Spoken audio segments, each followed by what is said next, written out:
Hello everyone.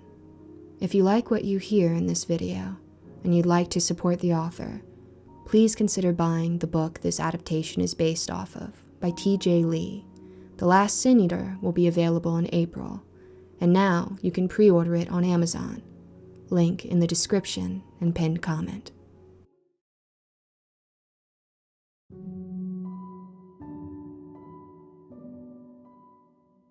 Sin Eater. A person who consumes a ritual meal in order to spiritually take on the sins of a deceased person. If only it were that simple. My name is Eleanor Lockwood, but you can call me Nell. I wouldn't call sin eating my job or anything superfluous like that. It simply is my reason for being. My grandmother, Aoife Lockwood, was one of the last in Wales to keep the practice going. With no mother or father to speak of and no desire for children of my own, responsibility fell to me, the unlikely descendant, to take up the mantle and keep it going. But I will be the last. That much is certain. People have lost touch with that aspect of the world. The traditions of days gone by, respect for the old ways and the rituals small towns and villages would undertake to safeguard their communities from wayward souls. Unseen terrors and creatures of the night. When Aoife met my grandfather, a Johnny, an immigrant from Jamaica, he brought with him stories of voodoo curses, known as obia, traditions held for centuries and the importance of respecting one's kin through practice. But the world was changing, and when I came of age, I knew I'd need to see the wider world to bring our family talents to prominence.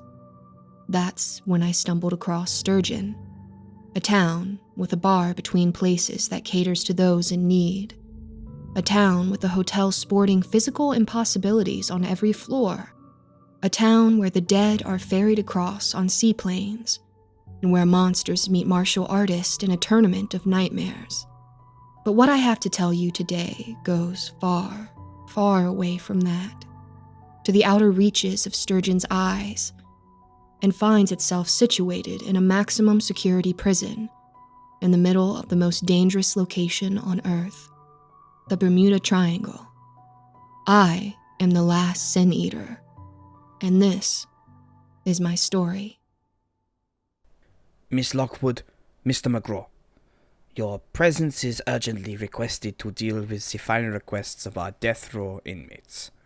More information will be provided to you upon your acceptance, and arrangements will be made to bring you here within 48 hours. Simply dial the number attached and we will organize the rest. I look forward to hearing from you.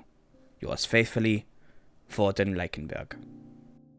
Buck kicked back in his recliner and swirled his whiskey around lazily as I finished reading, smirking from underneath his Stetson. You gonna go? Hell, why I'm even asking. Of course you are. He downed it in one and slammed the drink down as he gasped, standing up to his full height and cracking his back.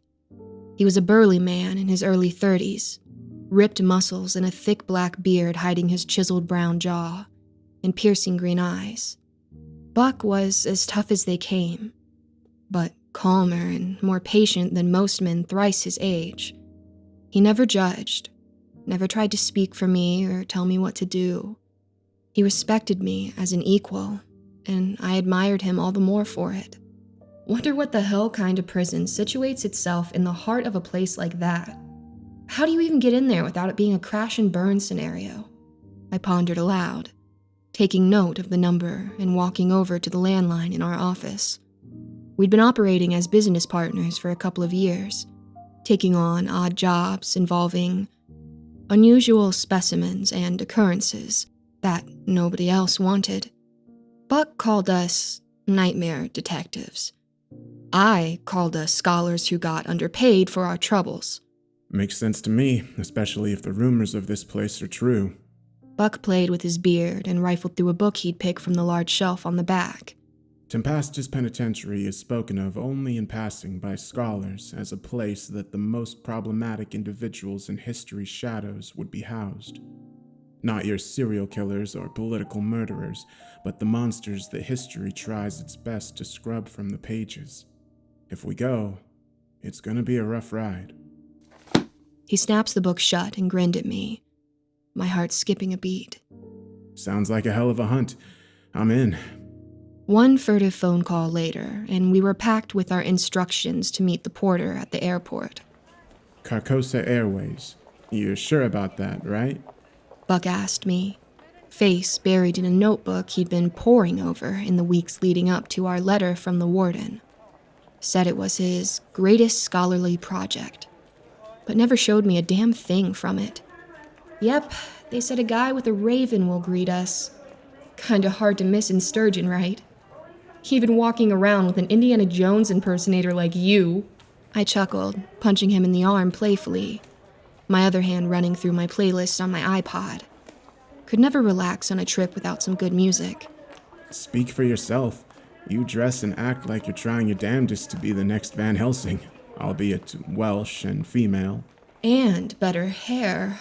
I dramatically brushed a lock aside as we both laughed, the anxiety of a sea of people rushing past us ebbing away.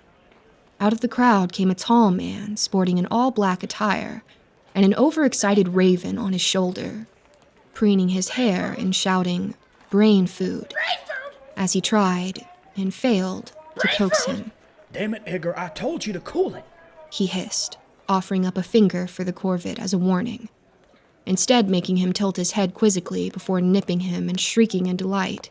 It's Rob! It's Rob! He chirped as the man came closer, pinching his brow. You guys must be Lockwood and McGraw. Could spot you two a mile away. Welcome to Caracasa Airways. I'm Nestor Holden, and this little delight here is Edgar. We'll be your guides to the Tempestra prison. You got everything you need? We won't be making any stops on the way, and I've been instructed to assist in any way I can when we arrive, which is a pretty good excuse to get some R&R for us. Ride, Rowdy! Ride, Rowdy! Edgar screeched as Nestor clicked in front of him. What did we say about crass behavior in public? He hissed. Only when funny. Edgar replied solemnly, his head lowered, myself and Buck chuckling as we grabbed our bags. Oh, and by the way, I've been told to give you this before we take off. Keep it on you at all times. It's a charm to help ward off negative aura or something. My boss, LD, said it was imperative to get it to you. He passed us each a totem. They were old and hand-carved, both sporting frail individuals with their bony hands holding a thick hood, in a perpetual state between up and down, unable to tell if they were raising or lowering it. But the eyes were obscured.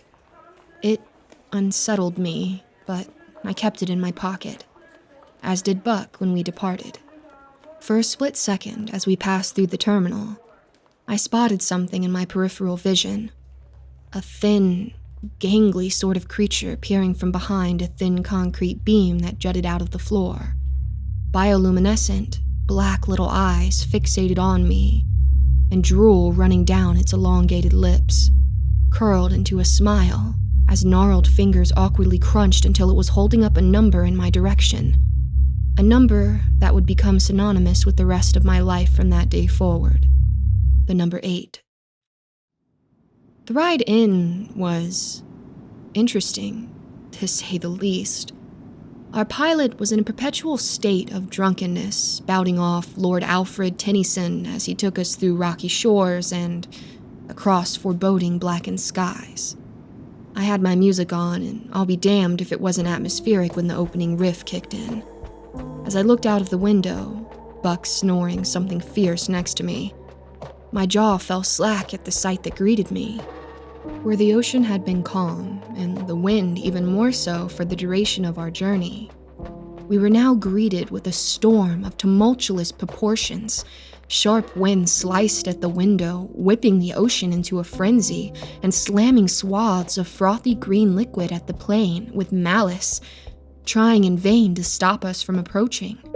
The wrinkled sea beneath him crawls, he watches from his mountain walls, and like a thunderbolt he falls! The pilot sang over the intercom as he took the plane into a nosedive, sending Buck's still snoring head forward with a snap. Edgar crying out as we descended further. my hands clasped to the sides of the seat and my stomach firmly in my boots. No survivors! No survivors! Edgar, don't mind him. We're fine. The approach is normal for a place like this. Nestor kept his arms crossed, seated opposite me in the flight attendants area. Eyes cast outside as bright lights began filling the windows. Take a look. It's your new home for the next week. Buck roused from his sleep just in time to catch a glimpse of the imposing structure waiting for us as the plane leveled out, and we were on approach for landing.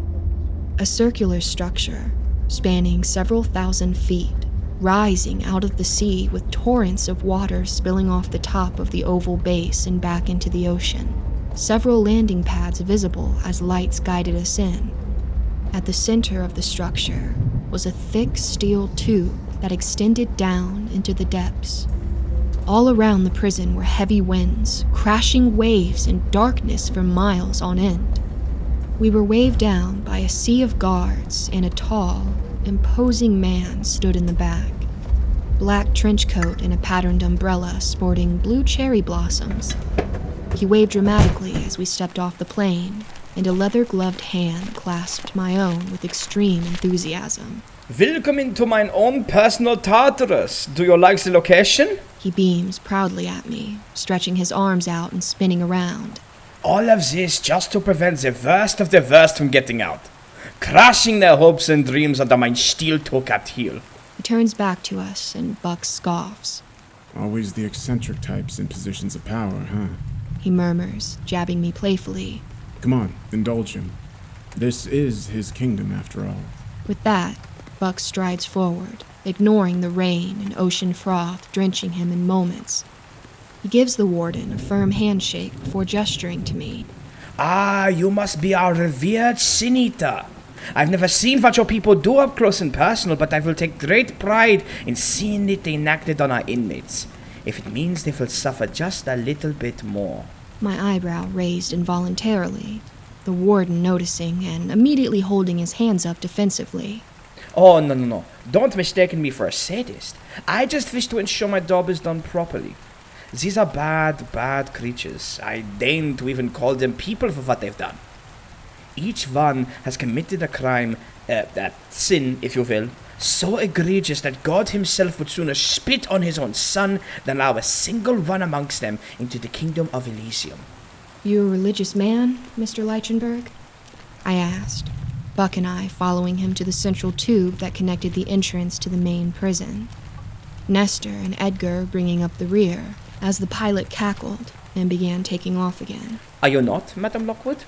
In a world of such horrors as we is housing here, one must have something to cling to that enables us to believe there is truth, justice, and punishment and reward. A balance for all things. Such was the way the Greeks believed things to be.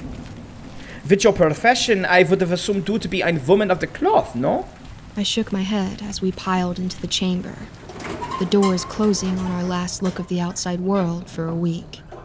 If there is a God, he blinded himself to our struggles long ago. Whatever goes on here is up to us now. I just do my part in the process. Buck sighed, and Nestor fed Edgar to keep him calm as we descended. The front section of the tube showing nothing but steel as we descend. But after a moment, the view gave way to the top of a sprawling prison. The general population area, thousands of inmates. Some human, and others, well, monsters of the most literal sense. All in turquoise jumpsuits and either congregating in groups, doing work for the officers or working out. As we got closer, it became apparent this was a building far bigger and deeper than I could have imagined. Our prison houses 7,000 inmates of various backgrounds, crimes, and origins. We are tasked with making sure they never get out and cause more havoc up above. I'd inform you more of them or even give you a tour, but alas, we're not here for them. The tube dropped down, and we were plunged into darkness once more, save for a few maintenance lights that flooded the room in a red and purple hue. Your prison is expansive, Warden. I'm impressed. How many legendary beasts you got locked up here? I'd enjoy cataloging some of them from my compendium. The warden seemed to think on it for a moment before politely shaking his head. Mind apologies, but there's no chance on your schedule. Each session will be difficult and take your day to complete. With 7 of them, I do not wish to waste extra energy, but I am proud of the structure wherein these individuals are housed. Since my appointment to the position, we have had a far more complacent criminal populace and far less deaths. He clapped his hands together excitedly as we came to a stop in front of a single white hallway. You know, I never envisioned getting my dream job by 34, but here we are. Strange how the world works, no? He ushered us out and towards a makeshift office, fitted with a bed, couch, vending machine, and research area. This is your workstation area. We will provide you with anything you may need, and any extra facilities can be provided to you with an escort. Your first inmate is already waiting. Placing my wet clothes and baggage down, I stared at him incredulously. Now, what about any information on him or her first? A smile rippled across his face, his shoulders hunching. The man wasn't necessarily threatening, but his height, coupled with the power he held here, certainly made an uncomfortable look. I want to see if your skills are as true as they come. His as well. He looked over at Buck, who grinned back, but there was a fence right behind it. What about me? Do I need a test? Nestor quipped, Edgar trying to get his eyebrows and preen them. No. You're a bodyguard. So long as you protect them, I think we have no issue. Even if I'm not fond of your pet. Edgar cocked his head in the warden's direction before screeching. Taste the eyes! Taste the eyes! And laughing as Nestor scolded him. As good a time as any, I suppose. Let's go. Lead the way, warden. With that, he escorted us out and down the long hallway, through the one locked door and out into a visitor center of sorts. Several guards stood on watch and patted us down for contraband before we could even step foot into their interview areas. Welcome, Warden. Who are our esteemed guests visiting today? Cell 2, Officer Mitchell. Prisoner number 4822. He passed us a pen to sign in with and nodded before buzzing the gate and allowing us through. The interview chamber was odd, to say the least. It seemed cordoned off from the rest of the building, as if quarantined. A small table with 4 chairs greeted us, a thick plexiglass window stretching across the length of the far wall, total darkness on the other side. The prisoner will be with you momentarily. I'll be watching from my office, but there is a button to the right of the wall if anything should go wrong. I'll speak to you after you're done. Good luck, Frau Lockwood. He paused with the door held open, as if contemplating whether or not to say something else. Don't be fooled by this one. Looks can be deceiving. With that, the door shut, and our first interview began. For a moment, there was silence that permeated the room, as if waiting for someone to start things off. Buck was sat down with his compendium open and ready, a small microphone attached to a dictator machine. Nestor leaning against the wall, keeping Edgar entertained. I called out, hoping to get a response. The warden called you prisoner number 4822, but I'm hoping you have a more fitting name. Never been a fan of complexities. I'm Madam Nell Lockwood, the person you all asked to come here for your, sins. Are you there? Something shifted in the darkness. A thick, bulging, undulating shape that began wheezing and hacking as it moved forward. Yeah, I'm here. Ma'am. Name's Tulula Makepeace. Thank you for coming. I felt something. Still not sure what. But I pressed on and tried to find a natural groove. The session wouldn't work if we didn't get off on good footing. Why'd you ask for me? I'm to understand none of you are particularly sorry for what you did. I may as well get the awkwardness out now. Seems silly to ignore. To her credit, she scoffed at my comment. Just because I ain't sorry, don't mean the sin shouldn't be excised. Maybe it'll make you feel remorse. Who knows? I know what I did was wrong, but it was for a greater purpose. You'll see. You know what I do? How I do it? I asked, the figure hacking and chuckling before replying. Yeah, I know what you do, honey. I got a lot of sins. But it's the early ones. The ones that put me in this metal coffin that I need to get off my chest. And boy, if my chest ain't heavy enough already. She laughed, and I began to get the impression that she was a heavier woman, even with the shroud of darkness. But instead of pressing her to move forward, I did what I'd always done. I encouraged her to tell her story. It all started when I was about 11 or 12. I was a pretty young thing, let me tell you. Wore nice floral dresses, had fair skin. All the boys wanted to take me out. Heck, even the girls. Not that I minded. Mama said I was her perfect angel. Problem was, I didn't care for any of them. Not really, anyway. They were just there. Background noise to absorb when I needed attention. Gifts or favors.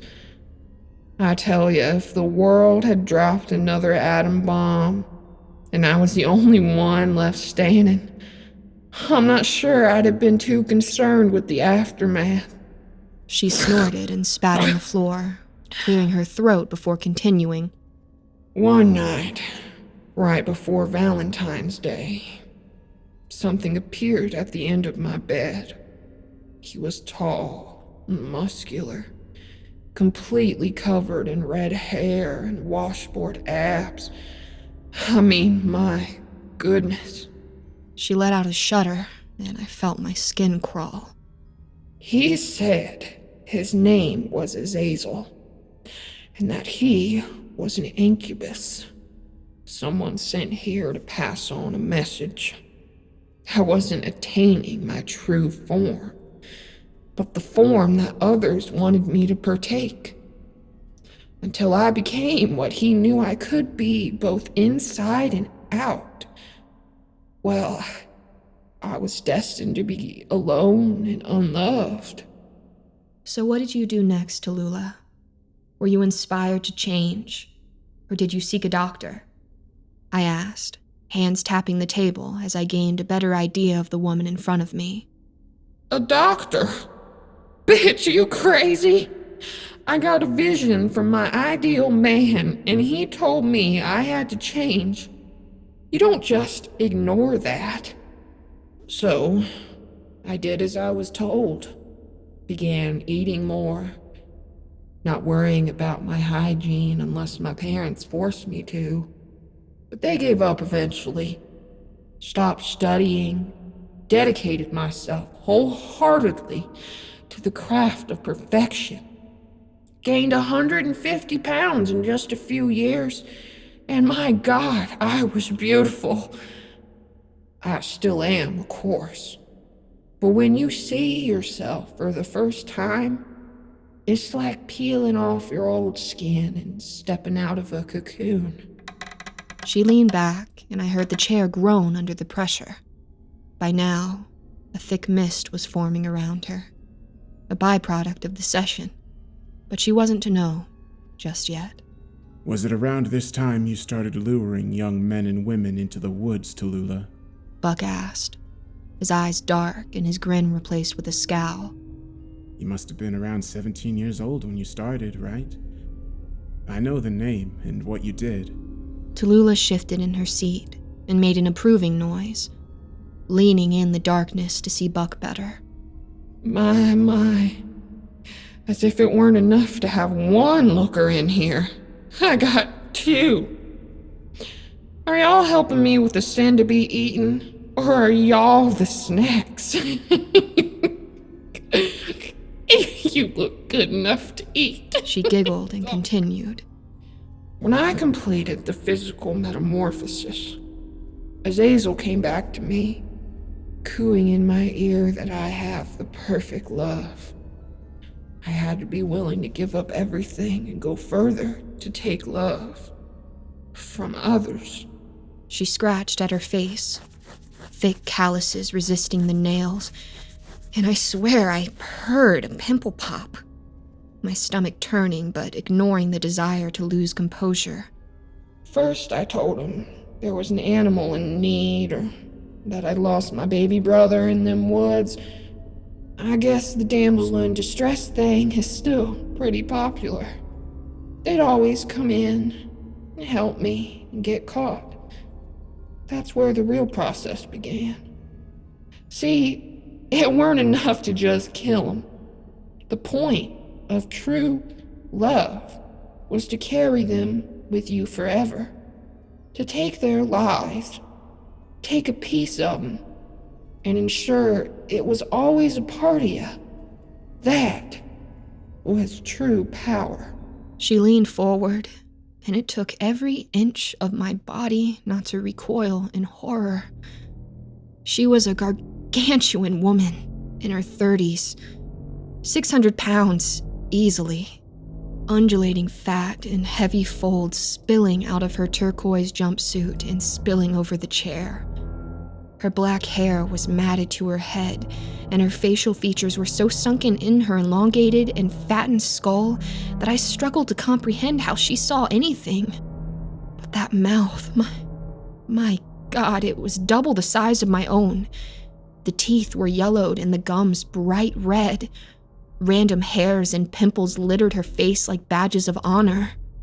See, they say bees make the best honey. But that ain't quite true. Azazel taught me all about the mummification of old human beings. Men and women who willingly gave their bodies to be something more. But there are far quicker ways to make it happen, if you have a guiding voice. She grinned, and a long, black tongue escaped her lips, like a serpent tasting the air around a frightened victim. I'd make sure the holes were deep. The coffins were done perfectly to their measurements. It helped to have a friendly neighbor who made them special for me if I gave them favors. In return, once they fell in, the drop was steep enough that they couldn't get back out. The liquid would act like a gelling agent, stopping them from going very far, until I came back with the rest of the ingredients. Watching them struggle like flies in a trap was always immensely satisfying. She groaned, and the hairs on my body stood on end. It felt more and more like I was being sized up. The red and pink mist filling her room, now gaining mass at a rapid rate. So you made these people into food? I asked, trying not to dry heave as I finished my sentence. They'd struggle until their strength gave out and their heads fell under the water. And I'd put the lid on them and wait. My own little Garden of Eden. It was like I was a god in my own backyard. Give it just 2 months. They'd be nothing more than a sweet liquid that kept me young, beautiful, and immortal. So long as I had that sweet nectar, I weren't going nowhere. I had a task to fulfill and a part to play, so saith Azazel. I couldn't stop until I met the one I was destined to fall in love with. But that's not all you did, is it? Because if it was, we'd be done by now. I pressed on, the mist beginning to form into a shape. But not quite there. Tulula shifted uncomfortably in her seat, finally showing a degree of emotion, before she continued. I started to lose track of how many I was putting into them pits. Didn't matter if it were a couple, an older guy, a younger girl, whatever. But importantly, I knew to be smart and to be careful. never any personal ties. So, when Candace wandered in, She paused, beady little eyes welling up with tears and her jowls quivering with sadness. I broke my only rule. My little girl was only 3 when she went out to play. She wandered into an open pit that I dug for our next victim. He was a playmate of hers. And if she'd just waited a little bit longer. She burst into tears, greasy, filthy hands covering her face as she sobbed heavily. And after that, you gave yourself up? It seemed too convenient, but she nodded, snot running down her face. I saw no way forward with mine or Zazel's goal without Candace, my progeny. So I gave myself up, and here I am, waiting for death. The haze was nearly fully formed now, but something was missing. That's not the worst of it, is it, Tulula? You lure people in with pity and sexual favors. We're expected to believe you had any soft spot? I don't buy it. I know what the greatest sacrifices entail. Candace didn't wander in there, did she? The crying grew louder as Buck pressed her more. It took a moment, but her demeanor shifted once again. And I swear, I have never felt more like a diver in a shark tank waiting to be devoured. Every fiber of my being urged me to run as the crying gave way to uproarious laughter and a thunderous pounding against the plexiglass, damn near jumping me out of my skin as she cackled. Oh. I thought my acting would have fooled y'all. I guess I'm losing my charm, huh? I felt sick, my nostrils filling with the scent of honey. I knew we were close. No, I didn't give myself up out of grief. I did it because Candace was the last one. My little angel, with her pink bow, flowing locks and curly hair. She saw me as a god, but I saw her as a means to an end. A love unrequited from daughter to mother. She didn't even put up a fight when I dropped her into the pit. Just looked at me with those doe eyes and said, "Mama, why?" as I poured the mixture in. And let me tell you, Tulula leaned forward, her fetid breath fogging up the glass as the mist around her took the shape of a tall man, clad in red fur and with thick horns, yellow eyes beaming at her with an expectant grin. she was the most delicious of them all, and they're with me always, all of them. Tulula, why even have me here if you've got no real fears of what happens next? Why put me through that sordid and disgusting tale? I tried to keep my emotions in check, struggling to hold my nerve. Because I wanted someone to look at my beauty one last time and see me unburdened by sin as I move to the next phase. This is just the first part. You were my witness. That's all there is to it.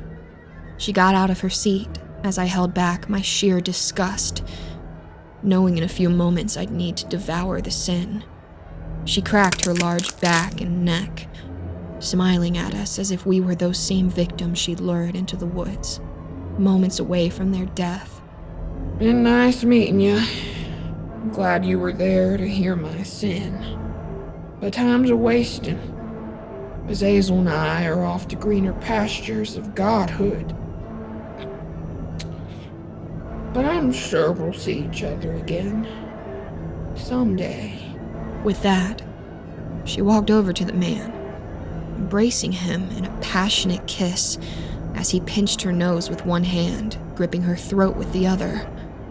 She struggled and despite her sheer weight and height advantage, could not break his grip. I watched in horror as her fighting grew weaker and her arms fell limp. He pulled away to crack her neck and let her fall to the floor. His eyes scanned us once before Buck called his name, and he faded from the room in a puff of smoke. Nestor ran for the panic button and pushed it as the sirens rang out, and furtive footsteps rushed down the hall, but I was already fixated on the final part of the ritual. Some sin eaters only needed to devour the sin in a meal form, carrying it with them and moving on. But in my case, there had to be a story, a reason, and a connection. Now, I'm staring down the end result of this creature's exploits, knowing it will be a part of me forevermore. In front of me lay a small bowl filled with a golden liquid that bubbled and frothed. I knew I had to eat it to finish the ritual, but there was something stopping me, something I could see in the broth that made me realize I would regret visiting this prison for the rest of my life. A lock of hair tied to a small pink bow, floating to the surface before fizzling away. I closed my eyes and hands trembling. I brought the bowl to my lips and did as I was instructed to do. I devoured the sin. Inmate number 4822. Tulula make peace. Sin. Lust. Food. Mellified man.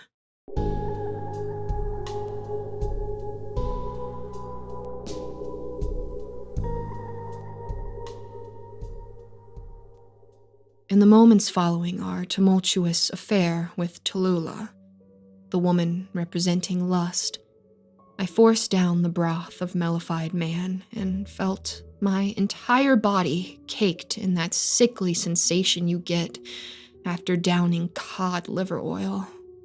It made every facet of my being retch and try its damnedest to pull the liquid back from my stomach. But any good sin eater worth their training knows better than to ruin a good ritual.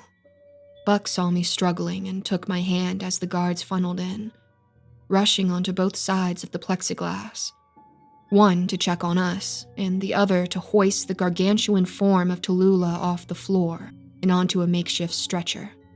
Though it was obvious, even from here, that it would not be enough to hold her frame. Hey, Nellie, look at me. He spoke softly, and I felt the bile rise in my stomach. But I did as he told me. I stared at him for what felt like minutes, his calm demeanor putting me at ease.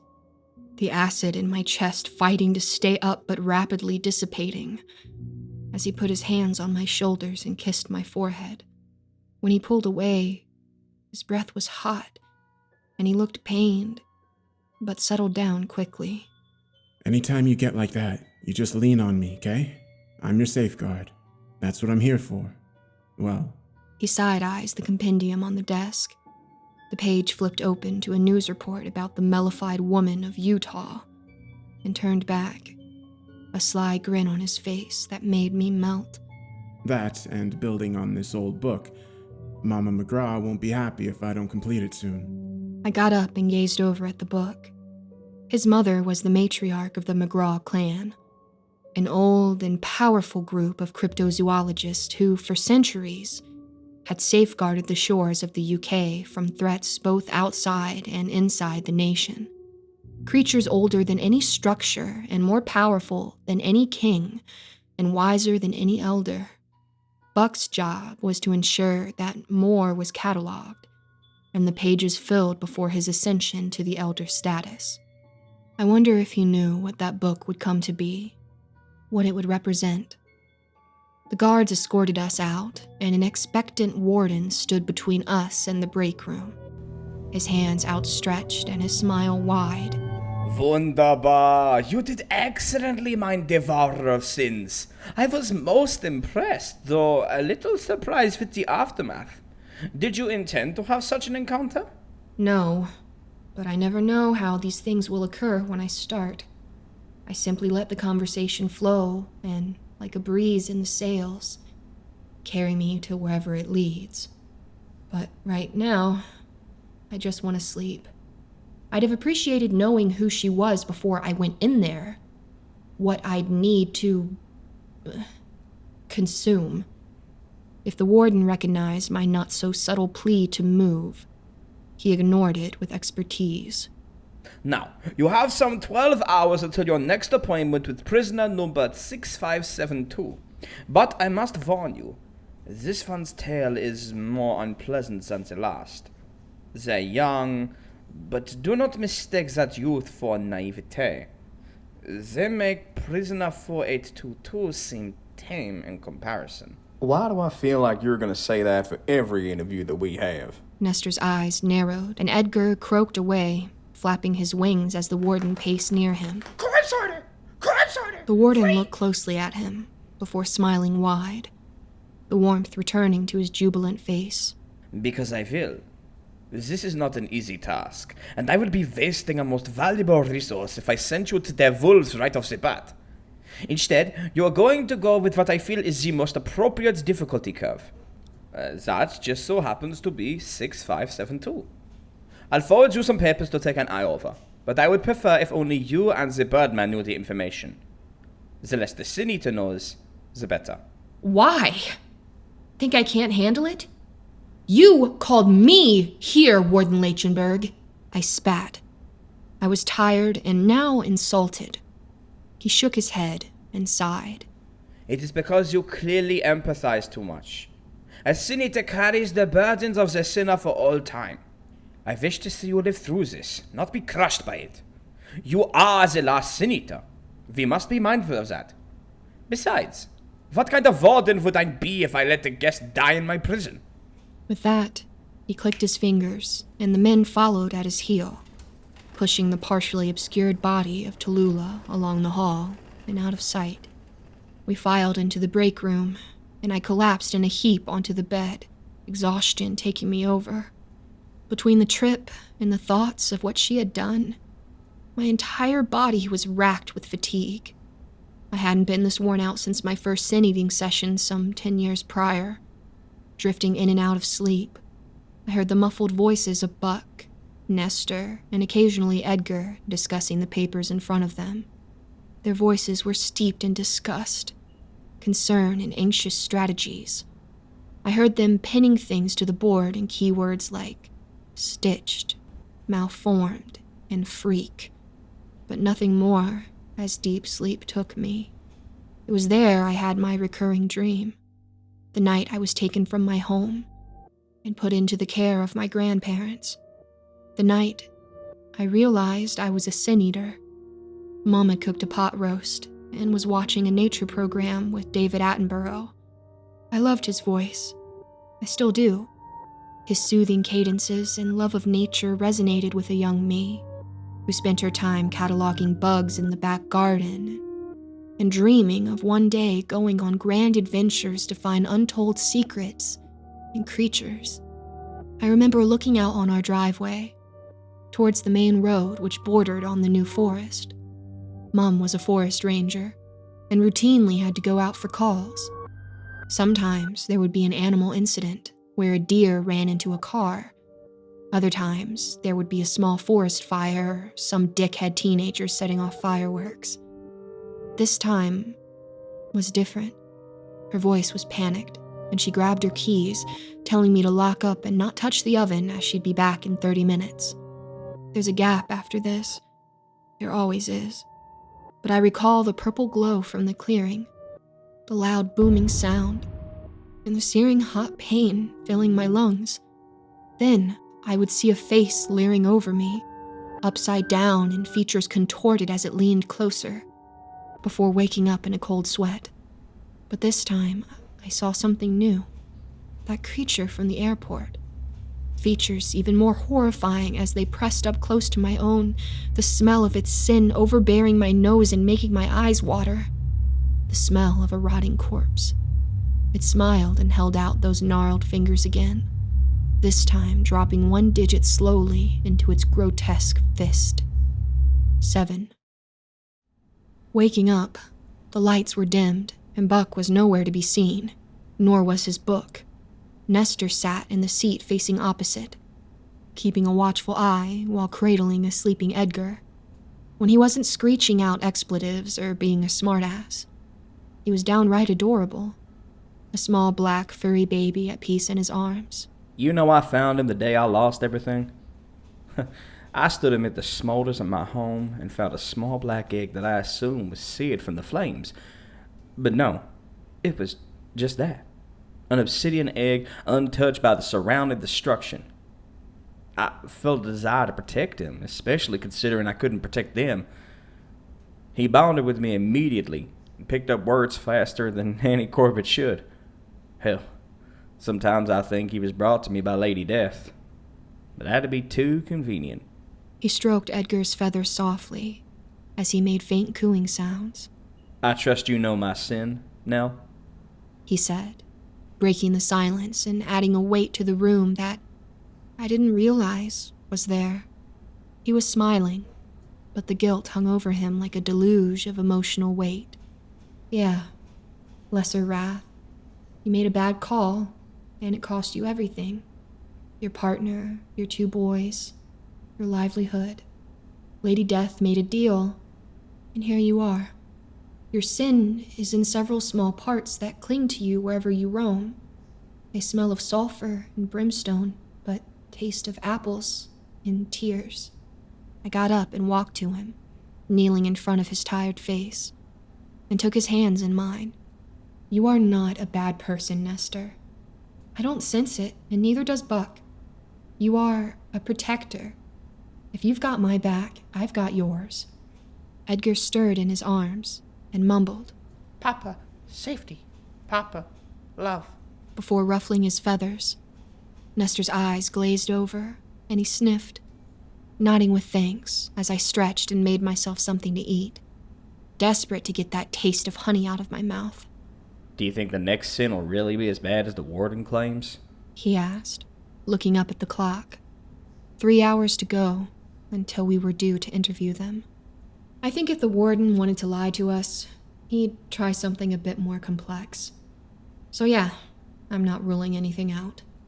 I sighed and took a long sip of my chamomile tea, the aroma helping to eradicate mellified man, my taste buds grateful as it passed my tongue. But you gotta think, a guy with the name Corpses on a Mountain isn't to be trusted. We sat and waited for the prisoner, having followed the same procedures as before. This time, a sense of anticipation and dread hung in the air, not only because of how the last one had gone, but because both Nestor and Buck knew something I didn't, something they desperately wanted to reveal from under the watchful eye of the warden, and it was killing them to hide it. I rolled up my sleeves and took a deep breath in, the sound of someone being wheeled in from the other side of the plexiglass. Unlike the gurney our previous inmate was removed on, this was a wheelchair with restraints. The person hidden behind the low lighting once more. May I ask your name before we begin? It's far too informal in comparison to your assigned number. The form cocked its head to the side and held up its hand in a conversational form, whispering to it before responding to us. Names are powerful things. For now you may address us as Emerosa. We contain all things beautiful. They leaned forward, wiry brown hair poking through the shadows and giving us a glimpse at the owner. And you are our sin eater, most good. We have a sin that we want excised from us. It is the one thing we do not want. Very well. That's what I'm here for, Emerosa. Tell me how your sin came to be. What formed it? We realized early on that we craved more than our means provided. Birth givers did their best with meager offerings, passing fancies and trinkets that ultimately meant nothing to us. We sought greater things, lesser things, all things. But we were young, weak, and unable to do such things on our own. We listened and waited until we matured enough to progress. Listened? To whom? I pressed. their third-person shtick already wearing on me. Even if it was fascinating, they leaned back in the chair, their bodies shaking with excitement, no different to Tulula. Our savior, one of our guiding lights, Moloch. The room rumbled. A soft heat flowed in from the corners, and I saw the red haze begin permeating around the back of Emarosa's chair. The Canaanite god? That Moloch? Buck scanned his book, putting a finger on the article and sliding it towards me. Depictions of children thrown into his belly, screaming and reaching out for despondent parents as they're cast into the flames. His nose billowing smoke. I felt sick. Yes, though he did not request such acts in his name. He came to us in a dream on our 18th birthday, informing us we were a vessel for him to inhabit one day. But in order to do so, we had to take everyone else around us. We had to expand our horizons and our skills. So, we set off to being a doctor and learning the tools of the trade. It was imperative for our metamorphosis. I trust when you spoke to Makepeace, she informed you of something similar. I recalled her discussion over growing larger, less clean and ensuing hygiene. Ignoring the desire to shiver, I nodded. We had a similar one. Do you not think that it is right for people to grow and change? To desire more than their position offers? To aspire for greater things? Things that others have? We do not think it is such a strange concept. People take from others all the time in order to survive. Buck interjected, Nestor staring daggers at Emarosa. That ain't what you did, though, is it? You didn't just take to survive. In fact, you never took to survive. You simply ransacked, a thief in the lowest sense of the word. His fist clenched and his teeth gritted. I held up a hand to stop him. It's all right. Before he could protest, I put on my firmest voice to ensure I didn't lose Emarosa's respect. Not another word. He sat back, shoulders falling under the weight of his words, and focused instead on the compendium and the haze. Organs count as vital survival items, you know. We simply require more of them than the usual person. Emarosa quipped, and for the first time, I sensed something other than neutrality in their tone. I need you to sit forward so I can see you, Emarosa. I don't believe we can conduct this properly if you are hidden. There was a murmuring. The form shifted, and another voice spoke. This one gruff and masculine, sounding like they'd swallowed an ashtray and washed it down with bourbon. The fuck is this? You think you can take from me? I own you. I own all of this. I do what I want because the money in my bank account and the status I covet makes it so. Fuck you. I ain't moving for shit. I was taken aback. This was coming out of nowhere, and it certainly didn't match the aloof tone they'd displayed before.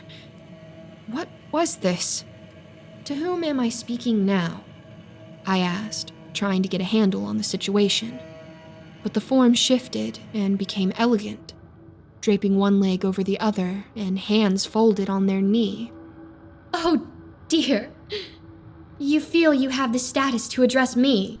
I'm a queen in my own home, and I do not speak to the lowly dregs such as you. I can buy and sell you in the blink of an eye, bitch. The form argued with itself until settling down and shaking its head. It sighed and leaned forward, into the light, and displaying its true horror. It took everything in me not to scream. Modern-day Prometheus. It was the only thing that came to mind in that moment as the haze split off into two patterns on the sides of their containment chamber. The hair was wiry on one side, slicked back on the other. The head filled with stitched and sutured segments of discolored flesh, extra eyes drooping in places they shouldn't be. Two distinct faces leering at us as several smaller pain-addled faces on their neck and cheeks groaned in protest. One barely masculine face to the left, and a slightly more feminine to the right. One all-encompassing mouth at the center. Innumerable teeth and thick, black lips parted for speech. They were an amalgamation of other human beings. Even when they spoke, the tongue was forked and split in 2 directions. We were once two. Our names no longer matter to anyone but you, it seems. Donnell and Millicent Cartwright. We knew our callings were unique, but we had no idea that there would be 2. One for each greedy twin. Where Donnell had Moloch crooning in their ear, Millicent heard from Memnon, the representative of ill-gotten wealth. Though to us any wealth gotten by our form means that it was always ours. Alas, we wanted more. Buck scanned for a newspaper article, but wouldn't show it to me. I could make out the words organ thief, and my suspicions were confirmed. The mists were almost complete. Why did you steal people's identities? Why take from them in this way? I know greed to be about food, money, power, but why this? Imarosa pondered for a moment, both faces looking to each other before responding. The greatest power is that of domination of the soul. Own a person's flesh, own their entire being. Memnon and Moloch had different ways of saying such things to us, but we knew that in order for us to ascend to the next level, we had to acquire a set amount of souls. Our greed would need to be tested. They stopped for a moment, hesitant. We would need to be tested before we came in front of you, the greediest woman of all time and equally avaricious company. I felt the hot flash of anger rise in me at that statement. To be called such a thing by a monstrous killer? Well, it was enough to set me off. But I tried to maintain my composure as Nestor and Edgar leaned forward, perhaps expecting trouble. I consume sins to absolve the person, to set them free. That does not make me greedy, nor is Buck or Nestor in such company of yours. I breathed, trying to keep things on track. You're leading up to the sin you wish to tell. What is it? But Imarosa was not done. They tapped their heads with a spindly finger, each in tandem. But you carry all those sins. Such a beautiful method of absorbing others that we could never wish to acquire. Mr. McGraw is attempting to acquire all the knowledge on beasts and people like us for his own self-gain. Mr. Holden over there lost everything through greed and still wants more. They smiled, those white pillars shimmering from their jaws. I am fed as much information as I wish. We are not so different. The sin, if you could. I am a busy woman, I replied curtly. I didn't like my own character being brought into question. Nestor and Buck both holding their nerve as best they could. The soft, feminine voice returned. I began acquiring the souls necessary for ascension. It was not easy work, but my brother and I are remarkably efficient with our hands. We would make sure the subject was someone who had something we wanted. It started out as money, food, status, a reason to justify our cause in those earlier days. Donnell butted in. But you eventually realized that it doesn't matter. None of it matters. It was our destiny to take, and take we did. Every single one served a greater purpose, stitched into our fabric and becoming a part of us, burning what we didn't need in service to Lord Moloch. And Lord Mammon, yes, Millicent remarked, her voice quivering with emotion. But we knew there would be greater sacrifice needed, especially upon our 18th birthday, and our loving family discovered our secret. One of our playthings had woken up and managed to escape from the basement. Before Papa could even question it, Donnell bludgeoned him to death. I set upon Mother and used the boiling water from the stove to burn her flesh and cave in her soft skull with a frying pan. The mists were almost complete. The shapes of a large bull with the legs of a man and the tail of a scorpion on the left. A heavyset man with a golden crown and a slew of jewelry, his gut exposed and a smile across his face on the right. We made sure the siblings didn't suffer much, but we were pressed for time, and both voices rang in our ears. We could not stand to be apart from the family or each other. So, with what time we had, we put our skills to the test. One last time. Food had begun filling up my table. Plates upon plates of meat cooked to perfection stacked themselves in front of me. The aroma of bacon and eggs filled the air, but I was not hungry. They screamed so much that our ears bled. We worked diligently to scrap them as best we could before bringing them into ourselves and joining us together into the beautiful form you see here. Emarosa is the nirvana state we hoped to reach before we met with you, our god of greed. As the mist filled, Emarosa rose from their seat on extremely fragile legs, 4 knees threatening to buckle as the towering mass of flesh and limbs took tentative steps towards the plexiglass, placing one of its hands up against it. Those hands had strangled, cut, ripped, and torn apart innocent people, harvesting their organs, their bones, their flesh, taking what they want. Those truly were the hands of greed. Our sole regret is that we couldn't take more of them, for it is our birthright. But we were instructed to tell our deeds and lay our sins bare. That we have done. Now, we move to the final stage of consumption. They took their hand away as the meat continued to pile, Nestor stepping forward to stop it tumbling over. But I shook my head. This was the final moment. This ascension. What is it? What does it mean? I knew this may be my last chance to ask them. I was already becoming eerily familiar with what the inn brought to these interviews. They smiled as the heads displayed individual expressions of joy. It means we will consume everything. Not a single shard of light will be out of our grasp. So it is written. Good luck, my lady.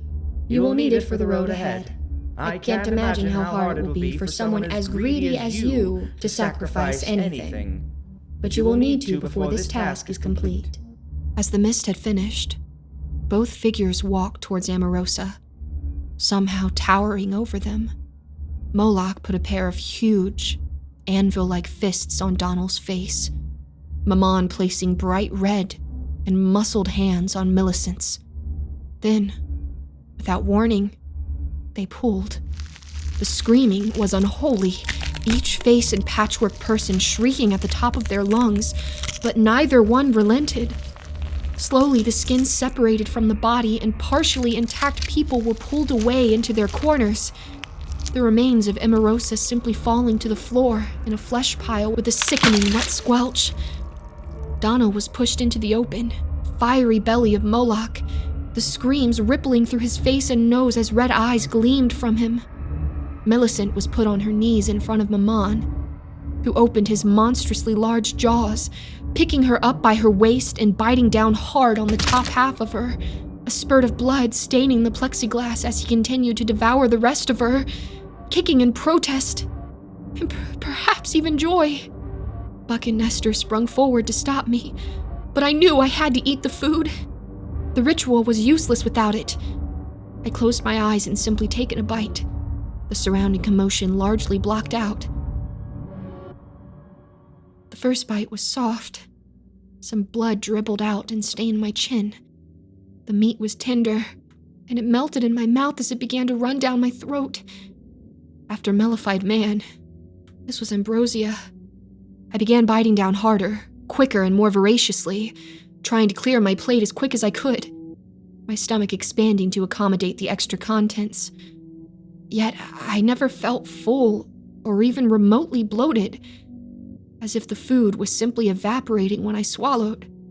I was enjoying it, but only after I gave pause to breathe did I realize that not only was this not true food, but I was choking. Tough, coarse meat filling my throat and burning my nostrils. Thick, unyielding, and fatty, it was staining my teeth and entrenching itself in my throat, filling my sinuses and even making my eyes water. The taste, it was horrifying, but not as much as the feeling of thumping in my throat as I pushed hard to swallow. It resisted and felt like it was a small egg I'd elected to attempt eating in one go. I swear I felt it push against me as my body writhed and desperately tried to push it down. I was determined to finish.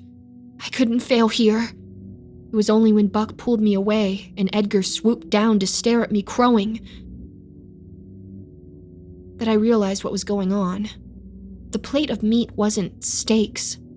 It wasn't chicken, or anything even close.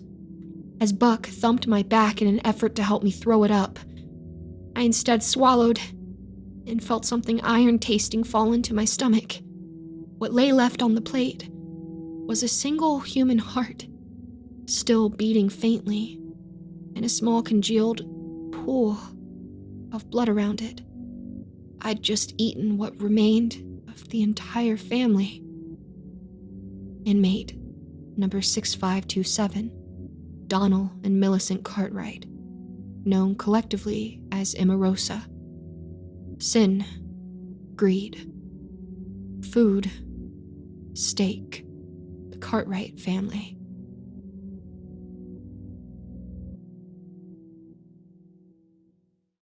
To say it's been a rough 48 hours would be a gross understatement.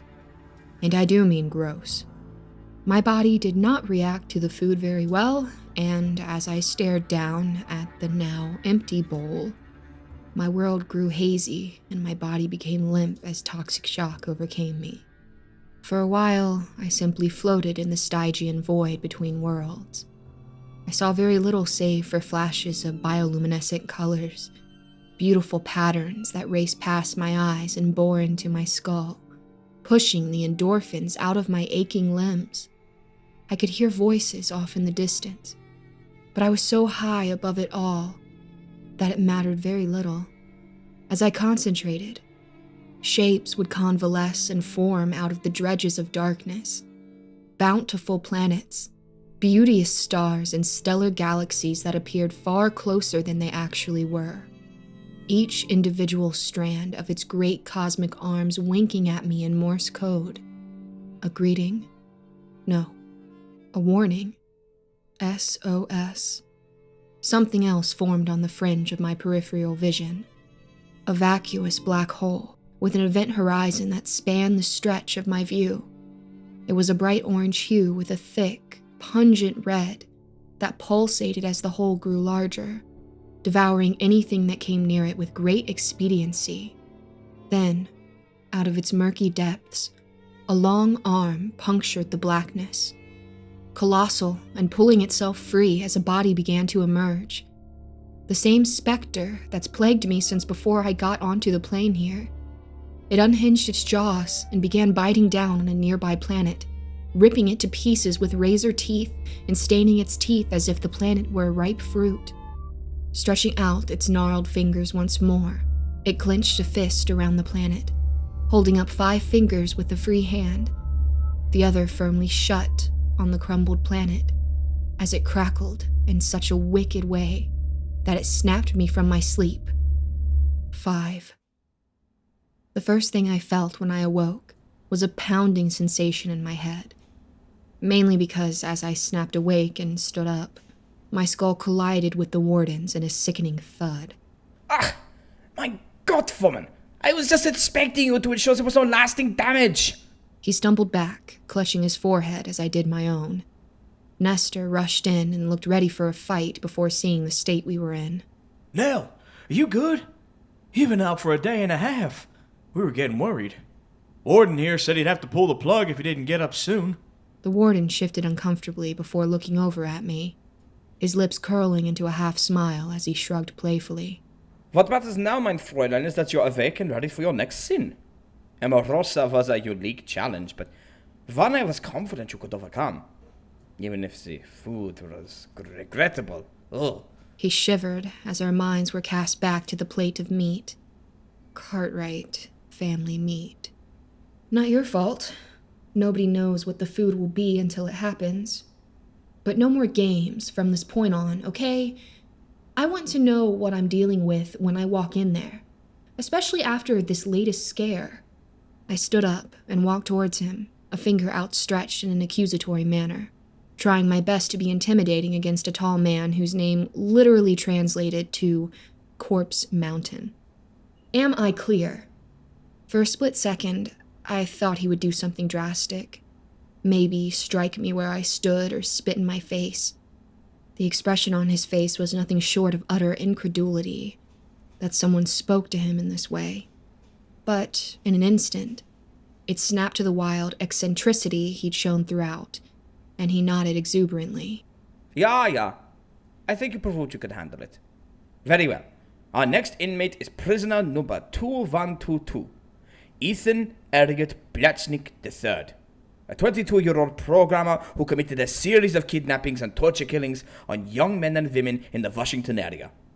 His sin is his own to tell you, but I should caution you. This man will use his information against you and try to get a rise out of you. Why? I cannot say. But he has made comments about you in his request. I suspect he has reasons for you being here beyond the request. The warden went for the door, informing us we had 4 hours to prep, and we'd be collected at the appropriate time. Glancing around the room for anything non-meat related, my eyes stumbled over the open compendium. It sat on a photo of Buck and his entire family. He was younger, his famous beard little more than a stubble on his chiseled jaw as a man barely in his 20s, sporting a more conservative explorer's outfit than the one he proudly wears now. Around his sides are 2 elder brothers, Darius and Johnny, his sister Tara, cousins Porter, Solomon, and Brandon. His father, Nathaniel, stood proudly by him, huge hands resting gently on his shoulders, and his wife, Buck's mother, Saoirse, lovingly nestled in his chest, beaming down at her boy. In front of them all on this proud occasion was the hunting trophy that Buck had claimed as a rite of passage. He'd successfully taken down a wayward lycanthrope, with nothing but his wit and a bowie knife. Buck hated killing anything without cause. But this was one creature he couldn't ignore even then. They'd been devouring children who ventured too far from the safety of the village, and venturing into the forest territory where this intelligent killer would wait. They say when Buck sliced its stomach open, 2 children spilled out, neither alive, sadly. It was even here that Buck got his nickname, holding on to the beast as it thrashed around and tried desperately to free itself from his grip, bucking him around as he drove the knife into its ears and eyes repeatedly. Simon would forever cease to be his first name henceforth. Buck Nasty McGraw was born on that day. I smiled, the photograph bringing such warmth and comfort after a physically exhausting few days, tracing my hands over it and remembering the good times when we first met. Hard to believe it was 10 years ago already, ain't it? Buck called, passing me a hot drink and sitting next to me as I observed the photo with wistful eyes. I met you on the very first job I took as a licensed crypto hunter and cataloger. You were still in training then with your grandparents. Must have been a few days shy of 16 when you assisted me in taking down that elusive forest god. You talked to him for what felt like hours to get his sin, while I tried to subdue him. And then he reared back, bleated, and ran headfirst into a tree, knocking you both out cold. Yes, I remember. I chuckled, his eyes rolling at the mere mention of his failure as he too began laughing. How was I to know he was more goat than God? Still, that was the day I was given one of the most important life lessons I'd carry into our working relationship all these years later. I looked to the note left at the bottom of the photo, the one that Buck coveted like it was the most valuable piece of treasure he'd ever owned, or would own. Son, today you are my equal. Tomorrow you will surpass that. The compendium is now your responsibility and your job to fill. But promise me, son, you won't forget the family and will embody our most important trait. Make as many connections along the way as you can. For our time is fleeting, and all cycles must one day repeat. With all the love in the world, Dad. What lesson might that be, Buck? I asked, smiling as he took my hands in his, and those hazel eyes shone with pride and admiration. That Nell Lockwood is stronger than I could ever hope to be, and if she can talk a forest god into stupidity, she can beat any sinner or monstrosity this world has to throw at her. And I will support her every goddamn step of the way. I did it when we hit the Coma City, did it when we dealt with the Dreamwalker, and I will do it until my dying breath. I felt weak, partially from the sentiment and from the lack of actual food over a day and a half. I nodded affirmatively, and he patted my hands before fixing me something to eat after hearing my stomach groan in protest. We're also here, you know, if you need anything fucking up. That's our whole modus operandi. Repertoire! Repertoire! Edgar chimed in, mocking Nestor's "Stop it," as he tried to silence him, bringing an even bigger smile to my face. In spite of where I was and how I felt, I was truly blessed, even if the image of that fucking creature in my dreams still loomed on the edges of my vision, even now. When the announcement rang out for us to go towards the visitation area, there was a sense of concern amongst us all that these were going to reach a critical mass point that we would be completely and utterly unable to bounce back from. I know in my case, the pervasive question that lingered in my mind was simple. How many of these sins could I take before they began to consume every good part of me? I kept close to the others and tried to keep my mind focused on the job at hand. Not the mounting list of concerns I had about this facility, the inhabitants, or my own competency. As we passed the gate, I heard soft music coming from the interview room. "Is that normal?" I asked the guard. He didn't look at me once, keeping his gaze firmly on the door handle as he scanned his ID card and waited for the green light. For most, no. But for the death row inmates, yes. Some you've seen already don't care for furnishing these little spaces. But Blasnik and the others do. If the music is ever too loud, just get Holden to come out and we'll instruct him to turn it down. Oh, and try to keep calm in there. He has a habit of riling people up. The machine beeped, and the door swung open to let loose a hard EDM blasting from the inmate's side. Strobe lighting beamed across the room, and a young man, short in stature and muscular on the top half of their frame, the bottom half remarkably skinny and without definition. He was throwing his entire weight behind his arms as he danced around the room, smashing anything in his wake, and frequently hitting the same spot on the wall with extreme ferocity, knuckles bashing into concrete as he screeched at the top of his lungs. Something meshed in with the wall, blood and skin on his knuckles as he pulled away, breathing heavily as the song came to an end. It was a photo of someone. The image faded and crumpled, but the smile of a charming young woman in her late teens, early 20s still shining through. "You're Ethan, right? I'm No, that is not how this works, my dear. You'll address me by my full title, and only then will I respond." Before I could finish, he held up a bloodied knuckle and extended his finger towards me, wagging it as we took our seats. He breathed in, hunching his shoulders and flexing. Bitches really think they're so entitled, don't they? I felt anger surge through me.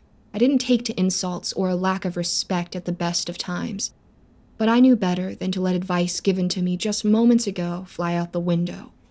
I pulled up my chair and closed my eyes for a moment before responding. "My apologies, Mr. Ethan Elliot Blasnik III. My name is Miss Nell Lockwood.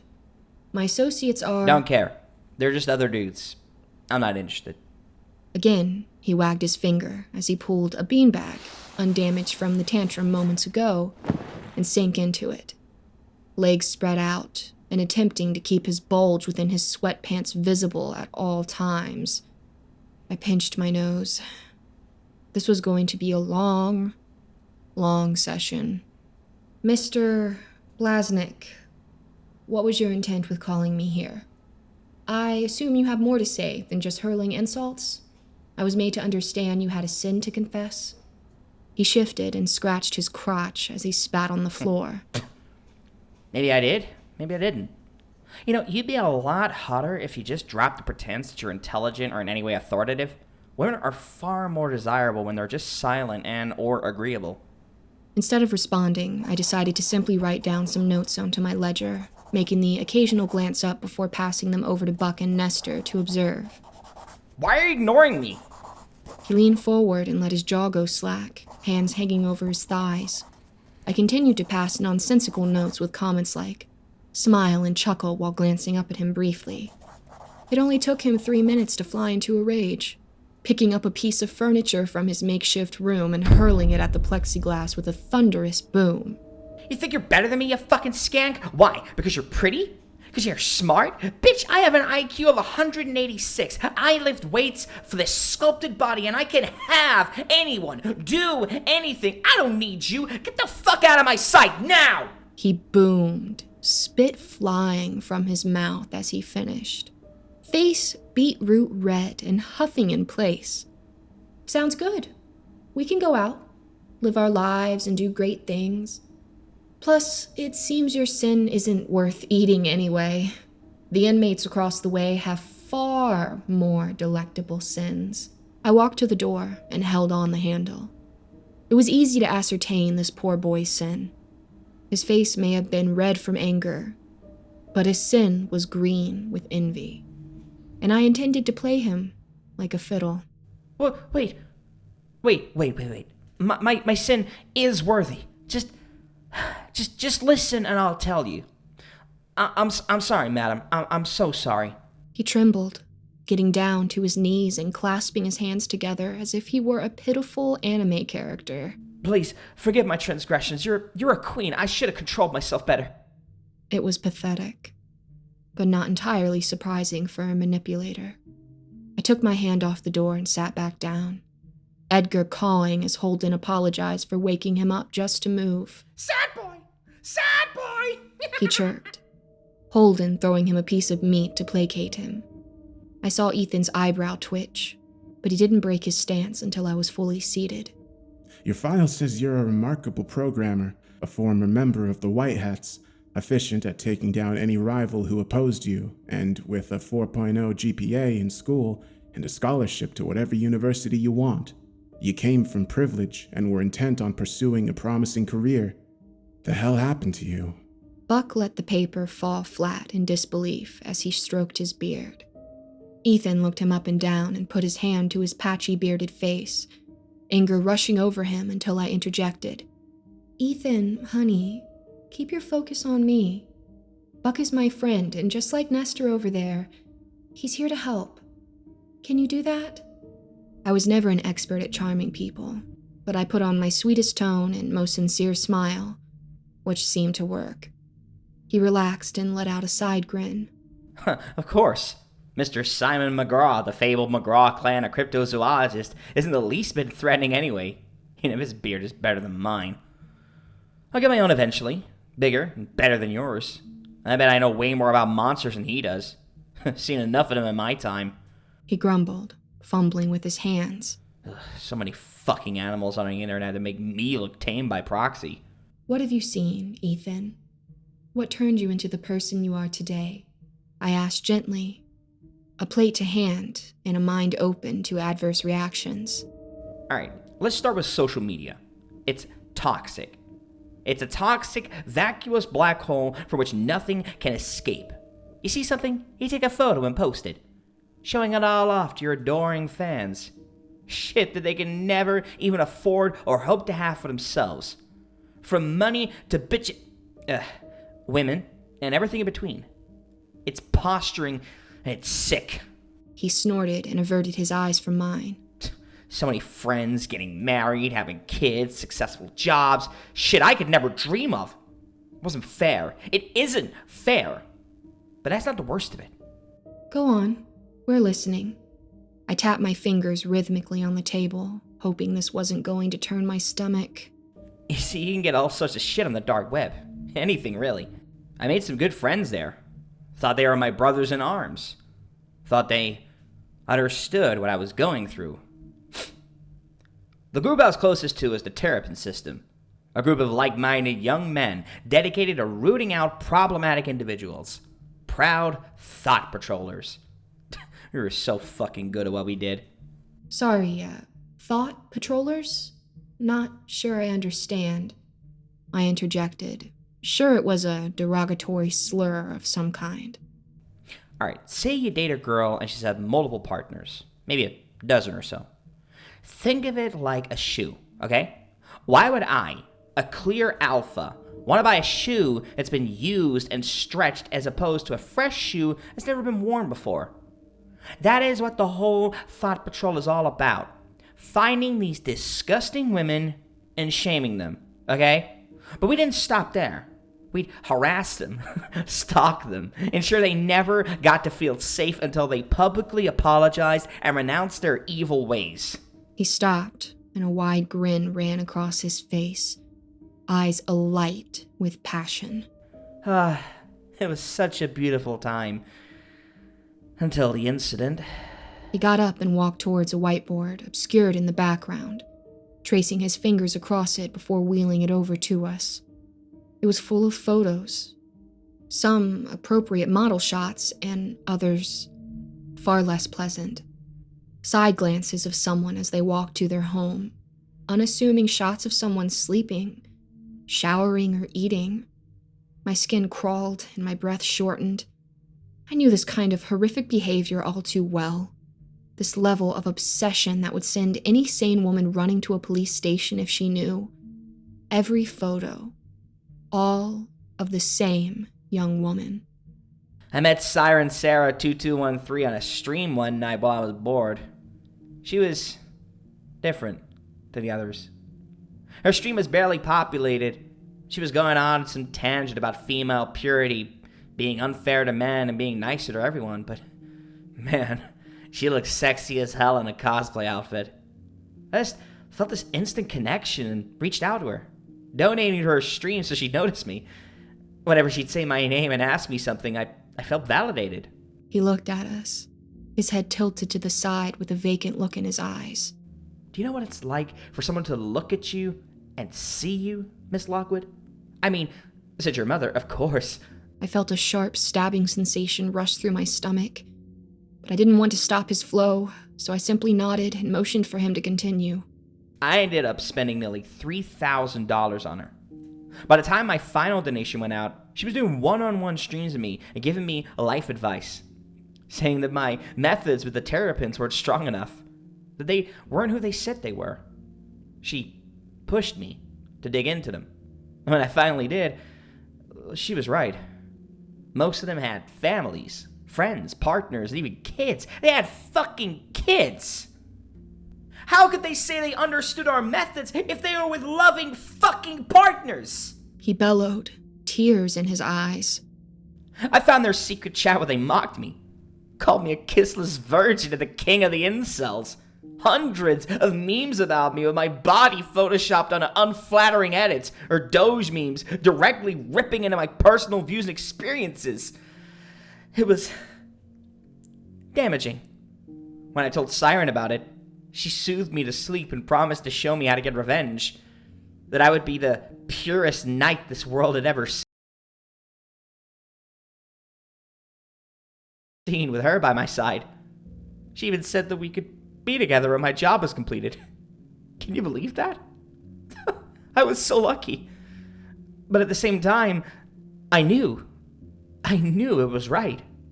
I am an alpha male, and nothing would change that.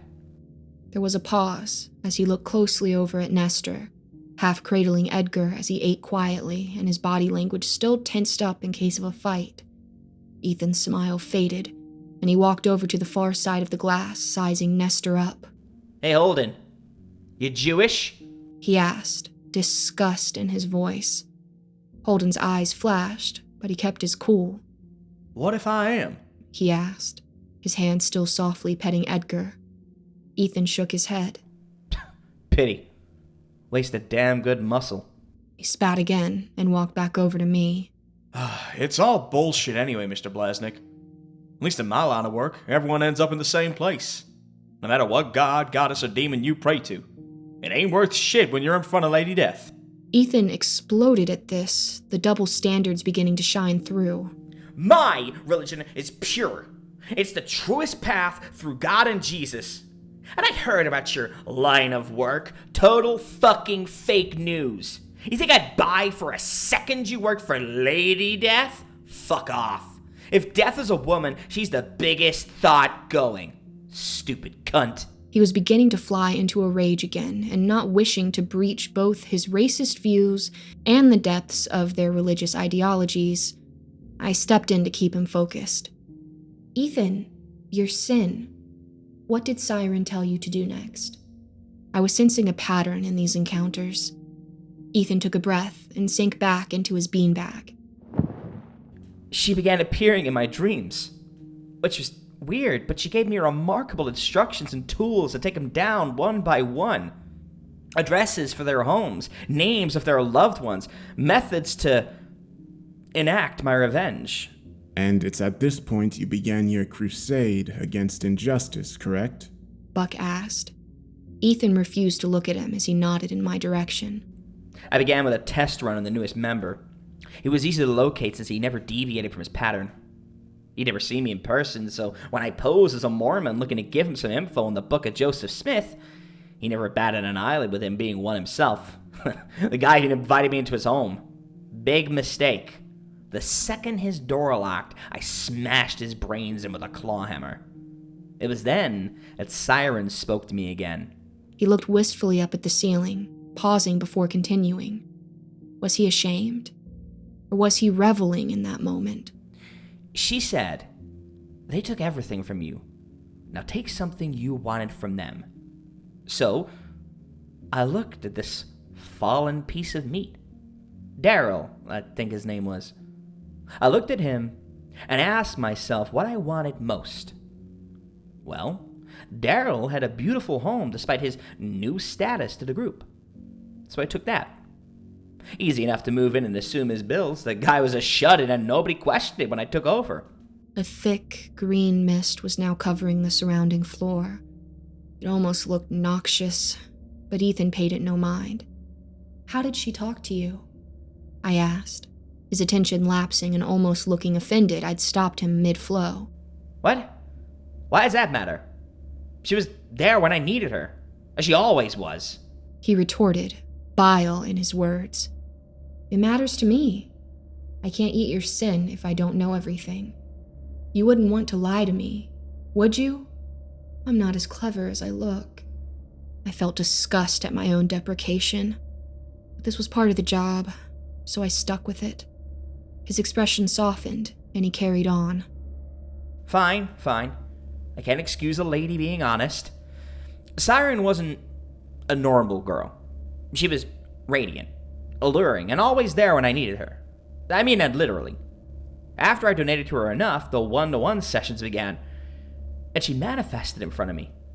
I could never touch her, but I could always see her as clear as I see you.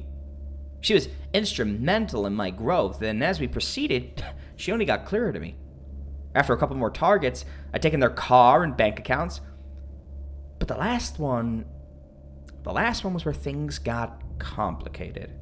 He paused again, and I exchanged a look with Buck. I didn't like where this was going. The haze was beginning to form the shape of a woman. A bowl.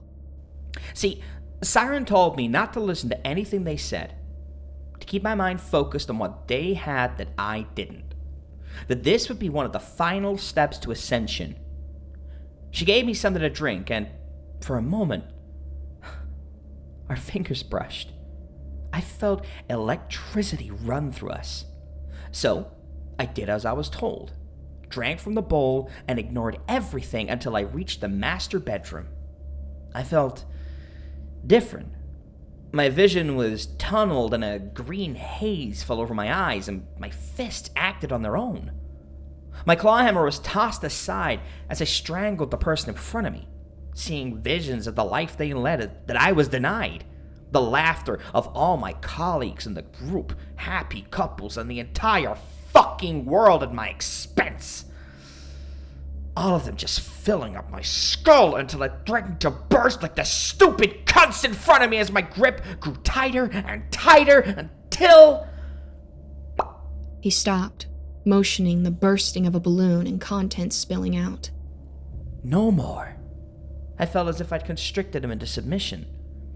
Became the true alpha. Now, the leader of the pack was no more.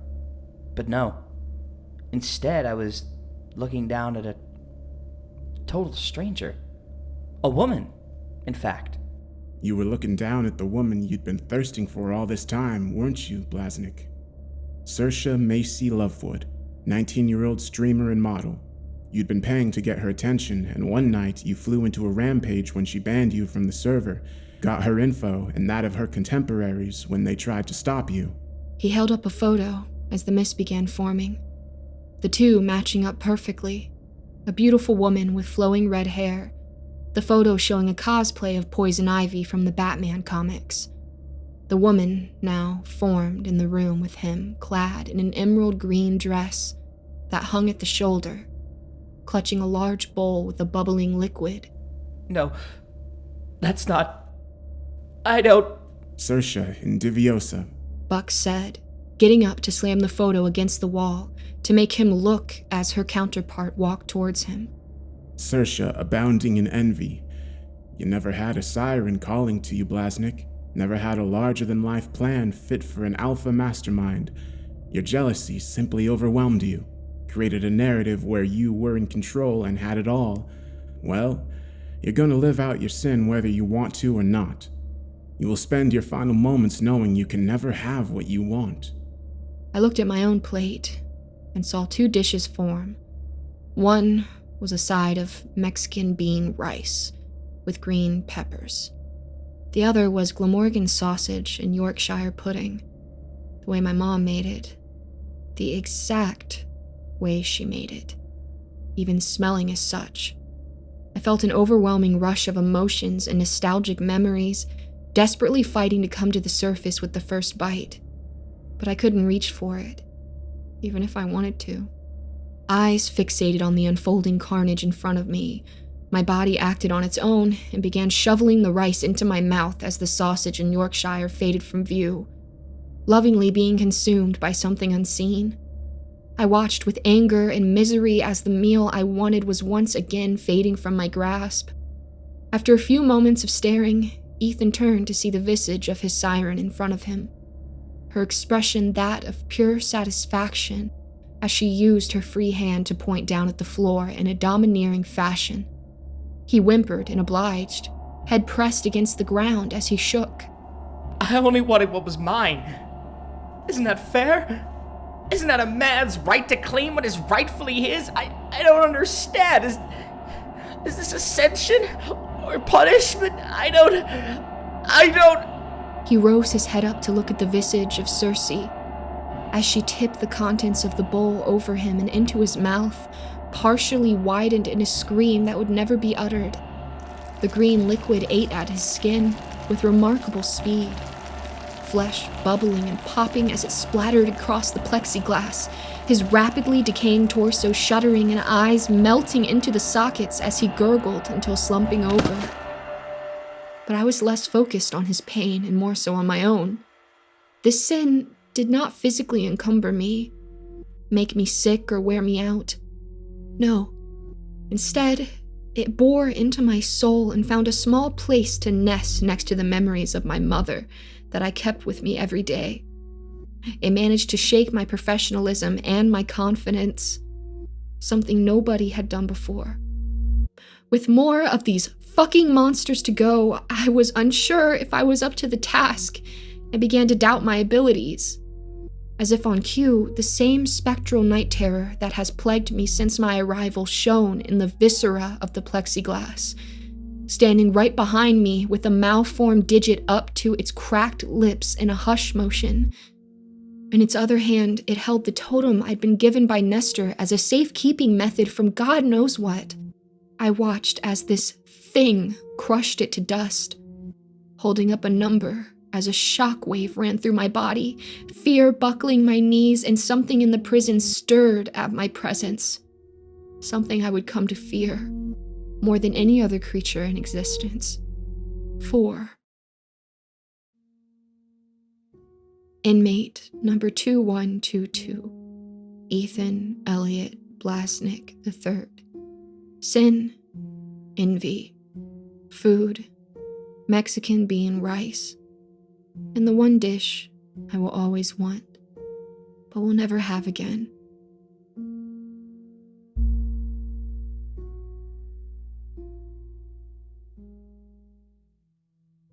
If you're just joining us, my name is Nell Lockwood. I'm the last Sin Eater, and I'm about to meet my next inmate, a person steeped in negligence, self-righteousness, and laziness.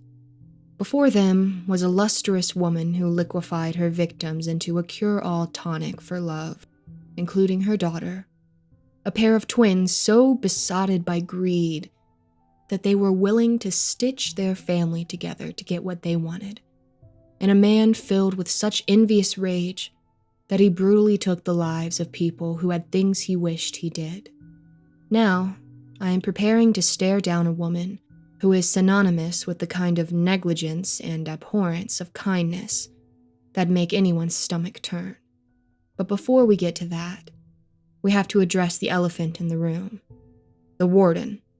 Some of you have mentioned, rather alarmingly, that he isn't to be trusted. You mentioned his namesake, the way Edgar behaved around him, and the way in which he was happy to pull the plug on the whole operation when I didn't wake up. I aimed to confront him, requesting permission to go to his office from one of the guards, after a short nap and time to decompress. I didn't talk to Buck, Nestor, or anyone about how the grief of losing my mother bubbled to the surface after finishing the last meal. There was no point when it was written all over my face, tears running down my face as we finished up and left the room. Buck simply hugged me as I sobbed before leaving me time to heal as he went off to explore the prison and gain intel, while Nestor went topside to give Edgar some room to fly, not wanting him to be cooped up too long. After riding the lengthy elevator for a solid 15 minutes, I came to a long marble hallway with huge portraits of Greek gods doing battle, Saturn eating his own son, the imprisonment of Titans in Tartarus, and the violent affairs that occurred on Earth before Zeus flooded the plains. Every portrait was more macabre in nature as I ventured closer to the large chamber doors that housed the warden's office. No receptionist to ask me to wait. I simply knocked and waited for a response, hearing frantic murmuring from behind the door and a soft song playing. I knocked again and cracked the door ajar to try and call a little louder but with an acceptable noise, not wanting to cause offense if he was in a meeting.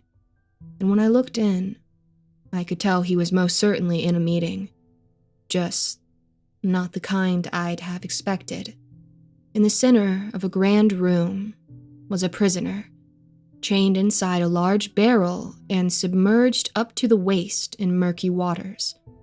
A pool that stretched to 50 feet in diameter, small critters of all shapes and sizes sloshing about underneath the obscured surface. 2 high-ranking officials stood on either side of the barrel, taking notes and observing the warden, now without his trench coat on and revealing a gilded silver waistcoat, black and gold sigils across it, with a white shirt underneath. Sleeves rolled up to reveal lengthy verses written in what I assumed was Germanic. His tall frame leaner than I anticipated. Not an ounce of fat on his arms or his torso. The man clearly took care of himself. Now, inmate number 855, you have been with mine establishment for quite some time, yes? I have done my best to keep you comfortable, respect due, and ensure no harm befell you. I have done my job as an warden to keep you safe, and you repay me with this. He brandishes a shank in front of the man, crafted from toothbrushes and a carving knife, dipped in a poison and sharp to the touch. The man thrashed in his barrel, but didn't respond. You know, I take great pride in this prison, for we only house the worst of the worst. The prisoners that nobody else wants. Ein outcasts! He throws the shank at the wall, and it sticks out, shaking as a grin flashes across his face. Leaning in close and cocking his head to the side as he lightly slaps the prisoner's face. Du nicht wanted, und du nicht loved. He turns his back, arms crossed behind him, and staring out of his bay window, a grand view over the general population of his expansive prison. So many types of individuals roaming the floors that were clearly not human. Lycanthropes, ursine warriors, wendigos, haired apes, and regular humans all cavorting as if it were normal. He sighs and continues, talking as his two associates begin walking around, pouring something into the slots. I could smell the sickly scent of milk and honey, mellified man rising to the surface and making me want to retch. But I resisted, my horror rooting me to the spot. They were slathering him up as bait. Dost du know about scaphism, 855? It is one of the worst ways to be taken out of this world, believe me. You are offered up into dirty water, rife with parasites, insects, carnivorous fish, and mammals that are attracted to your soft, delicious flesh. They will eat you bit by bit, piece by piece, and you will rot for days before death comes to claim your sorry soul. The inmate finally broke their silence to protest. I was trying to defend myself. Those blacks. You know what they're like on the outside. You must understand my safety. The safety of our race. But the warden held up his hand and shook his head.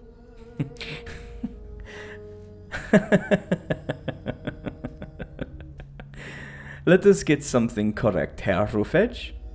I may be German, but I took this job to capture and eliminate people like you. I have no interest in your ideas of racial purity, and your appeal to my skin color insults us both. Overstepping my absolute ruling is a slight I cannot ignore. I have more self-respect than that. Besides, He turned and looked at me, smiling. You offended us, Anita.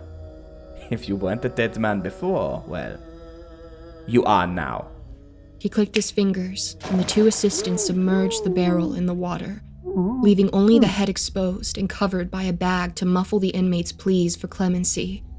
The structure was then wheeled out of the room and past me, the warden smiling warmly as I shuffled awkwardly inside his study. I hope this shows that despite my cold exterior, I do have a moral compass, Frau Lockwood. He gestured to the window, and I walked over to join him. We house all manner of social offenders here, from those who harm people on racial and gender prejudices to child harmers and so forth. Nobody escapes our grasp, and nobody ever will. But I feel I have lost your trust, and so must be candid. He points to a cell at the bottom of Gin Pop, where a large hole resided, every single inmate avoiding it like the plague as they congregated. I picked up the scent of wildflowers, the taste of elderberries, and a sensation of pure, unadulterated hatred emanating from that point. Something lurked in there, something old and powerful. Eyes unseen pierced through the darkness and tore into me, shaking my resolve to its core. You sense it too, yeah? That will be prisoner 001, our first inmate. Some would say the father of the prison, if you exclude me, of course. He's been here since the earliest days, and you will meet him when the time is right. He's not on death row? I asked, swallowing and feeling the lump in my throat. His aura was overwhelming, and I had to turn away. Not exactly. But that's not the question you came here to ask, is it, Frau Lockwood? He walked over to his drinks cabinet and picked out a bottle. Black and in a casket. Chains wrapped around the structure in a ceremonial manner. The front reading, "The Hunter's Dream, for when your rest is nowhere in sight." He poured 2 whiskey glasses full of the red and black liquid, dropping a white circular block of ice into the center, almost like pure moonlight amid the cloak of night in the dark. Why do we need to eat the sins of these fucking monsters? I asked, a bead of sweat rushing down my temple as I turned away and reached for the glass. The warden sitting in his recliner, sloshing the drink around wistfully before he answered. And so the time comes where I must be candid, Frau Lockwood. There is a greater reason for your work here. One that will determine so many things beyond you, me, this prison, and the outside world. When I say you are doing the work of the gods, I mean it. I downed the drink in one, the burning sensation lining my throat and waking me from a fear-addled malaise immediately. Before I could ask, he held up a hand. Not for now. I must ask you to trust me on this. But you will learn in due time. However, I know trust must be regained, and so I offer you this. He pulls a document from his desk and slides it over. A headshot of a young woman with flowing black hair, obscuring half her face, and a scowl written across it as pierced lips and gritted teeth glare up at me. Prisoner number 6626, Luciana Maria de Santos, 21-year-old head of the Church of the Duskfolkers, responsible for the Sturgeon Day of Reckoning. He slid a newspaper in front of me, the headline reading, Massacre at Sturgeon Utilitarian Church. Hundreds dead in mass suicide. A photo accompanying it, showcasing a sea of bodies hidden under tarps, sneakers and shoes sticking out from the bottom, as a crowd gathered outside, frozen in screams of bloody murder. So many of the shoes were child sizes. Among them would be an old friend from when I moved to Sturgeon, someone I lost contact with so long ago, the first friend I made in the city. I am to understand that you know this individual? Someone you is familiar with back home, yeah? He asked, my expression clearly betraying my desire to show stoicism. I nodded. Well, then, I wish for you to know something. You will get very little out of her. She is the most uncooperative of our death row inmates. Only when you show her this will you get the response you need and a relatively painless experience. He slid me a note, sealed with the prison sigil, and a note attached to the front, stipulating not to open unless necessary. I hope this can mend bridges and assuage concern, Frau Lockwood. I carry great pride in this prison. I wish for its reputation to stay intact, whatever the case. Heading back downstairs, I was escorted by the guards straight to the visitation area, despite not being with Buck or Nestor. I protested, but the guards simply shook their head, saying it was time for the interview. I packed myself down and felt a small lump in the inside of my jacket. The totem, perhaps. Maybe that thing didn't get it after all. Either way, I had little time to deliberate as I was taken to the main interview room, bathed in blue light and soft piano playing, the scent of Gouda cheese and wine wafting through the cracks of the door. As I stepped in, feeling remarkably vulnerable for the first time without my trusted friends and guides, but confident in my knowledge that of all the people we'd faced thus far, this one was someone I could handle. After all, I at least knew her and what she did. Luciana came to Sturgeon, a penniless, destitute, and drug-addled woman from the slums. No mother to speak of, and the less said of her father, the better. When she was 14, she ran away from home and began giving street corner sermons, trying to help people see what she saw in the world. A flood of people lost in the shuffle, going about their days without cause for concern or direction. So many lying to themselves about their beliefs, saying one thing and doing another, praying their way into heaven while rapidly crawling into the tight crevasse that was the gateway to limbo with their deeds. She offered them a question. What if you were just honest with yourself? If you lived life the way you were supposed to, saw the things you eschewed, what wonders would open up to you? Luciana spoke of visions from her youth, as so many prophets do, declaring Belphegor sat on his throne of municipal waste. While so many describe him as being on the toilet, Luciana said he sat on the gateway to a better life, only letting those truly embody his ideals and that of the greater gods through to meet him.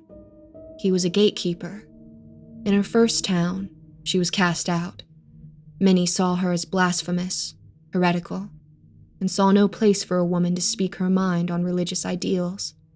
But her story truly came alive once she stepped foot into Sturgeon some 2 years later, at just 16 years old. She said a man who stood where air could do naught but fester and smells dulled to a point of absence offered her a check, an establishment, and a new title, Mother Accumulator. So, the church flourished in a building steeped in twilight at all times, St. Martin's Utilitarian Church. Every member that joined would go indoors, be given a thick robe, and taken, while blindfolded, through a cavern to a small area steeped in twilight. Revelers and fanatics said the sun was hidden behind a black moon. The entire congregation bathed in a twilight glow that invigorated them, emboldened them to do things they'd never do, to reject their old traditions and gods. Still, to think this woman was responsible for the day of reckoning, it was shocking. Looking at her now, lying in a softly swaying hammock and wrapped up in a fluffy blanket, softly drinking wine and looking like a normal millennial, it was almost a total dichotomy from the person printed in the papers. I took my seat and rolled up my sleeves, tying my locks back into a bun and ensuring I was prepared. I had a feeling this would test me. Miss DeSantos, my name is Miss Lockwood. You called upon my services in order to eat your sins before your end. I must apologize that my colleagues are not with me. They appear to be engaged elsewhere. But I feel we know one another well enough to proceed without them. Is that okay? Silence. She glanced over once before swirling her wine and downing it in one go, the glass filling up again as she set it down, unseen hands catering to her every whim. I sighed. You also go by the name Mother Accumulator, do you not? Head of the Church of the Duskwalkers, an organization I am, unfortunately, most familiar with. I paused, thinking of that first friend, almost like an aunt to me, her door always open when I needed advice. The coffee shop she owned forever bustling with happy guests, would-be artists and philosophers who debated until closing time. Abigail Priestley was a gifted orator, expert coffee brewer, and lover of animals. Her bearded dragon Montgomery always on her shoulder and crawling under her thick blonde hair whenever he got scared. But, in time, she would come to face financial woes as Sturgeon faced an economic downturn and took to wandering the streets at night, hoping for answers to her problems. When a local outreach member of the church hailed her down, that was that. She became Duskwalker Abby, and within 6 months, she would be... No, I had to focus. Miss DeSantos, this procedure cannot work without your cooperation. The other inmates did... She waved a hand at me, twirling finely manicured fingers in a far less subdued manner than Mr. Blasnick's condescending finger wag. She merely didn't want me to continue for the sake of it. I'm not them. They're not me. We're all different in this place. And while I did call you, I had a change of heart. The gods say you're not the one, and I follow their behest.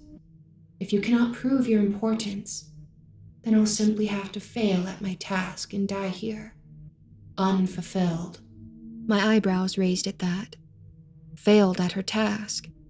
A small stream of blue smoke began to pile in from the top of her enclosure.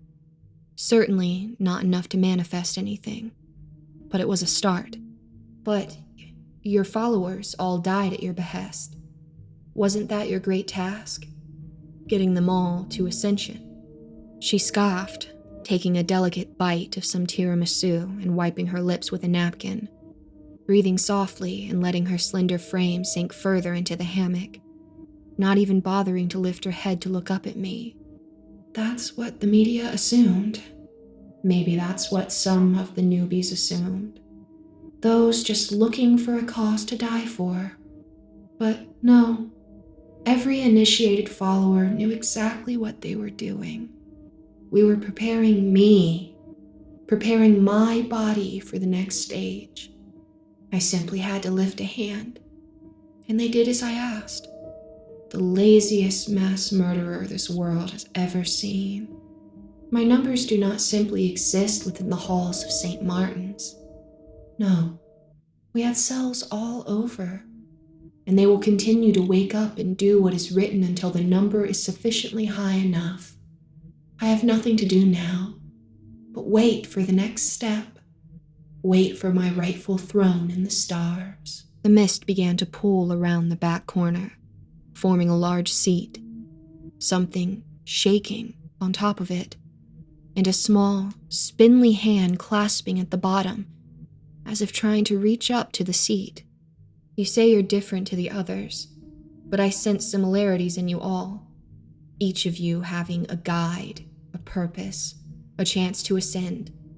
There's more going on here than simply letting you die, isn't there? I sat up, preparing to walk out the door. I will not be a pawn in someone else's game, even if the warden says otherwise. You can rot in here for all I care.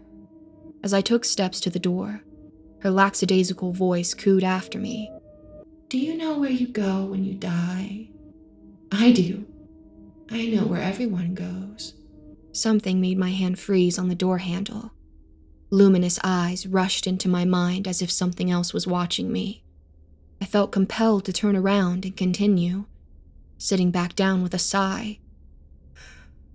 I'm listening. Go on, I replied, the smell of Gouda beginning to overwhelm my nostrils and eradicate my love of cheese. She smiled and leaned her head up for the first time. That's not how it works. Make an offering to me, to the church. If it's good enough, I'll consider it. She took another bite and swallowed a large helping of wine. I sighed. I was either going to be her soundboard or get this done, unsure of what I could even ask to progress beyond her sermons. Then I remembered the note the warden had given me. Giving pause for just a moment, I grabbed it and heeded the words on top. Let her read it first. Unsealed it and, as the instructions stipulated, held it up to the plexiglass for her to read, without seeing what the contents were. Within moments, her demeanor changed. She dropped the cheese and wine, hopping out of her hammock and rushing over to read it carefully, tracing each line with her finger, and then gazing at what I assumed was a picture at the bottom. Tears filled her eyes, and the corners of her mouth curled into a wide smile of uproarious joy as she leaned back, wiping her eyes and straightening her back. Your offering is most acceptable, Madam Lockwood. I will tell you everything and impart some advice to you before the end. She walked over to the wall opposite her hammock and began painting, material simply appearing out of nowhere as deft hands swiped across a plain canvas. Her elegance never faltering while she spoke. When did your lord appear to you? I asked, trying to cast my mind back to what Buck had taught me about tulpas and their embodiments of our sins. I was just a little girl when he appeared in front of me, on a throne made of bone, sinew in the bodies of so many trying to hold his frame up and comfortable. Countless little bodies, hands and legs straining to make him happy, his body hovering over the portal to the better place.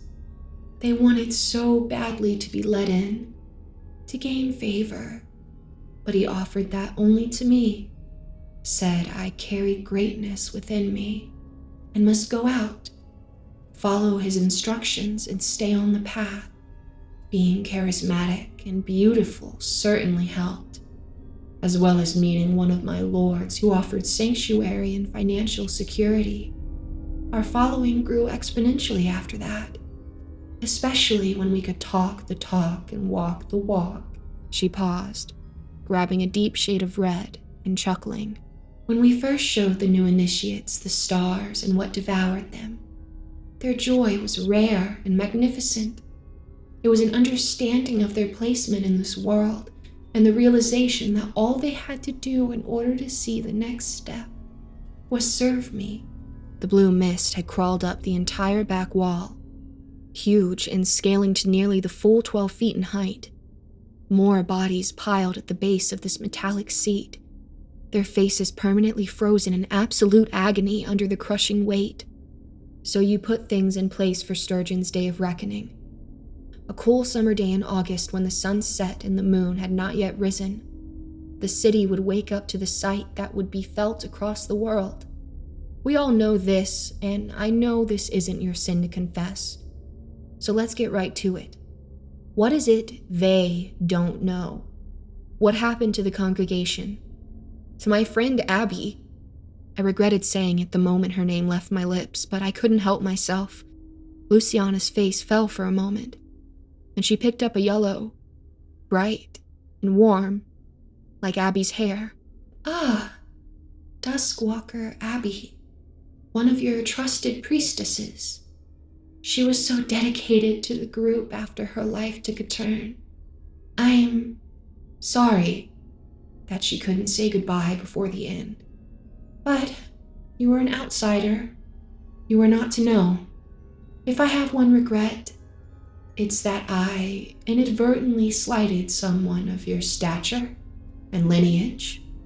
We prepared a concoction in line with Lord Belphegor's teachings. A poison that would steadily dim the light inside to that of a twilight. In time, with the last etches of light on the horizon, they would go to sleep, and within minutes, be gone. A large horned figure took shape on the throne, a hand resting under its chin, while the other pushed on its legs, a scowl across its face not dissimilar to that of Luciana's mugshot. She began to paint faster and with more purpose and less elegance. The poison was willingly ingested by every member of our group. Over 700 souls willing to go with the sun and leave before the moon realized they'd departed. Deep underground, where the twilight shone, we basked in their light, and I watched from my throne as they all praised me, praised Belphegor, praised our All-Mother and the unnameable ones. They fell into a deep sleep, and I was left to watch and wait, knowing this would be my final home. But wait, aren't you Mother Accumulator? I asked, not wishing to interject but unable to ignore such an admission. She threw a stroke with her brush across the obscured canvas, the colors practically glowing from it and bathing her in a strange hue. I am, but she is Omnium Matrium, the woman who founded our movement and was there on the first day of operations at the behest of our Lord. She was no longer with us by the time that I took over, but her spirit was always an influence. Of course, there were complications. The poison did not react the same with everyone. I would guess a third of the congregation did slumber. Another third were quiet, but visibly unable to find any respite. And the last simply screamed, writhing and gurgling as the poison wreaked havoc on their bodies. I was uncomfortable at first, but Belphegor told me this was my own test. He instructed me to do something that would cement my legacy as the church's finest ruler. The mist had finished forming. A red-horned ogre sat atop a bone throne, with countless damned souls either trying to hold him up, escape, or get into the black hole his body hovered over. It was easy to see how it was misinterpreted as a toilet, but all I saw was a throne literally built on the labors of those who had worked for him. At the same time, my plate started to fill up, and my stomach growled. The sins we eat do not ever add onto our actual diet, and we never retain the food. But for the time we smell, taste, touch, and eat it, it's real. And my stomach could not have been happier as eyes met the growing plate. The most succulent feast, bacon-wrapped filet mignon with a French Cabernet, a wheel of various brie, Gouda, and blue cheese, potatoes au gratin with a molten chocolate cake for dessert. I knew there had to be something to it, but my hunger did not care. The job was not quite done, however, and I was determined to see this one through. What did you do, Luciana? What did you do that truly put you in this place and with the sin of sloth?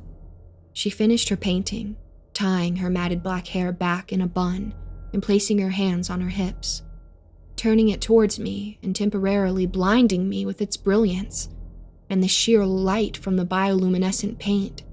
I walked amid the sea of the dead.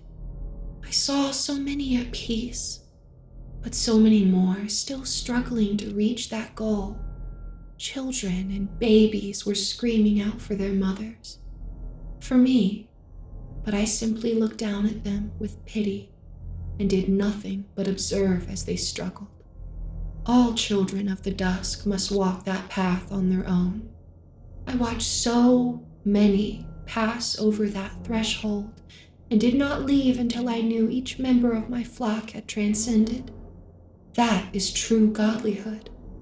That is the legacy of Luciana Maria de Santos, Mother Accumulator, of the Church of the Duskwalkers, bringer of the Day of Reckoning, and, most importantly, my eyes adjusted to the painting as an alarm began ringing out, sirens blaring throughout the facility, and the warden's panicked voice calling over it all. Achtung! Attention! Inmate number 5933 has captured 2 of our guests! This facility is in lockdown! Frau Lockwood, please report to Central Wing immediately! They will not speak with us! Buck. Nestor. That's why they hadn't turned up. I wish I could have reacted in that moment, gotten up to rush to their aid, but my eyes were adjusting to the paint in front of me and the image of Luciana walking, without any reservations, to the back of the room where Belphegor sat, still towering over her petite frame even when sat down. It was with the utmost pleasure that I got to find out who you truly were, where you came from, Madame Lockwood. Your mother did great things for us, truly great things. A word of advice: if you let it in, it will take everything. Good luck. We'll see one another again, maybe in a bar between the spaces. I could not take my eyes off the painting, my hand shoveling the food into my mouth mechanically without pause for thought or concern. The sounds of Luciana being pulled apart and shoved into the hole in the seat filling my ears with not a scream or groan from her. She truly accepted her fate as an observer, sick as she may be. The painting was that of my mother, young and beautiful as I remember her, her afro large and with a pink comb embedded in the side that I constantly used to play with. She was laughing with a pair of dungarees on and holding a younger me on her shoulder. Around her neck was a large pendant with a keyhole over a locket, a sigil synonymous with the Church of the Duskwalkers, and a title engraved in the top, Tu omnium matrum, e dolore magnia gloria. I knew that phrase. It was the same one both my mother and grandmother repeatedly drilled into me when things got tough. A phrase the Lockwood family kept close and was not known outside of that context. How did she know? The food began to turn to rot in my mouth. Looking down at the leftovers of the food, I saw creatures crawling through the remnants, festering, pulsing, rotten, fused, and the popping maggots and fungus, the fetid stench reminding me that it was the results of one's laziness and the efforts of others. Tears in my eyes from the horrific food, the overwhelming fear of my friend's safety pushing me to rush, and the horrific realization my mother, my idol, was not what she seemed. I spoke the Latin phrase aloud in English and tearfully swallowed the last bite before rushing to save my friends. Inmate number 6626, Luciana Maria de Santos, aka Mother Accumulator for the Church of the Duskwalkers. Sin, sloth. Food, a gourmet of delights rotted due to negligence and inaction, built off the back of others. Through great pain comes glory.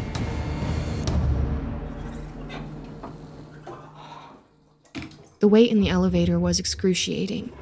It had always been long, but had it always been this long? I couldn't tell. But with every passing floor and stream of light rushing through the tube window, my anxiety built upon itself. The elevator may as well have been filled with water up to my neck for how much I paced, thrashed, and ruminated on the worst. After an age, the doors cluttered open, and I stormed towards Central, a stoic warden waiting for me with his sleeves up and his hands in his pockets. Frau Lockwood, danke for getting here so quickly. I was most concerned to be held up by the... I breezed past him to the view in front of me, a large plexiglass screen that displayed the carnage down below in an extra-large enclosure. Bodies on pikes, split open and hollowed out of their organs. Teeth smashed inwards to the gums, noses removed from faces, and barely any living soul amid the sea of inmates ripped to pieces. That is, of course, aside from the man situated at the end of a great circular table. He was gigantic, but not in the way Tulula, the woman who represented lust, was. His weight was, for the most part, distributed better. Thighs were like tree trunks, arms, great hulking amorphous bulges of muscle, his barrel chest stretching out to double my own width. A great beard flowing down to his navel. His stomach shivered and rumbled incessantly as he took mounds of food from his plate and shoveled them into a huge mouth, making horrific sounds with his mouth all the while. Vile lip-smacking and tongue-licking against the vestiges of food in his mouth, without a care or concern for decorum. Despite the window, I could hear every bite down, every chew, swallow, and spittle. But it was when I saw his plate that the fear set in, knowing full well this one was going to be different to the others. It was stained in dark blood, a piece of leg still uneaten, but barely anything left amid the surrounding bones. He peered down with frustration, pushing his chair back to walk over to a poor soul on a makeshift pike in the corner. Thankfully, not impaled yet, but instead chained to it by the top, partially obscured by the poor lighting. You've got 60 seconds to get down here, or I take a piece of him from a protein workout. The low, northern English voice called out, his massive fist reaching for the person's leg. As they resisted, I saw Nestor's defiant eyes look up at me and shake his head. Don't! He just wants you for... Blood streamed from his stomach as sharp claws dug in and took a pound of flesh, the larger man holding it above his widening jaws and swallowing it in one go, a small trickle of blood rushing down his chin. Time's already started, love. Hurry up. I turned on my heel and made a beeline for the stairs as the warden walked with me, shoving a document into my hands. Inmate number 5933 is Serol Monks, former underground fighting champion and dealer of a killer drug, Thanatos. He's a master manipulator and takes what he wants. I do not advise you go in there without our usual protection, Frau Lockwood. The risk it poses you and the prison are substantial. He pleaded, barely keeping pace with me as we reached the final hallway connecting us to Monk's cell. Fuck the risks! Fuck the prison! He wants a face-to-face interview? He'll get one. He should know not to underestimate any of us. I'll look to you to take a shot if anything goes wrong, Warden. I looked at him, a reassuring grin on my face. I didn't get this far by being a pretty face. I can gut a motherfucker if I need to. He swallowed and nodded. When I turned back, for the briefest of moments, I saw something on the leftmost guard. His hat drew down low, and a salute as we walked past towards the door. At least, I thought it was a salute.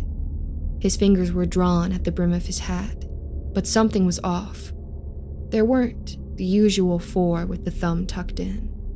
He lifted his head, and for a split second, the hand drew down and in front of me. A familiar maniacal grin plastered on his face that burned its way into my skull, the number on his hand doing just the same as I passed through to the enclosure. 3. The first scent I picked up was iron. So much blood and viscera around me. It was impossible not to. They had me waiting with some lower risk inmates. Thought because I was on good behaviour that I'd do my bit to get better privileges. Even gave me visitation for 9 years of no incidents. Imagine their shock when I started pulling limbs from bodies. Cunts never stood a chance, bless 'em. He rested back on the chair, his makeshift lunch table splattered with blood. Come on, take a seat. We got much to discuss. I looked at the back end of the room and saw Buck and Nestor on either side, both bloodied and beaten, but not dead or mortally wounded. Breathing a small sigh of relief, I sat down on the opposite end and put my papers down, prepping to introduce myself. You know who I am. I know who you are. So let's not pussyfoot around, eh? I have a way of doing things and you are no exception, Miss Lockwood. If we do this, it's on my terms. He breezed through my introduction as if it was nothing, pulling a dumbbell from the floor and flexing as we spoke. I will ask you a series of questions, and if you answer the way I want you to, you can ask one back. Answer wrong, and... He threw his hand back, thumb pointed towards my 2 boys.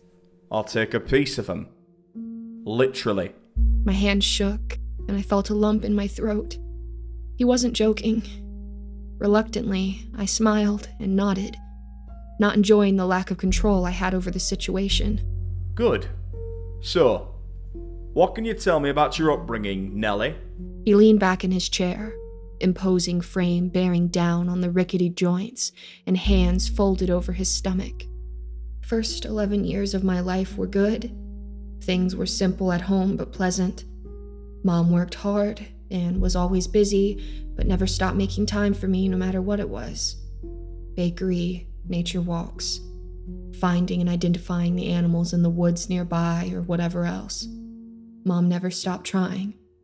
Then I turned 12 and things began to change. I pursed my lips, those painful memories rising to the surface. Arguments, slammed doors, misunderstandings.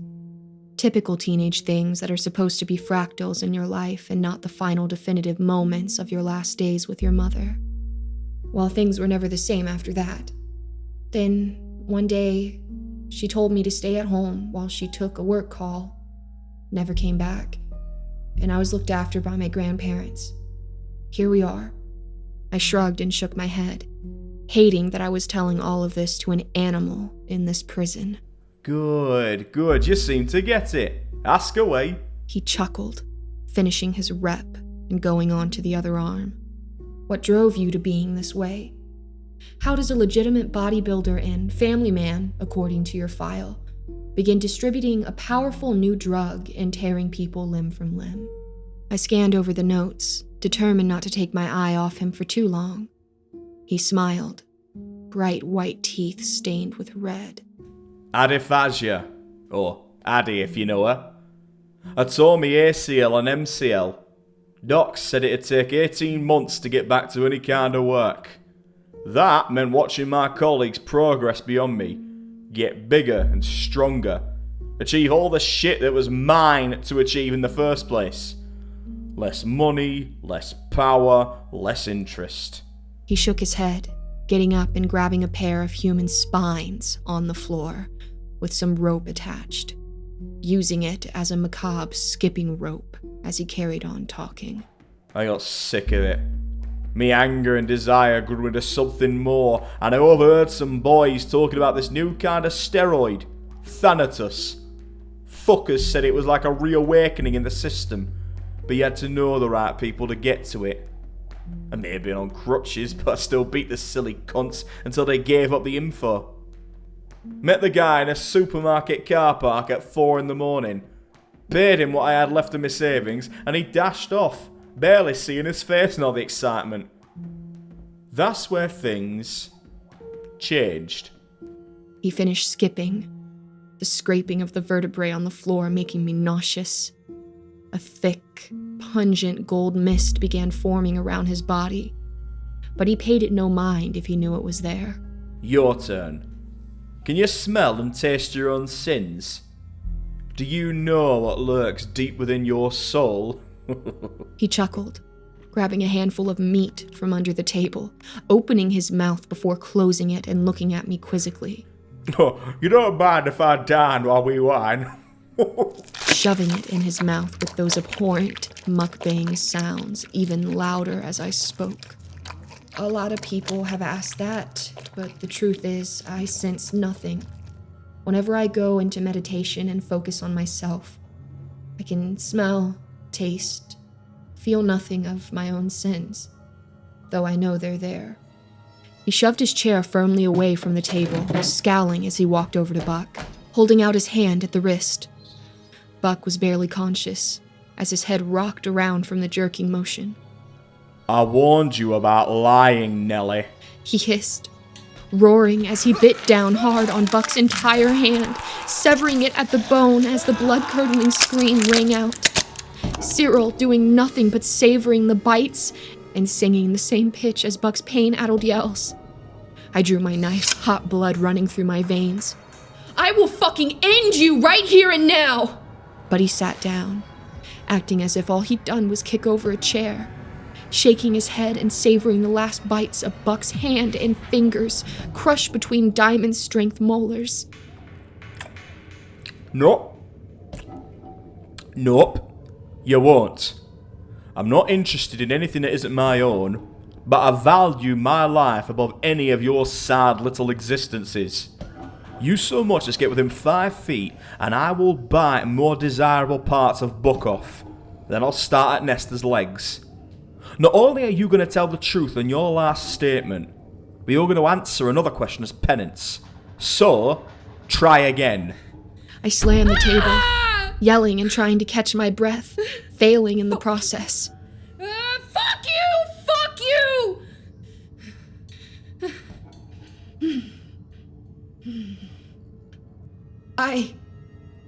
Yes, okay. I once saw my sin. It was cloaked in black, smelled of my mother's cooking, and tasted of nothing. It had a total absence, but I could see it, and it looked like the thing that plagues your nightmares? Yes, I know. Thank you. Do you love Buck? He said, licking his lips and walking over to a pair of intact corpses hanging from the rafters, punching them as if they were sides of beef to practice boxing on. Swift, precise punches raining down on the poor souls. Anger gave way to embarrassment and a slew of complex emotions. My initial response was to ask how that was his business, to deflect or give a half answer, but that wouldn't do. This was not a time for complacency or half measures. With everything I hold dear, but not just a romantic love. A love that transcends the physical. He was my mentor as a young woman. He treated me like an equal and looks to me for advice now. He's everything to me, which makes what you did a moment ago that much more egregious in my eyes. I paused, taking a breath and resigning to deal with the aftermath later, thankful in part that Buck had passed out from shock, so I was spared the embarrassment. Now, tell me what brought you here in full. Left hook, right hook, uppercut, knee to the groin. Serol Monk was incessant in his onslaught, as if he had something to prove. I tried Thanatos that night. First dosage straight to the veins, and it sent a surge through my body that I swear gave me a bloody heart attack. When my senses returned, I was clearly out of it. Stood in this great marble hall that had statues of the greatest warriors and baddest motherfuckers living or dead. At the end, Addie stood.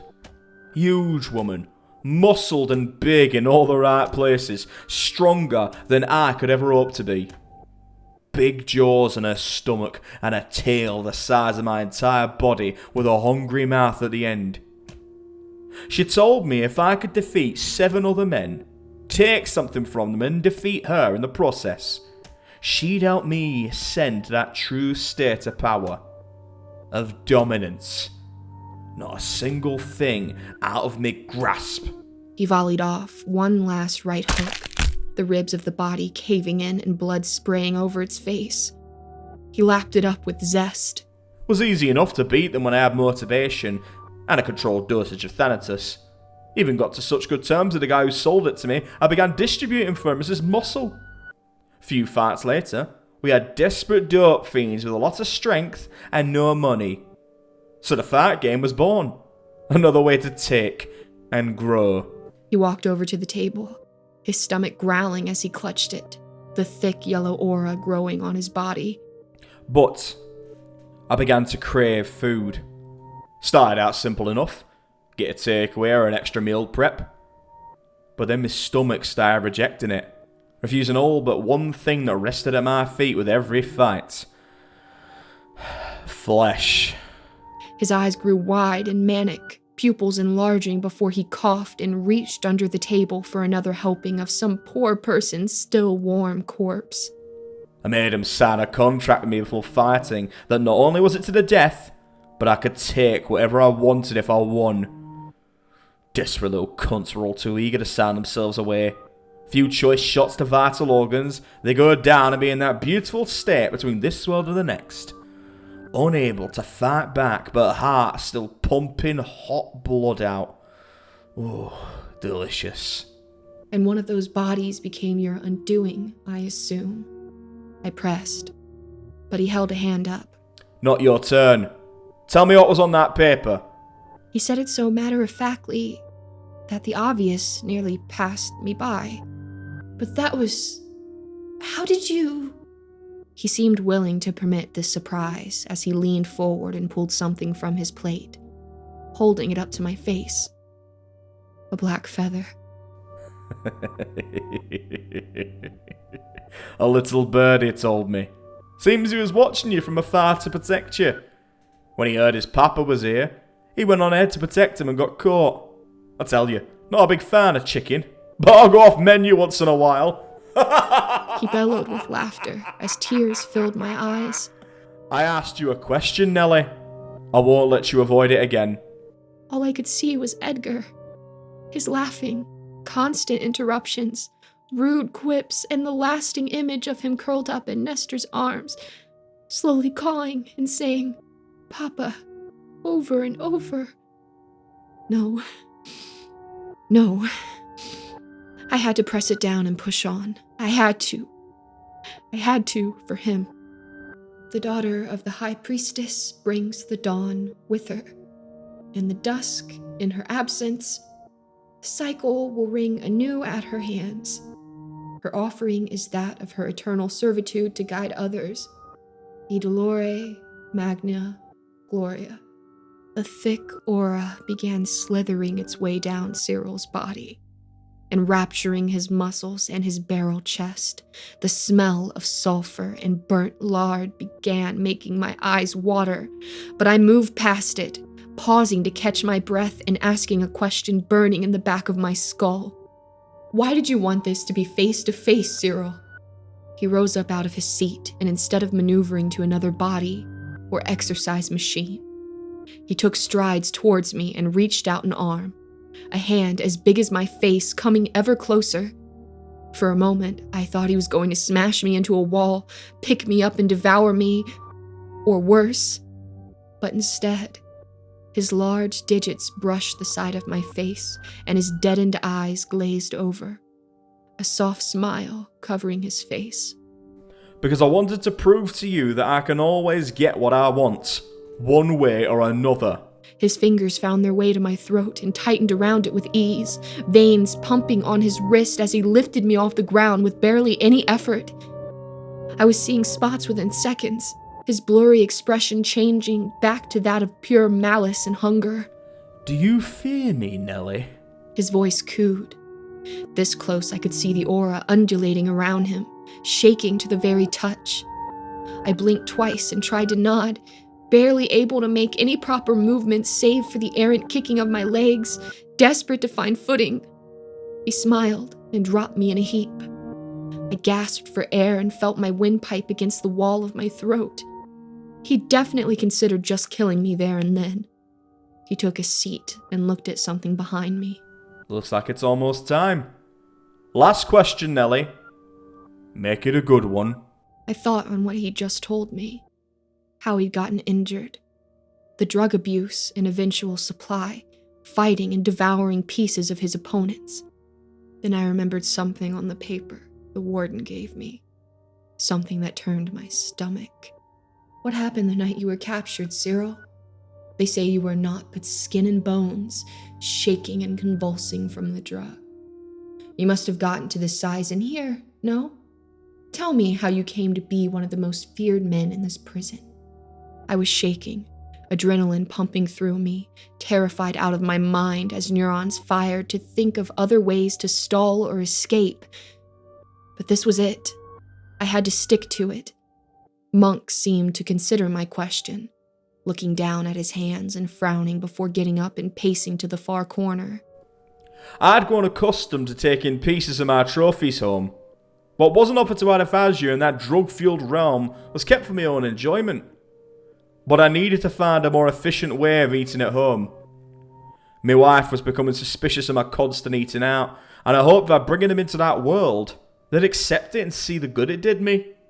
So, I offered to cook one even for the whole family, all spread on just to show my love and appreciation. Oh, they ate it all with relish, said it was a succulent meat and very Moorish. I was overjoyed. So much so that I told her what it was there and then. He turned back to me, genuine sadness in his eyes.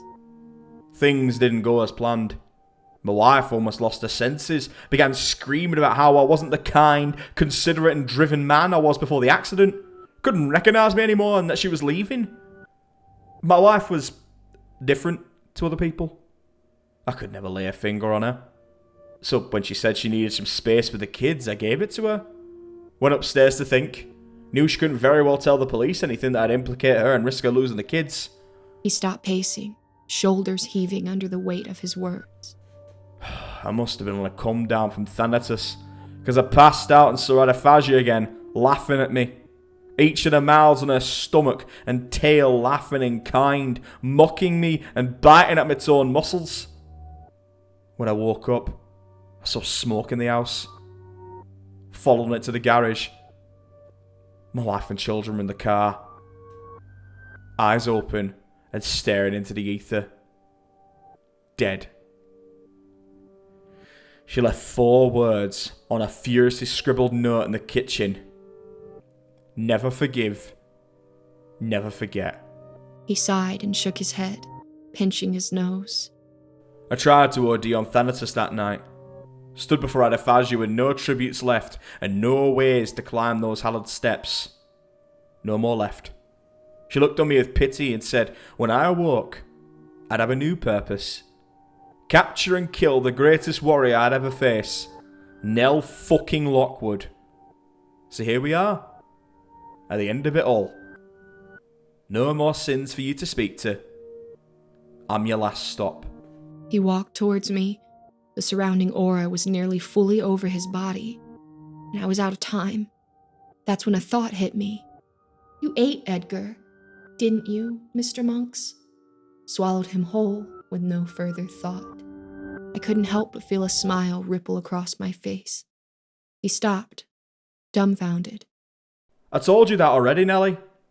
I also told you no more questions. So you'll have the pleasure of seeing more suffering before it's over. He made a beeline for Buck when I burst out laughing. It was a genuine, elated laugh that comes after you find something you lost, and that anger, grief, and anxiety gives way. You stupid man. You really think he's dead, don't you? That the things you eat disappear and you don't have to deal with them anymore. God, I'm so stupid for not even realizing it sooner. I laughed harder, tears in my eyes. His face fell and his lips parted to show gritted teeth. What the fuck do you know, eh? I've taken this meeting where I wanted it to go. I'll have your flesh before all is said is done. What does it matter if he's alive or dead? It matters plenty, Mr. Monks. You ate a creature in servitude to Lady Death. You ate something that, while innocuous, is not from this world. He's pernicious, irritating, rude, and at times downright a pain in my ass. But he is a member of this group, and full of many surprises. I'd also wager he's very, very hungry right now. Surprised you haven't felt him rummaging around in there, to be honest. But you will, when I call out his name. I felt a surge of power and malice run through me, as if I had the whole world in my hands. I took confident steps in front of his towering mass of muscle and saw him grow pale, shaking hands clutching at his stomach as it began to twist and gurgle. Edgar Allan Crow, I said, watching this powerful man double over in agony on the floor at the mere mention, pained moans coming from his mouth as he bent over. I'll never forgive Nestor for giving him that fucking name, I hissed under my breath, walking round Serol like a lioness in front of her prey. Please. Oh, not like this. He whimpered, drool running down his beard with blood. Whatever Edgar was doing, it was efficient. I pulled him up by his beard to look at me, ushering him to lean back onto his knees and placing my hand on his face, the exact same way he did to me. You know what they call a flock of crows, Mr. Serol? I asked, placing one hand behind his head, my other pulling my serrated blade from my belt, driving it into the left of his belly and drawing it across the length with a powerful swipe.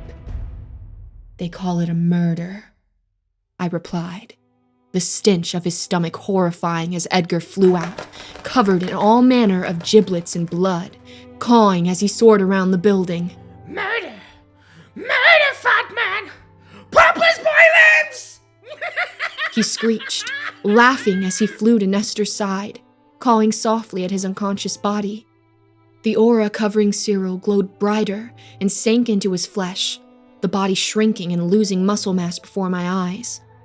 Within a few minutes, he was barely anything but a skeletal frame with his stomach torn open. Sitting back at the table within a stone's throw of him, a plate of chicken wings, Aberdeen Angus steak, sausages, beans, eggs, toast, and bacon waited for me. I knew there was no trick. No rotting food or human substitute this time.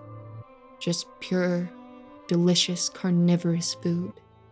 I was going to savor it. I took my first bite, and the sound of a screaming pig filled the room, raw and visceral. It was enough to shake anyone to their core. But my resolve was strong. I relished every bite. And as I made my way through the breakfast, each new bite adding a scream to the choir of suffering creatures. I looked straight ahead the entire time, ignoring the sound of Serol crawling towards me and begging, weakly, for a morsel of food or another shot of Thanatos. Only when his hand touched my thigh did I look at him, mid-bite of a sausage. I need to see her again. I know how this works. You see my sin in physical form. Oh, and I go with them to ascend. You can't get rid of me until then. Please. His eyes were sinking into his knot face, his beard now brittle and patchy, teeth yellowing and falling out. I scoffed and bit down hard on the sausage, the juices spraying in front of him. Your sin was so powerful, so full of desire, that it manifested around you and ate itself. You didn't wonder why you ballooned up and then deflated so quick. You are the Ouroboros, Mr. Monks. You feed upon yourself in the end. Or perhaps there's a better way to say this. Let me think. I turned away again and saw Edgar watching me, head cocked to the side and undoubtedly observing the best tactic to steal from me. I pulled a piece of my egg away and threw it into Serol's open cavity. As expected, he drove straight in, rummaging up through Serol's organs and causing him ungodly damage and pain in the process. But after the way he toyed with me, used information against me, and put my loved ones through hell, I was unfazed. Perhaps I had ascended in my own way, grown a tad. I also knew the warden was watching. I wanted him to see that I was no longer going to play any games. Not for our last 2 sins. This whole prison would know not to fuck with Nell Lockwood. As I finished my last few bites, and the death rattles of Serol monks faded with the agonized screams of the animals I'd eaten, I made sure he heard one last prophetic phase before he left this world. Getting out of my seat, I stood over him on my way to rescue my friends. That which is gluttonous may eternal lie, and even in strange aeons, even you may die. Inmate number 5933, Serol monks. Sin, gluttony. Food, a full English breakfast, complete with the screams of those we devour.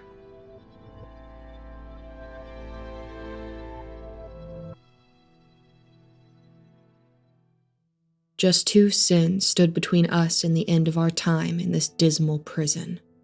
I stared at the body of Serol monks, my meal complete and malice still surging through my veins. I could still see, feel, and sense his sins. Every fabric of my being wanted so badly to hurt him further, an inescapable urge to sink my teeth into his face and bite off his nose. An urge so strong that I felt the feeling well up in me and stop at the gritting of my teeth. It was Nestor's labored breathing and cries of pain at seeing Buck that pulled me from that lapse of moral judgment. He called out, and before I could even step ahead, the doors flung open, and droves of the warden's men flooded the room, cordoning off the area and urgently attending to his still unconscious Buck. Well, you certainly proved you know your stuff, Frau Lockwood. The warden stood by the body of Serol, looking down at him, tutting. I did not expect you to get physical with him. But this is the person you are becoming. Perhaps this prison is the right place for you after all, yeah? He jested, but his eyes were full of curiosity and a spot of joy. I did what I had to do, nothing more. But I'd like to rest before I take on the next inmate, if you please, I flatly replied, adrenaline steadily wearing off and fatigue setting in. He stood up and cracked his neck, shrugging his shoulders and rolling up his sleeves. Des Teufels liebstes Möbelstück ist die lange Bank, he replied, shaking his head before looking at me and clarifying in English. The devil's favorite piece of furniture is the bench. What you put off now for later allows the devil to win. Better to at least get it done sooner rather than later. Besides, this inmate is different. Number 0744 is a unique one that will take even you by surprise, I think. His name is Eldon Calico, 36 years old. You will have no trouble ascertaining what you need in record time. Of that I assure you. In fact... He walked over to Nestor and inspected his wound, physicians attending to him as the others put Buck on his stretcher and took him out of the room in a hurry. Mit Herholden an das Kracher Edgar with you, I don't think you'll even need my information. This will only be a test in your patience. I opened my mouth to protest, but what use was there in arguing with a megalomaniac? I simply sighed and made my way for the door. How long will Buck's surgery be? I asked, hoping to at least give myself some time to nap and eat. The food of the sins I ingested never filled me. I'd say 6 hours if we're quick. Use that time to finish this sin and rest up. I assure you that you'll be out within the hour. Grab something from the green room to eat and we'll patch up Herr Holden. You have 20 minutes. He sees the discontent in my face, and his expression softens. I am testing you only because I believe in your abilities, Frau Lockwood.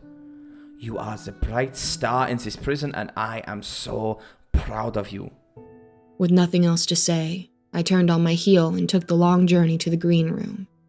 I'm not proud enough to admit that when my steely gaze was met with large indifference, and the door finally closed, my body slumped against the back wall and I burst into tears, pulling my knees up to my chest as I sobbed. I failed them both. I was brash. I made mistakes. And it cost them both. Oh, Buck. Within a few minutes of self-pitying, the elevator stopped and the green room was in sight. Knees struggling to hold my frame up as I swayed from side to side, praying for coffee and sustenance that would provide me some kind of boost. A pot of coffee on and some sandwiches in my system, I slumped into the chair and felt my eyes flutter, if for a moment. Darkness enveloped me, flashes of images from my past, the smell of my mom's cooking, her begging me to stay indoors, the cool summer air and thick brambles scratching my arms as I rushed towards an unholy light in the distance. A man with wide eyes beckoning to me. A struggle. Blood. Searing pain. Then, the figure standing in a fire pit. His body searing and chunks of his flesh melting and plopping onto the floor. Rickety arms reached out in front of me and held up one finger each. His smile drooping into a frown as muscle tissue struggled to hold his lips together with the heat spread over his body. 2. I snapped up. The pot of coffee was boiled, and it looked like I'd been out for a few minutes. Downing the coffee and getting changed in the restroom, I took a leap of faith and grabbed for the totem in my pocket, hoping I'd simply had a lapse in judgment and it was perfectly fine.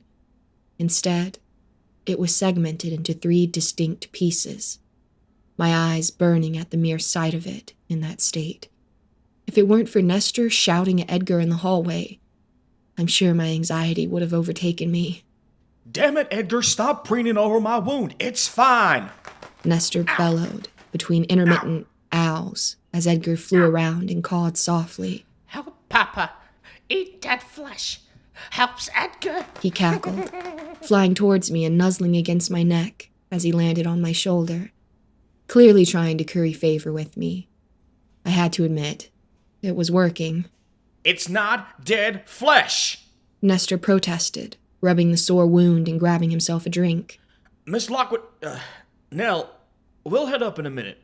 You just keep that idiot son of mine busy so he doesn't try and nibble into my flesh, okay? He sighed and walked into the green room. Edgar. I'll flash that flesh. Edgar softly quipped before repeating, Papa, over and over, as I stroked him and felt a weak smile run across my face for the first time in so long. A moment of clarity I would come to appreciate and yearn for in time. As we stepped out into the visitation area, the guard saw us through and pointed us to the farthest room on the end. A large circular dome of sorts that on first inspection would have been mistaken for an IKEA showroom. Furniture that had never been touched, sat upon, or utilized in any way was strewn about the place. A bookcase with nothing adorning it. A dining table that had makeshift plates and silverware, but no food. It was entirely bizarre, and sat in the center of it all was a meek man perched on a chair, with his hands nervously running over his well-ironed trousers, and occasionally fiddling with the collar of his shirt, as furtive eyes met ours, getting up with a wide, sincere smile and unwavering politeness. Ah, you must be Madame Lockwood. A pleasure, I'm Eldon. I'm sure you're tired, so I'll try not to take too much of your time. He outstretched a shaking hand, and I simply stared at it, the smell rushing through my nostrils, but not enough to place its designated scent or reminiscent taste. He retracted the hand and rocked on his feet. Of course, probably wise not to touch me. I am an inmate here after all. Shall we? Nestor and Edgar took their spot nearby, Edgar teasing Eldon from afar, much to Nestor's chagrin. Flanders! Smells like sulfur! If Eldon took offense, he didn't show it as we took our seats on opposing sides of the dining table. I saw something moving in the dome, but I kept my focus on Eldon. So, Mr. Calico, why are you in here? I asked, watching his body language closely. If you don't mind me saying, you're a little different to our usual clientele. Was there a mix-up? This seemed to relax him, and he let out a hearty laugh, perfect white teeth shimmering in the light, and giving him an almost holy visage. Ah, well, we all have our sins and our troubles, do we not? I've made some mistakes, maybe upset a few people with my temper, but I'm much better now. It's a credit to this facility, and hopefully to you for being able to take the remnants of those past life sins from me. The smell was beginning to grow unbearable, and the surrounding pressure was growing heavy. I looked to Nestor before sighing and turning my attention back to Eldon. "Do you like children, Eldon?" I asked, feeling my knuckles grow white from the clenching. He cocked his head to the side and gave a sincere grin, kind eyes softly resting on me. Of course. Children are the future, and I would distrust anyone who didn't enjoy their free spirit and open kindness. He leaned back and rested his hands in his lap. They are the future, truly. What other kind of answer is there? I took a deep breath and held it in my lungs, letting the smell of sulfur burn inside me before I exhaled and felt the burning on my tongue. "Do you like fucking them?" I asked it as blunt as one could do, letting the moment hang in the air as I wished his fetid body to do. His smile was the first to fade. It twitched and resisted as the corners were dragged down and the glimmering teeth shut off from my view. I persisted. "You must do, since you continued doing it even after your community found out and excommunicated you instead of calling the police, since the parents didn't want to press charges. You ensured that frightened girl was the first of so many." His aura was steeped in tar and trudged about the place, its stain marking every single section of the furniture it touched in countless handprints, searing hot to the touch and full of unspeakable foul odors and liquids. The furniture only looks pristine on the outside, but once you get closer, that's your core fault, but not what put you here, is it, Mr. Calico? No, it's what you did upon the knowledge that the town was gathering evidence to put you away, to stop you seeing the child you fathered with one of those little girls. Because they were little girls, Eldon. You just got to one of them at a time when she could have kids. You fucking animal. I was finding it harder and harder to keep my cool. I could see exactly why the warden was testing me.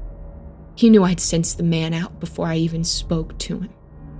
Eldon's eyes seemed to sink into his skull, pupils dilating and losing the bright hue they'd once possessed. He stood up from the table slowly and began breathing heavily, shoulders hunching as veins appeared on his neck. And still I persisted. "You got angry. So angry, in fact, that you tore them apart with your bare hands and teeth, one by one.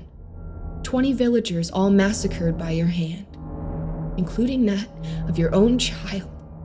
One swing and you silenced his cries. You arrive here, you think you find God or whatever the fuck this whole nice guy act is. And you think you can pull the wool over anyone's eyes, even mine." I stood up and walked across to face him, some 15 feet separating us. "Well, it took me 9 minutes to figure out your shit, and I already know your sin. You know, wrath may be one of the oldest sins, but my God, is it easy to spot." The plate on my table started to fill, a blowfish finely cut with all the wrong parts waiting to be devoured. Eldon's breathing giving way to growls and grunts as his muscles grew and ripped his shirt, eyes growing vacant. Shut up! You know nothing of who I am! Fists smashed the table as I dove for the plate, finding cover and eating it as quick as I could. Eldon tearing furniture to bits as Nestor stepped in and Edgar flew overhead, rushing in to peck at his face before getting away. I felt the poisonous rage fill my body almost instantly, hot anger of the prior sins. The warden, of this fucking monstrosity in front of me. I no longer cared to see him eaten by a tulpa. Whatever that sludge-addled creature was, I wanted him dead by my hand. My vision shook, and I rose from my spot, knife drawn, as I waited for a chance to mount his back and began driving my serrated blade into his soft flesh. Finding a soft area on his shoulder blade, I made a point to drive it into the hilt before pulling on it with all my body weight, splitting the flesh. He was screaming. Good. I wanted him in pain. I wanted him upset, a boot to the face for good measure while he howled and bled onto the floor. The sludge tulpa ferried its way over to where Eldon sat, peering over at him curiously. But I wasn't done.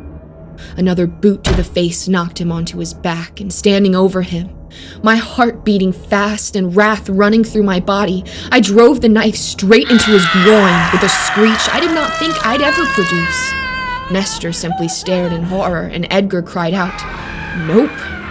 His cries of pain were music to my ears as the sludge tulpa sank over him and drowned out any notion of his anger, his pain, and his protests, like being smothered. He fought back with extreme prejudice until the life steadily left him, and he was nothing more than a stuck pig on the ground. You weren't worth a proper conversation or anything close to it. I spat on his body before walking straight for the door, not even wanting to look back or stomach the smell of his sin any longer. "We good, Nestor?" Nestor shuffled and cleared his throat, knowing I was making my way for the infirmary to see Buck. Yeah, we're good. Guess it's a time to be thankful whatever you ate don't last too long. Buck was still out cold when I got to the infirmary, his body racked with cuts and bruises. I was told his hand wasn't salvageable, and instead he'd be given a state-of-the-art prosthetic. I don't know how they did it, but the damn thing could actually flex and respond in the same way his flesh counterpart did. Still, seeing him like this, so damaged and hurt, I felt the blame overwhelm my wrath the moment I stepped near his bed, eyes fluttering and gently opening to see me. That smile that could melt the ice caps still prevalent in spite of his injuries. Always a pleasure, Nell. I take you stopped that big bastard? He paused, and I simply nodded, hand caressing his tired face. We ran into some trouble up there with you, Buck. Had some complications that required us to go on without you. Weren't personal, just had to be done. Nestor shuffled, clearly not used to giving bedside words of comfort. But you needed to heal, you see. Heal? For some bumps and a scratch? Oh, I see. His voice fell to a croaky whisper of affirmation as he flexed his hand, and mechanical fingers responded in kind. For a moment, I thought rage, misery, or despair would take him, but instead he laughed.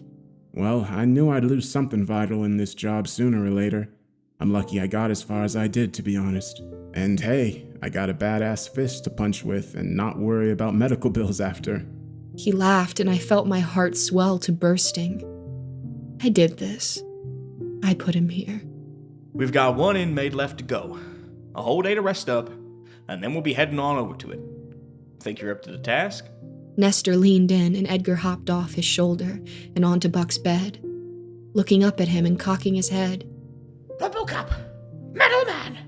Even cooler! He cawed as Buck gently patted his head, smiling. I'm the last and best McGraw they have. I can't very well explain the compendium from a hospital bed, can I? Let's get this bad boy calibrated and then get moving. I pulled the heavy book out of my bag and dropped it onto his lap, smiling and breaking into a chuckle. Look on the bright side, Buck. You didn't lose your writing hand. We laughed, and it felt like the last few days were nothing short of a bad dream or a distant memory. But we knew we had one final sin to go, and that it would be the largest obstacle to climb. No warden in sight, no prophetic illusions, just the knowledge we were moving ahead. As Buck opened the compendium, a dossier slipped out and fell onto the side. Curious, we looked at it and saw the title on the top. Prisoner Inmate Number 001. Opening it up brought more pain and sorrow than anything I could have been prepared for. Not because of the crimes they'd committed, of which there were countless. Not because of the sin or their tulpa, of which there was almost no info save for the sin of pride, but because of the name and photo attached. The name and photo that I had burned into my brain for over a decade. The photo was of a disheveled woman in her 50s, deadness in her eyes and a prideful grin stretched across her face, bearing the sigil of the Church of the Duskwalker. Her name? Gwynllian Nia Lockwood. Inmate number 0744, Eldon Calico, the butcher of Felixstowe. Sin, wrath. Food, a blowfish filled with a poisonous rage that would infect and harm oneself as much as it did others. Mom.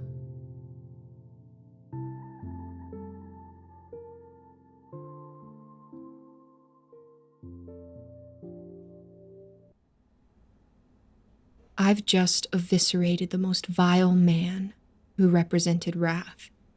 Now I am tasked with the final sin, and the significance of that person is not lost on me.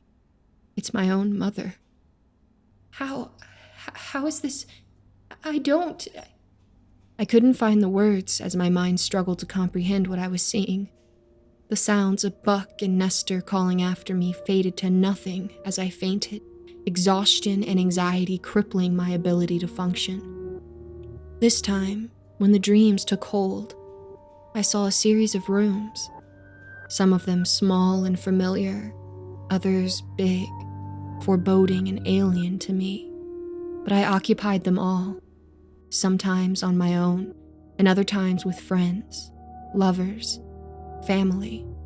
In every single instance, that specter was right behind me, sometimes looming overhead as bad news was handed down, perching the corners of the room to observe me carefully as I did something innocuous.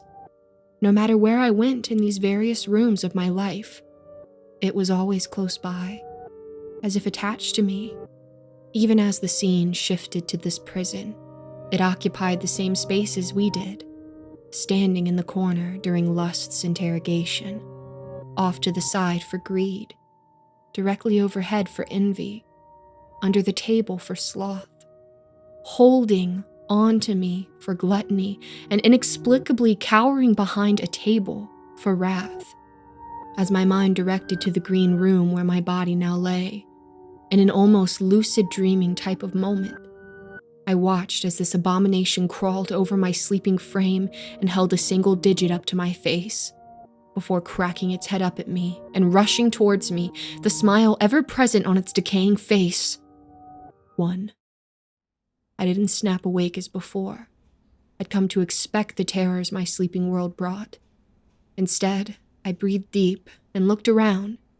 I saw Edgar had nestled himself in my hair, sleeping softly. Comfy. Mama.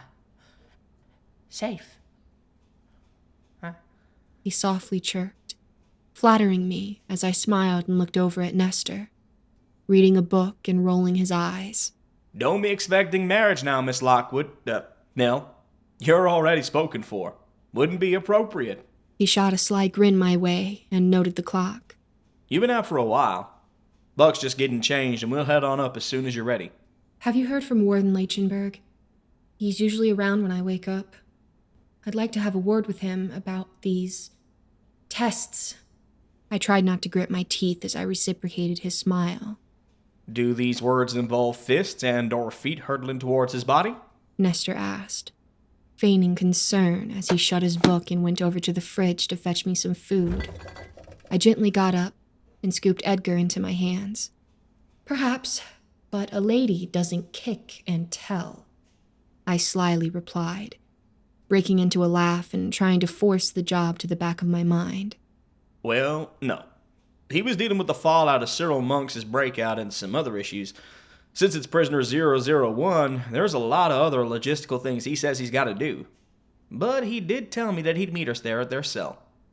Nestor shut the fridge and handed me some sandwiches and a glass of orange juice. Now eat up. We got way better food on the plane. Mind if I ask you something, Nestor? I bit into the cheese and ham sandwiches with joy, my stomach grateful for a proper meal. He nodded and gestured for me to continue. What's it like, working for Lady Death? He paused and thought for a moment, finding the right way to say something about someone who, I can only assume, was always listening in. No day is the same, no night is dull. She has a saying that I've tried to take with me into life, especially on difficult jobs that I know will entail a lot of pain. struggle, and heartache. It takes courage to accept one's fate, bravery to step beyond the threshold, and sincerity to see it for what it is. Death can be as foreboding or as forgiving as you make it. It is a journey we must all undertake, and though we walk it on our own, it does not need to be without loving company at the end. Cheesy, but I like it. It's certainly a motto to live by. Edgar began to wake up, and upon seeing my food, gently preened me until I gave him some. He was being that adorable, and it was hard to resist. We had some trouble with our own terrorist group a while ago. Called themselves the Mortal Coil and attached to the bodies of the recently deceased. Said that death itself was a crime against humanity and needed to be stopped. When we dealt with them, it meant dealing with uncomfortable conversations about life, death, and everything in between. At the end of it all, well, it made me realize something. He smiled, lips trembling as the door opened and Buck walked in, buttoning his shirt and fumbling with his bionic hand. Taught you that all moments matter, and we should take life by the horns and hold on until it bucks us off. He smiled, laughing despite his low energy, still making my heart skip a beat. I'm glad you're up, Nell. Ready to beat this thing and go home? I tried to smile, to feign confidence, but the moment he mentioned the job at hand, I felt my face fall. Hey, Nellie, you know that whatever is in there, it's beatable. If it is your mother, we can still deal with this properly. Nobody has to get hurt if we don't want them to, but... He kneeled down and looked me in the eyes, a melancholy twinkling in the corners I'd seldom seen. I'm not sure that's your mother. I think someone has been playing a long, long game at our expense. I thought about what he said.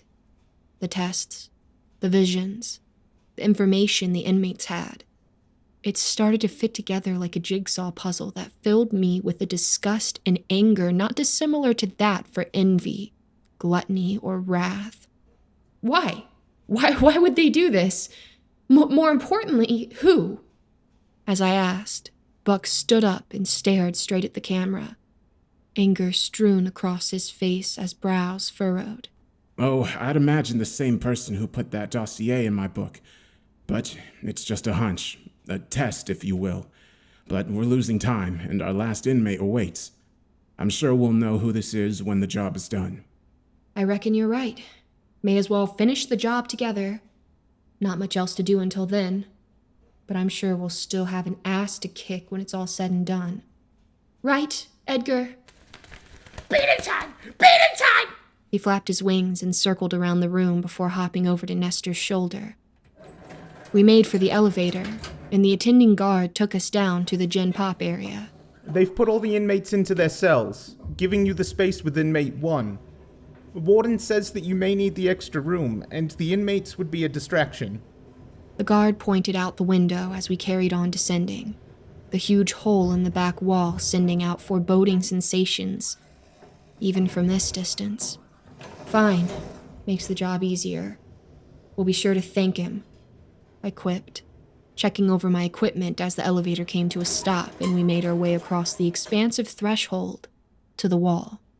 As I looked at the several stories of cells around us, I could feel the collective murderous intent of thousands of inmates bearing down on us. It felt so much as if we were caged animals they were observing for enjoyment.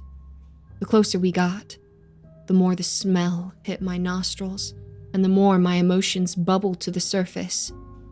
It was the smell of her cooking, almost exactly as I remembered it from so many years ago. Nell, no matter what you see in there, I need you to keep professional, okay? Buck's voice cut through the lapse in focus, and he took my hand in his.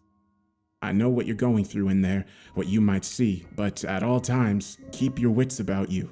That could be the difference between life and death. No matter what, we'll be here for you. I smiled and nodded. He was always a good tutor and imbued me with an additional sliver of confidence I didn't know I had. When we approached the threshold, I saw the warm glow from the large cell, and a voice called out, "Just you, my dear. The boys will need to wait outside."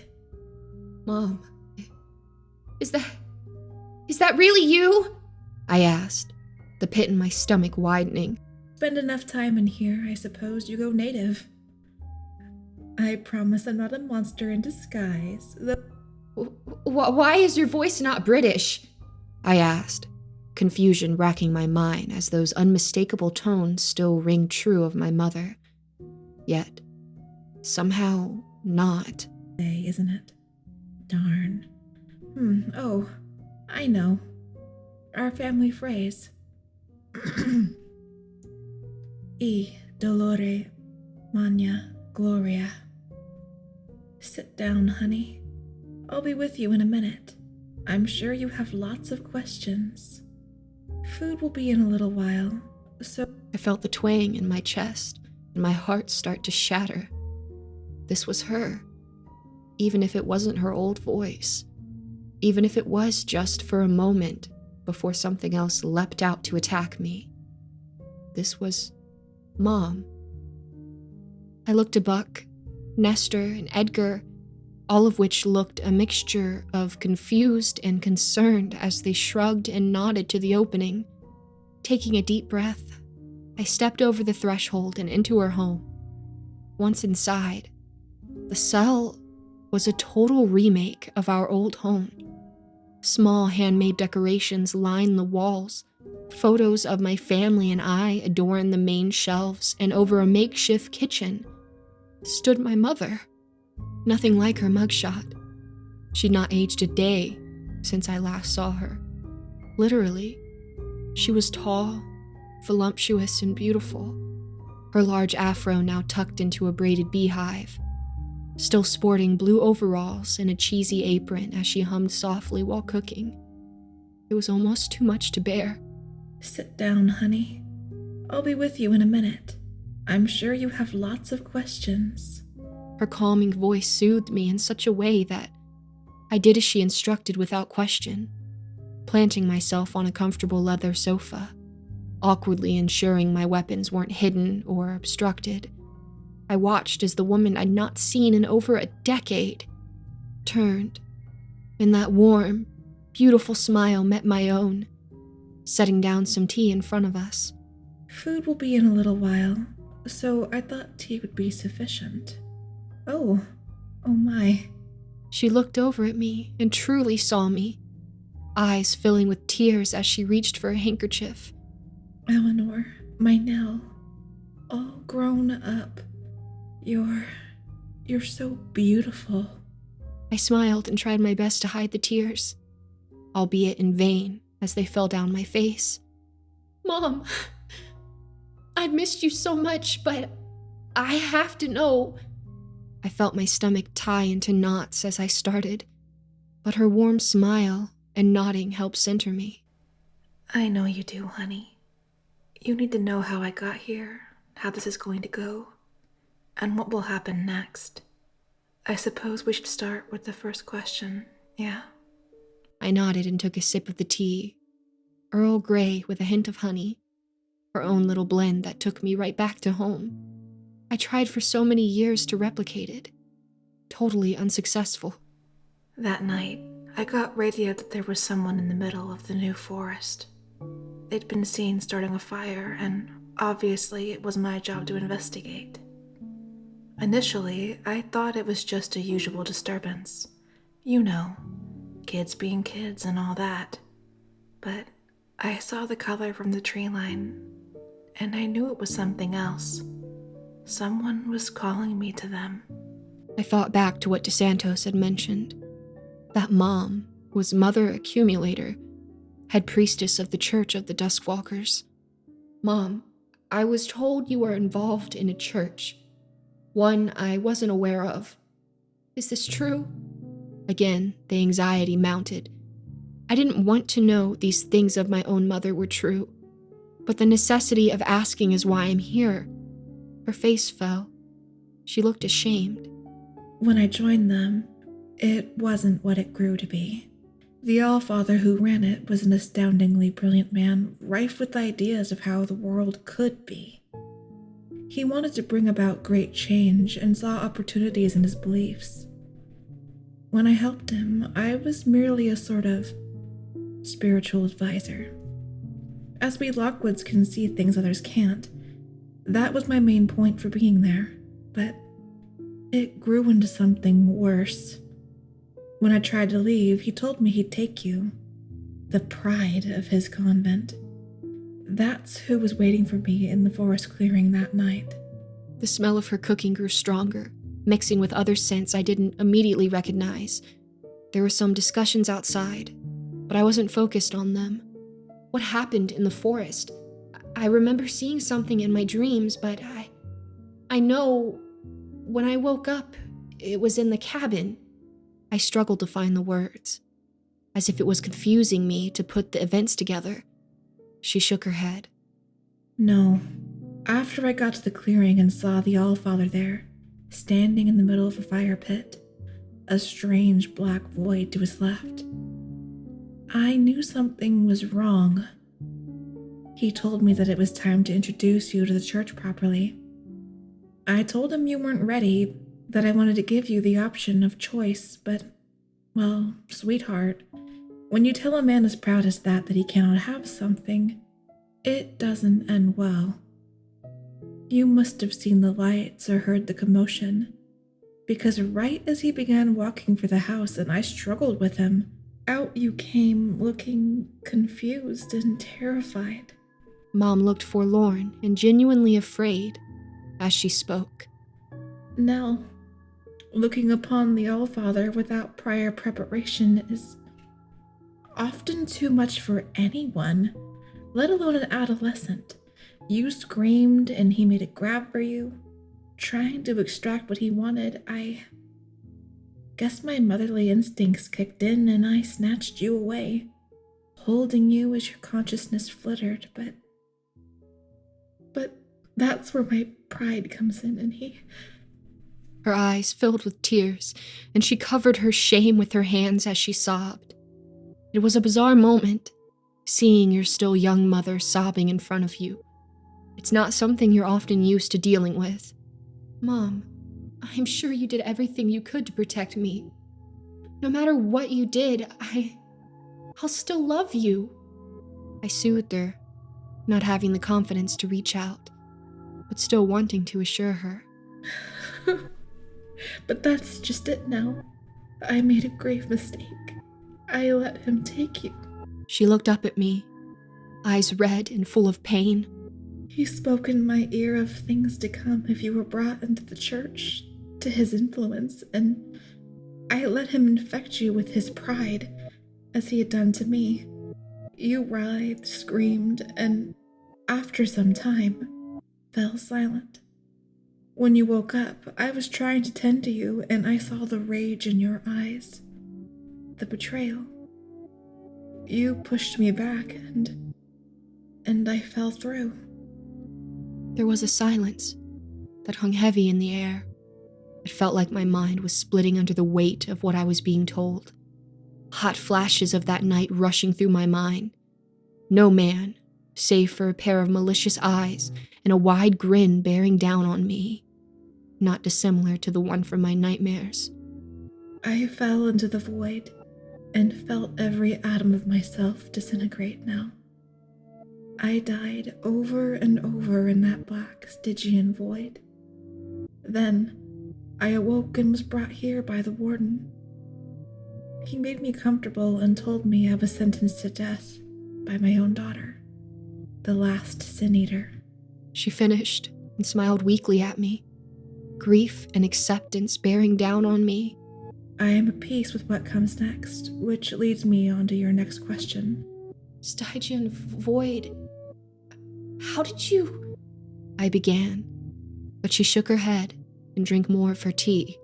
What happens next is you take that knife in your holster and you do what needs to be done. You end things here and now. You let your mother go to her eternal rest, knowing she confessed her sin. She stared at me, utmost sincerity in her eyes. You do the job Grandma and Grandpa trained you for, and you do what needs to be done after. Even when asking for death, she carried grace and beauty with her, sipping her tea and getting up to wash the cup up. She looked at me as she wrung her hands, my mouth still hanging open. No matter what happens, You will always be my daughter. You will always be Nell Lockwood. You carry that name with pride. You never forget that for all the errors and mistakes we make, we Lockwoods are good at our core. She breathed in, not looking at me as she carried on washing up. I'm ready to go home, Nellie. I stood up, drawing my knife and taking shaky steps towards my mother. I just needed to aim for between the ribs, strike with all my power, and pierce her heart in one motion. It would be like nothing within moments. I pulled the hilt around and gripped it, feeling every nerve in my hand tense up as it had done so many times before. The smell of her cooking overwhelming me. Visions of her buying me my first animal book for Christmas. Me dressing up as her for school as my hero. Stop it. Stop it. Please. It would be like nothing within moments. I stepped closer, grabbing her shoulder with my left, spinning her around and driving my knife in with my right. Her body let out a gasp of air and her eyes were wide. But a smile was written across her face. She relaxed and fell forward, arms draped around my body. I will always be with you. Always in those places when you're at your lowest. I love you, Nell. I laid her body down, closing her eyes and sobbing over her body. I wish I could tell you that this is the end of my tale, that we excised the last sinner from this prison, packed up and left, that I mourned my mother's loss and gave her a beautiful send-off. But that is rarely the way these sorts of things go. The light shut off, and we were bathed in a dark red light, as the warden's voice boomed over the intercom. I see you vanquished the last sin. Your own mother. Bravo, Frau Lockwood. You exceeded all mine expectations, and I must say... His voice dropped. The accent lifted, and a powerful accent rang out. I am so proud of you. I think it might be time to put an end to this. Don't you? I felt my head burn, looking down at the body of my mother and realizing that not only was there no blood on my person, but there was none on her either. She glowed with a bright white aura, and the smell of her cooking gave way as she faded in front of me. The room I was standing in now barren and filthy. Outside, I heard Buck and Nestor scuffling, and upon stepping outside, saw Buck standing over Nestor with his hand firmly clenched around something broken in his pocket. The totems we'd been given. Destroyed. I went ahead and ensured that there were no extra issues in my release from this place. Pride lives not only in you, Miss Lockwood, but in Mr. McGraw as well. I took some extra liberties when he was being operated upon. An alarm rang out, and the horrifying sounds of every cell door opening filled the once silent prison halls, the main doors giving way as figures began to pile in. Familiar figures. You thought that you were absolving these evildoers, sending them to their gods and resigning them to whatever fates befell them. But no. You were the key to freeing them from their mortal coils and allowing them to go back to the forms they once housed. My situation is a little more complex. You may have gotten rid of pride, but I am something more than pride. But you know that all too well, don't you? The visages of an incubus, Maman, Moloch, Cirque, Belphegor, Addie, and the sludge Tulpa burst through the doors as inmates stood over their railings looking at us. Like father, like daughter. His guttural laughter fills the room as dread builds in my soul. He clears his throat and taps the mic. Every head that wasn't previously looking towards the shrouded warden's office now craning their necks up as he spoke again. Attention all inmates. First prisoners to kill Nestor Holden, Edgar Crow, Sir Simon Buck Nasty McGraw, and capture Nell Lockwood alive shall have their sentences commuted. Until then, this facility is in lockdown. I stood at the foot of utter oblivion, not knowing where to start as violence and murderous intent rushed towards me.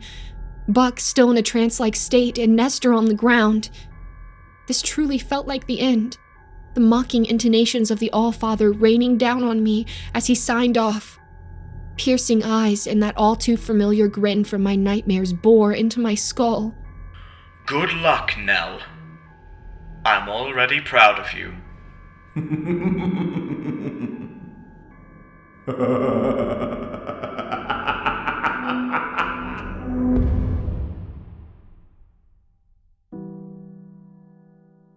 I believe that unarmed truth and unconditional love will have the final word in reality. This is why right, temporarily defeated, is stronger than evil triumphant. Dr. King said that when facing a scenario that offered the hardest path ahead, a path that involved tackling the harshest kinds of racial injustices in order to root out the systematic issues that the nation had, still has. I believe we can root them out together through difficult conversations and actionable change. My name is Madam Nell Lockwood. I'm the last Sin Eater. This is the end of my story. I stood in that space for what felt like minutes, the tulpas of older sins now rushing at me. Nestor pinned to the ground with a still confused Buck's foot. Edgar nowhere to be seen as the droves of inmates rushing from all sides, malice in their minds and hands ready to tear us apart. To say I felt the enormity of the situation impress upon me would be a gross understatement.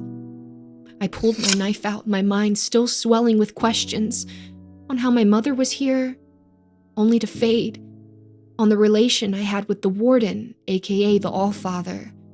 What was wrong with Buck? But I had to push forward with the task at hand, eviscerating as many of them as possible. It was only when a knife pierced my chest that I felt the world fall silent. My mouth grew hot, and I felt my breathing grow shallow, gasping for air that wasn't coming. I looked up at Buck and saw the agony in his face, as if his limbs acted without his instruction. Buck! Was all I managed to iterate before the world grew cold and distant. The last thing I recalled for the longest time was darkness, a cold, unforgiving void that enraptured the soul, froze the bones, and made my flesh feel as if it were in a charnel house. Piece by piece being stripped away, and my consciousness scattered in so many directions. Felt as if I were being pulled in multiple directions at once. Sensory overload interspersed with a sense of total calm. I was where I should be. Eleanor Gwyneth Lockwood, I have heard so much about you. From the absolute darkness came a small, delicate flame, situated in a lantern that hung on a thick chain, attached to a great metallic pole that jutted out from the darkness with no bearer visible. The black and white flame danced in its glass prison, and the closer it came to me, the more put together I felt. My sight began to clear, my hearing returned, and the muffled voice grew in clarity. A pronounced English woman's voice cut the air and brought familiarity. I could smell ginseng and sage on her person, and felt at ease. A body broke through, following the lantern, cloaked in a gown of darkness, and her skeletal frame reaching out to me, pulling my body upright and straight, her face hidden behind a mourning veil, the fragments of bone not hard to see. You will find it difficult to speak, so until you have regained that ability, I ask you to listen. You are facing a moment that many encounter at some point in their lives. For some, it is minute and inconsequential. For others, it is a moment the world is watching them commit to. All are noted, and all have reactions. You have reached your first of many, Nell. She offers a bone hand, clasped in bracelets and jewelry to me. I take it, and don't even register the issues she should be having with strength. She pulls me forward, and I find myself standing on invisible ground. the surrounding light only serving to display the absolute nothingness around us, until she waves her hand. What? Am I not? I croak, my voice still finding its footing. Her hand passes by my face, and I see the enormity of creation beneath my feet, the exact same as my nightmares. Luminous stars in beautiful patterns, nebulas passing underneath while galaxies rotate overhead. Dead? No. You're merely asleep. A moment, or perhaps a space in between is a better phrase. You will make a choice. You will wake up and everything will change. Every action a consequence. I just wish it hadn't gone this way. Truly I do. This is why I don't get involved in personal matters or individual rights anymore. Too messy. She clicks her fingers and the area beneath our feet rushes forward, down to our world and eventually to Sturgeon. To all my friends and citizens going about their day, each one blissfully unaware that the very same sins I'd excised in the prison were now latching themselves to their bodies.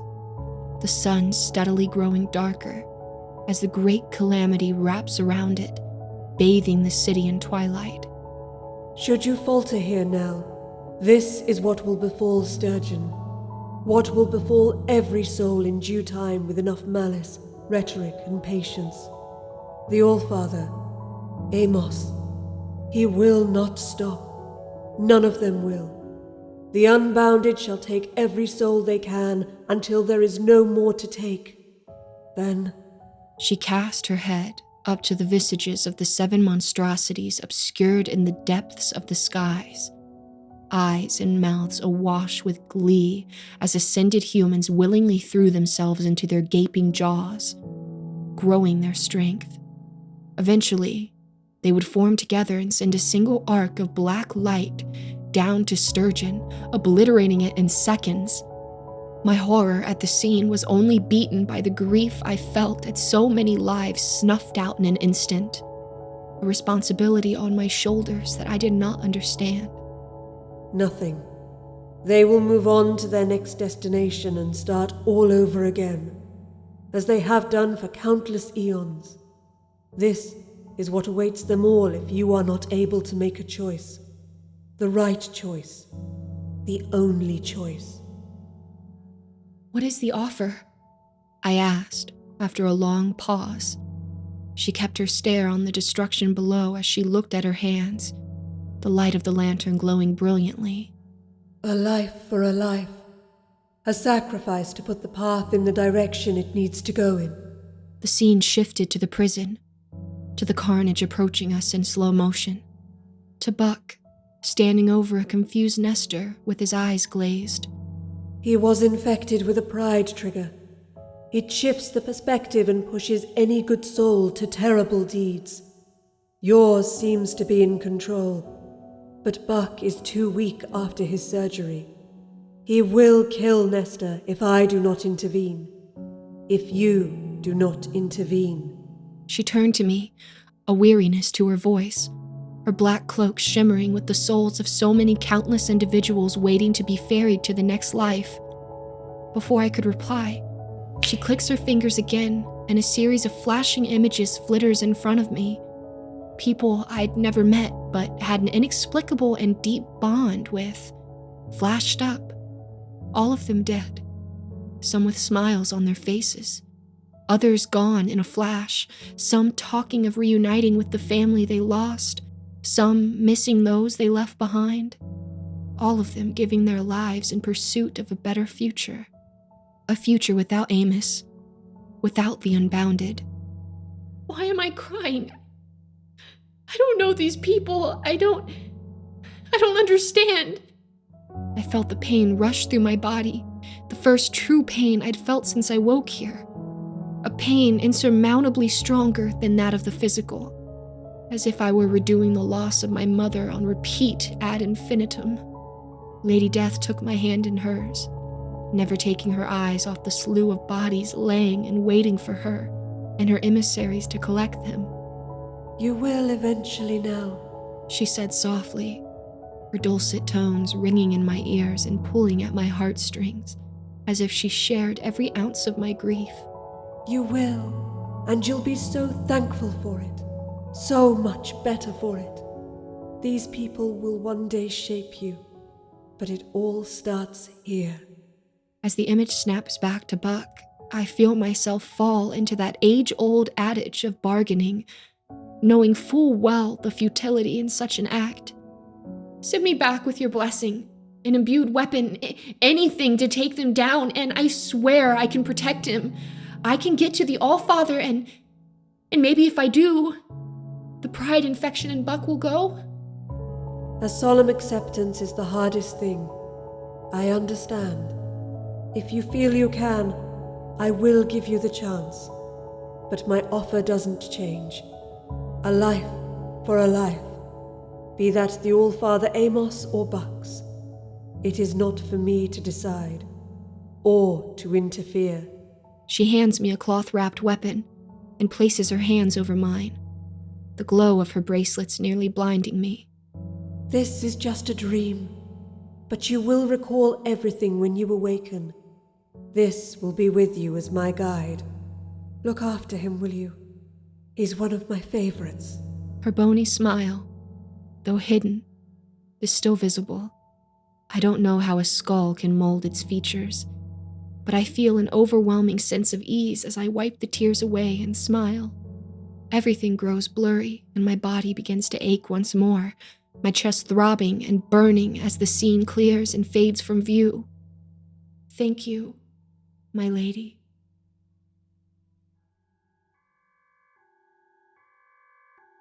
The cold floor is the first sensation that runs through my waking body. My eyes looking down at the knife still buried in my chest, somehow missing vitals as strength and anger fills me. Hands grasp the handle, and with a scream I pull it free, the wound inexplicably not remaining once it leaves. What a day! Of all the people to meet! I huffed as I got to a knee, an inmate closing in on me with claws bared and evil intentions in his mind. I looked to Nestor, still on the ground and holding off Buck. Hey! Don't hold back. He still has a skull fracture from an old hunt. Headbutt him with everything you have between his eyes and he'll go out like a light. Don't think. Do it. And throw me my iPod. At the same time, Nestor reared his head back to collide skulls with the still confused Buck. The inmate lunged for me with a knife in hand. Rolling back and onto my feet, I tripped his lead leg and grabbed his head with my free hand, using his momentum against him to drive his body skull first into the hard concrete. My steel toe cap boot coming down hard on his neck to silence him for good. Grabbing the iPod from Nestor, I saw it still playing as I put my headphones in. The next song came up with a smile on my face. I took a moment to call out to the prison, seeing a black shape in the distance. I realized Father up on high called for my capture and my friend's demise. Said he'd let you all go if successful. But he didn't tell you who I was, what I am. Edgar flew overhead and dropped a cloth package down to my outstretched hand, clasping it tight with the bandages unfurling and a beautiful scythe glistening under the alarm lights.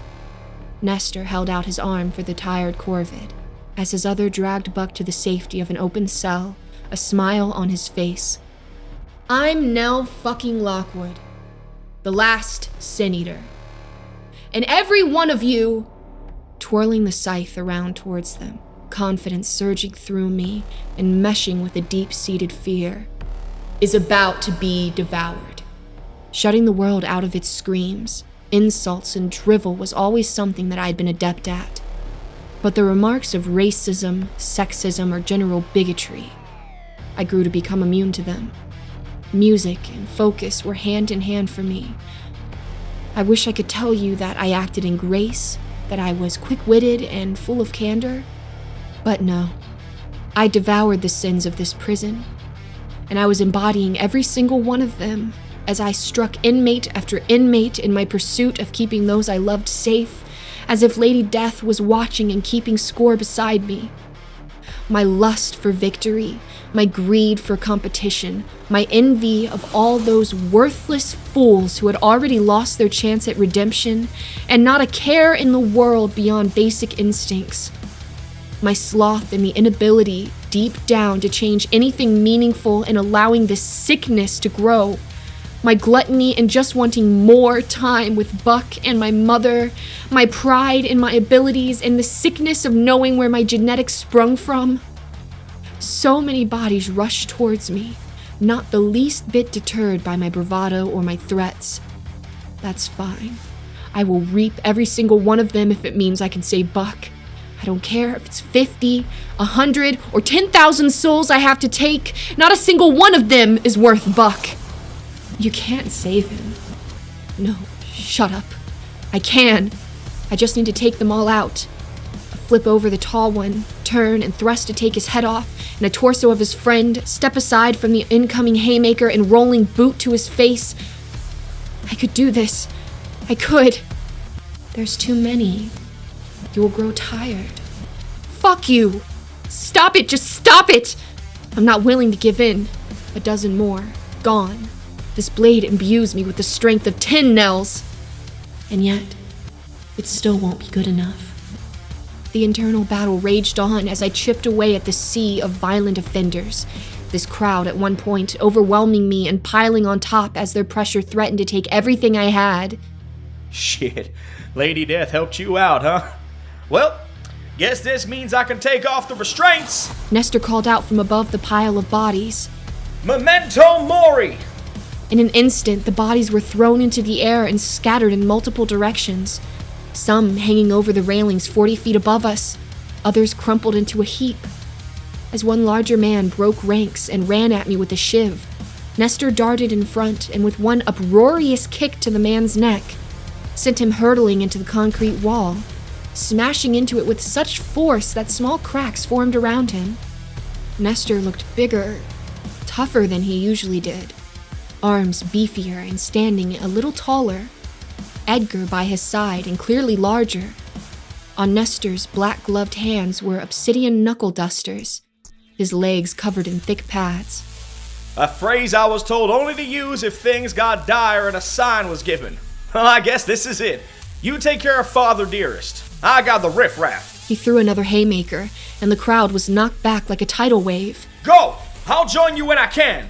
A nod of gratitude given, I dashed past the still conscious prisoners and past the cell, looking in for a moment to see if Buck is still unconscious. The look fills me with more dread than anything thrown at me in the prison. The cell is empty. No time to stop. I just had to hope he'd come to his senses and gone ahead. I see the Tulpasins marching towards me, each of them nothing more than a facsimile of their sinners. Threatening, yes, but not worth my attention when Nestor and Edgar were so capable. I ran closer, scythe at the ready. I saw Edgar swoop in and cover the way with his black wings. Protect Mama. Protect Papa. Kill corpse herder. I will, honey. I will. I darted around as he screeched and caused a distraction, darting between outstretched hands and hungry mouths to reach the side of the building and scaling the stairs. In just a few moments, I'd be able to put an end to this.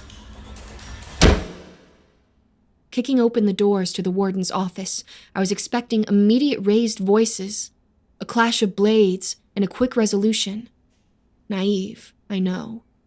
Instead, I found myself rooted to the floor as the door slammed shut, and the lights were shut out, matching the obscurity I'd seen on the outside just a short time ago. Ah, Nell. This isn't how I wanted us to finally reunite, you know. I was hoping you'd have come to me with open arms and we'd be doing what needs to be done in order to bring this place to its foregone conclusion. A shadow scuttled around me, the pale visage of the warden just barely visible as my eyes adjusted. I want this over, Warden. All Father, whatever you call yourself. Nobody else has to get hurt. Cackled, my body still not responding to my desire to move. I felt him walk closer, hands clasped around his face. His eyes were bulging out of their sockets, flesh peeling away, shedding all over the black skin bubbling underneath. his hair steadily falling out with every step. You can't stop what's in motion, my sweet Nellie. Your mother couldn't stop it, and neither can you. Who'd have thought that my own kin would work so hard to go against me? I thought after absorbing all these sins you'd come to me willingly. But it seems your pride needs some extra work. He leans in, and I see something amorphous behind him. Its long, spindly limbs jutting out of the back of him, pinning to the far walls, and something grotesque on its shrouded face undulating as he smiled. Go fuck yourself! I have no father! Venom in my words as the scythe dropped from my hand and kicked out of sight. Oh, that's where you're wrong, my love. All have a father. You're just fortunate enough to share my lineage. But you may as well stop now. I have the prime reason for giving in with me right here. He clasps his hands, and Buck walks into my field of view, mechanical and almost zombified in his stature, his forehead still gushing blood and his eyes bloodshot. Allfather put his hands on his shoulders and patted them proudly. Your boy has my pride trigger in his soul. We both know to remove a sin requires you to devour it. That, of course, requires time. Time you do not have. So, here comes your final test, Nellie. The final choice you'll make to see if you're ready to do what must be done to help bring Sturgeon and this world to its rightful makers. He pushes Buck to his knees and places a hand on his head, Buck's eyes rolling into the back of his head for a moment. Stop it, please! I begged, watching Buck's nose bleed profusely and the Allfather's smile grow wider, more monstrous. You may not have eaten your mother's sin, but you took off the emotional shackles she placed before falling into the void. One half of my restraints here. The other was put into those godforsaken totems and... He lifted his hand and placed the other on my face, a searing, blinding pain ripping through every cell in my body. In the two of you, the pride of the McGraws and the pride of the Sin Eaters. Pitiful. He let go, and my body finally fell to the floor, head resting on the soft carpet in a daze as he knelt down to look at us both. He's going to wake up any moment now and become the next representation of pride. A great beast that will tear through everything until he finds a worthy host. You, well, you're still my daughter. You'll live. So your choice will be made. Follow me, stop me as your mother once tried, or stop the man you love. I certainly wouldn't want to be in your shoes, that's for sure. He walks towards the door and looks back just the once, the horrific visage from my nightmares trailing behind him, almost melding with him as more of his skin breaks away and something otherworldly pokes out from underneath. He's changing rapidly. Do you know why I chose the last name Leichenberg, Nellie? It means mountain of corpses. So many have tried to stop me in this life, and others, well, they always fail. Don't make the same mistake. I look forward to the next family reunion. I looked over at Buck, his eyes twitching, the dim light in the room showing me Nestor and Edgar battling hard to buy us time. But they'd tire before long. The inmates were unrelenting, and the tulpas were closing in. I muttered, his body tensing up and pausing as he debated leaving me there. What was that? Oh, you'll need to speak up. This form has limited hearing.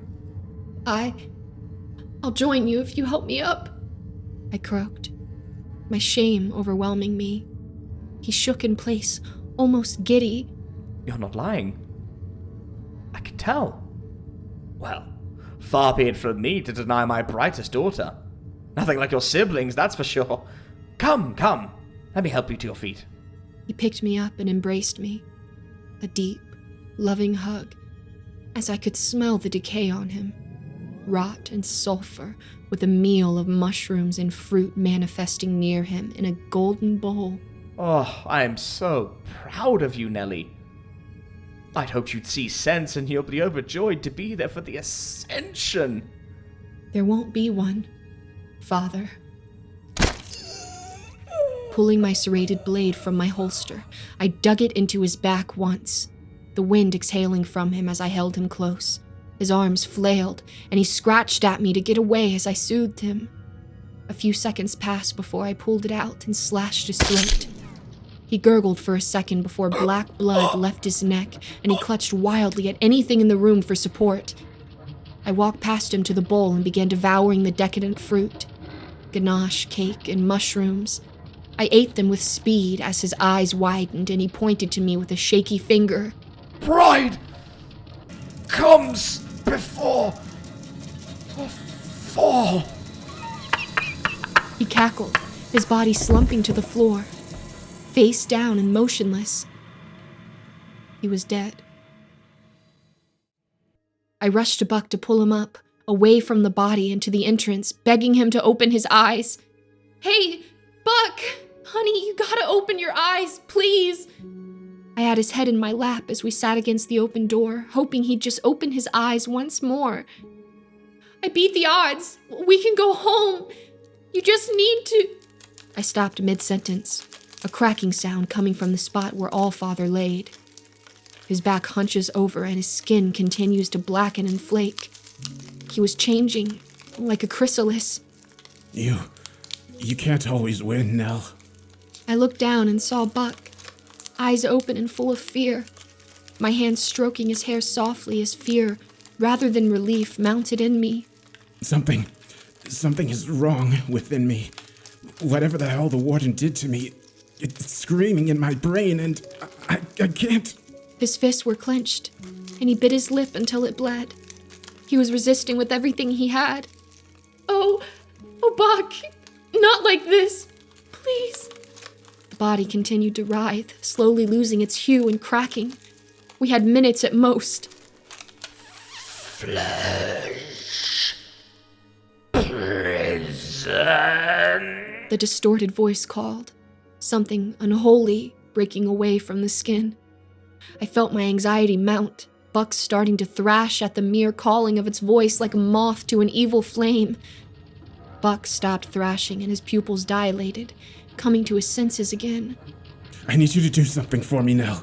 If this thing inside me gets out, we're back to square one. But with my compendium and all the knowledge I have up in this head, he's gonna be even more dangerous. We can't let him out of here. He put his hand on mine and looked at me. Truly looked at me. You need to put an end to it now. This is what Lady Death had warned me of. The price that would need to be paid. The sacrifice of one to stop the slaughter of many. Tears filled my eyes and everything I'd kept locked up started to fall out of me like a broken piece of fine china shattering on the ground. Millions of little pieces spilling everywhere and never forming right again. Buck. I'm so lucky to have known you. You were my mentor, my friend, my everything. He stroked his face, trying to memorize the ruggedness of his chin, the small scar on his right eye, the softness of his hair. I will carry you with me, always. He simply smiled. Not a bad way to go, all things considered. We had an adventure, shared some stories, and most of all, I got to lay in your arms. He breathed in once, and lay still. I love you, Nell Lockwood. I clasped my hands around his throat and pressed my thumbs into his windpipe with everything I had. He didn't resist until his survival reflexes kicked in. He pushed his body up and twisted it, anything to buck me off, hands clasping at me aimlessly. But he was still weak, and he taught me well. Tears stained my face and fell onto his as I screamed. I screamed louder than anything I'd ever mustered in my life. Every ounce of my sorrow was flowing through my hands and snuffing the light that was Simon McGraw out. I love you, Nell. He gasped, his eyes rolling into the back of his head as his body fell limp, starved of oxygen. I didn't relent as my eyes turned to the now emerging shape from the office. Pain, racked moans, and hoarse screams, all I had left. I would not let this thing take him, not in a million fucking years! I am free of this flesh prison. I will be the doorway I was meant to be. So saith Amos! It screeched, bursting through the roof and perching itself on top. The horrifying sounds as it expanded and lit up the prison with its terrifying abilities. I only let go when I knew his brain was starved completely of oxygen. Laying him down, I shut his eyes and kissed his forehead softly. I know you did, Buck. I know you did. Ensuring his body was comfortable, I turned to rush down the hallway, leaving my love behind. Turning onto the main floor, I no longer saw a fierce battle. No enemies in sight. Nestor simply pointed up. I saw the horror of the large, unspeakable form with an almost spider-like face, large, powerful limbs and innumerable eyes. It cast its direction upwards as an arc of black light shot up through the prison. The tulpas of the sins stood around in a prayer circle. Where's Buck? We gotta fucking go! He called over the noise and carnage. I looked to the office, tears running anew and a smile on my face as I gave thanks to Lady Death. Buck's tulpa, scythe in hand, charged towards Amos with destruction in mind, finishing the job. I replied, grabbing Nestor's hand and running for the exit. With ungodly force, he swung the scythe at the tulpas, cleaving them in two before smashing Amos into a concrete pillar, collapsing it and causing a breach that rapidly filled the prison with water. As we made it to the elevator, pushing the emergency button and the staff still running about as aimlessly as the other inmates, a great roar rang out below us. Whatever was happening, it was escalating. Anxiety mounted in the three of us as the elevator climbed. Hey, Stan! Get your drunken ass over here, pronto! We got a situation! He yelled into his phone. I've been made aware. Landing in 5. Is the Madame listening? His gruff, oddly melancholy voice called back. Nestor confirmed, and he continued speaking. And the stately ships go on to their haven under the hill, but oh, for the touch of a vanished hand and the sound of a voice that's still. The elevator reached the entrance, and we made a dash for the exit. A huge, blackened tendril smashed at the elevator shaft. A guttural roar followed that chilled me to the bones. A mass with eyes began crawling out of the hole it made. I am the doorway, and it will be opened! It bellowed, the horrifying cacophony of inhuman vocal arrangements chilling my blood, before it was dragged back down and into a furious battle below. Not today, it won't. Goodbye, Father. We ran for the landing pad, jumping onto the plane as it took off.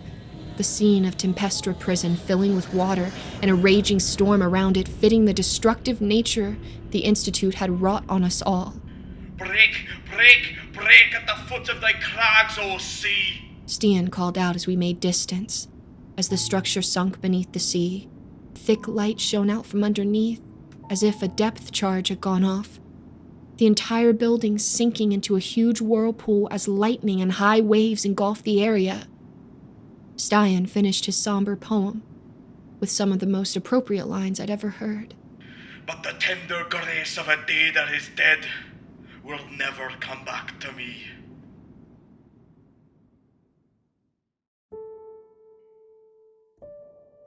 The first 2 weeks after losing Buck were incomprehensibly tough. Everywhere I went, I would be reminded of Buck. From the accomplishments set out and reminisced upon by his colleagues learning of his passing, to the many upstarts in Sturgeon he'd inspired. I stopped going out, stopped doing much of anything that wasn't drinking or crying. On the 15th night, a knock rang out and refused to cease until I answered it. dragging myself from the study where I'd made a yurt of old memories in a sleeping bag, just to be near Buck's things and his scent. I put on my clothes and answered the door, fully ready to cast out whichever inconsiderate ass had disturbed my rest. Looking through the peephole, I saw nothing save for the faint glimmering light of the lantern, slinking back into the darkness. As I opened the door, a small note had been left. Tomorrow night, at midnight, Memento Mori, L.D. I slept feverishly during the day, making sure I looked and felt the part for a long journey. After the first trip on Caracasa Airways, I knew I'd need the energy. For some reason, I always felt the need to dress up for an occasion, something my grandparents instilled in me, I suppose. Even if I was going to something unexpected and entirely unwanted. Nestor met me at the entrance to our establishment, taking note of the for sale sign in our front garden. Going anywhere nice now? Not sure. Maybe a little place by the beach. Though I hear there's a dentistry far from Sturgeon where all manner of beasts and nightmares gather to conglomerate and get themselves fixed up. Maybe I can find a genie among them to grant my wish. I sniffed, shaking my head at my own stupidity. Who am I kidding? It's a one-way trip. Nothing more to it. I wouldn't say it's quite that simple. Come on. Lady Death wanted to talk to you, and there's a very excitable idiot son of mine that wants to preen you. I chuckled, and he put his arm around me like a big brother as we got into the taxi and headed for the landing pad where the plane sat. While we were in transit, Nestor told me to shut my eyes while he applied some face paint. Said it was necessary for the night's rites. Lord knows what that meant. Edgar sat in my lap in the car, almost still and expectant for the journey. I'm not totally sure what I expected when I boarded, but a soft orange light, beautifully painted skulls and marigolds lining the entrance with fairy lights was not it. Dia de los Muertos, of course. I sighed, taking in the majesty of the plane, walking down the aisle to near the front. Nestor, aren't you busy tonight? Need help with some unruly passengers? I shook as the plane began its soft descent, heading for the nearby ocean and traveling across it. Oh, I don't think I'm all that unruly. Just a bit sassy when I've had some wine, honey. A loving, booming voice rang out from the furthest front row. That hair the same bun from before. But as she stood up, I saw her properly for the first time. She was older, the tiredness across her face and still irradiating beauty I'd admired as a little girl. Mom, I thought you'd... I choked. She walked down the aisle towards me. You thought you'd killed me, or what was left of me in that prison. That you'd never get to see me again. Well, sorry to disappoint. She laughed and held out her arms, letting them drop with an audible slap. She was real. I'm still here. I was there too. But not the same. The warden, Amos as he is truly known, is a remarkably gifted creature. Always was, I suppose. With his own pride disease riddling you, he knew you could be weakened. Who better to use than me? Oh, I tried to resist, but so much of me was lost in that place that there was so little left. But I remember what we talked about. I remember what we promised, and I still mean it, Eleanor. Mom stepped forward, and her hand brushed my face, my heart sinking into my stomach at the realization this truly was her. I missed you so very much. I'm so glad I could see you again. One last time.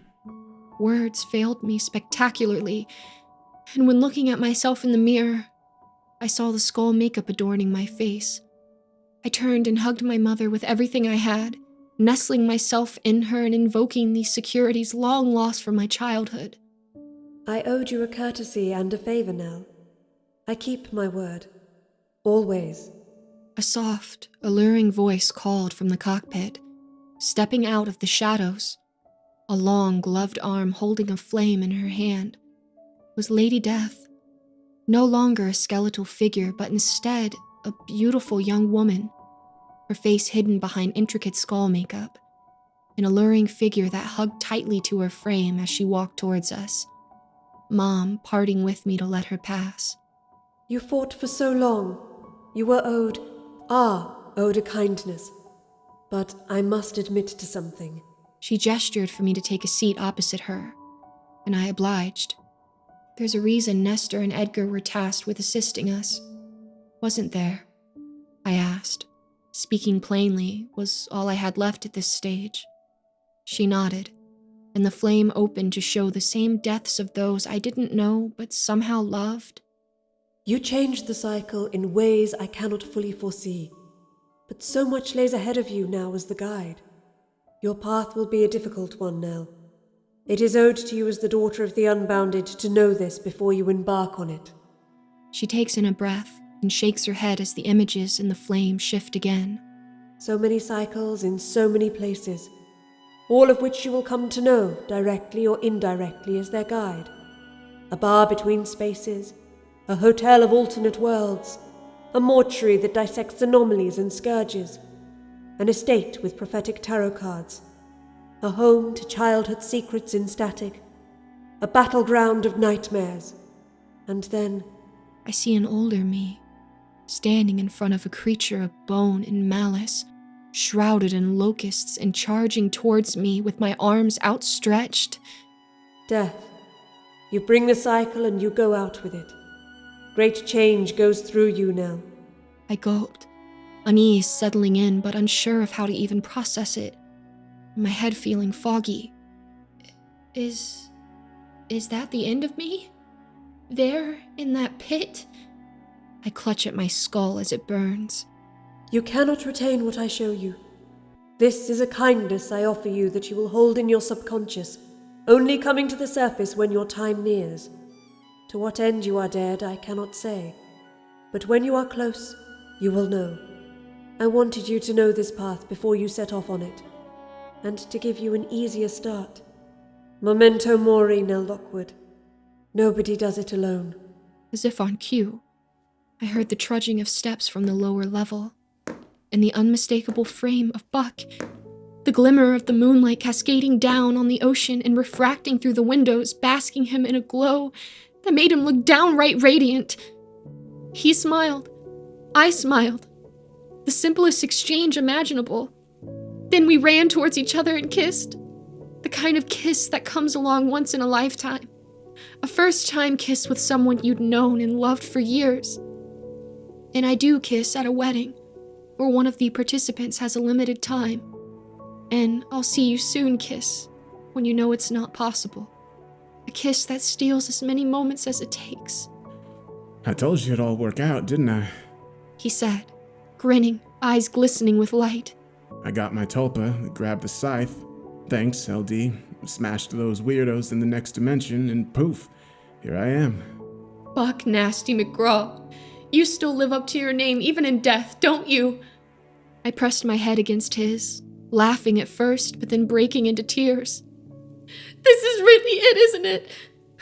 You're the sin I will carry, the one I can never devour. Yeah, I am, he said simply, his voice hoarse and full of regret. But I will always be with you. No matter where you go and what you do on the hunt, I'll be there. The plane started to slow as the orange lights grew in brightness, the outside turning to black. We'd reached the end. Until you're ready to come home. His voice cracked with pain, tears in his eyes as we held one another for a while. When he broke away, he grabbed something from his bag. Are you giving me an engagement ring, Buck? I jested, trying anything to keep the mood light in these final moments, my heart shattering with every passing second. He sniffed and shook his head. Nah, I'm giving you something more important in binding. The compendium. I'm the last keeper, the last McGraw. You're the last Sin Eater. Seems fitting to me and only right that you should have it. He placed it in my hands and kissed my forehead. It's all on you now. until we're reunited. Mom walked over and did the same, passing me one of her rings as she did so. I'll be waiting for you. We'll have that Sunday roast, I promise.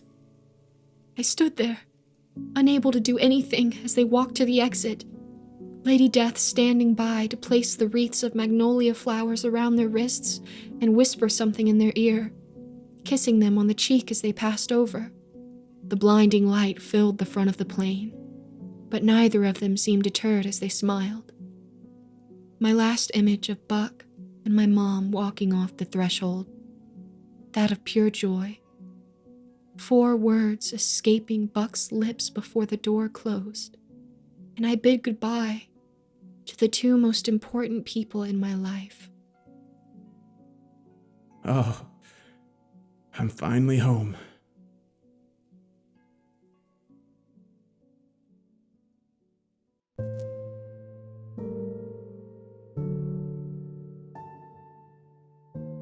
The events of Tempestra prison were a veritable lifetime ago now. Looking back on it, I see how it shaped me into the woman I am today. I'm not a product of my parental upbringing, but of the love and companionship I was blessed to have and the experiences in life that taught me how to survive. Many of you listening to this may be new to the world of Sturgeon, to this world of sins and nightmares and horrors.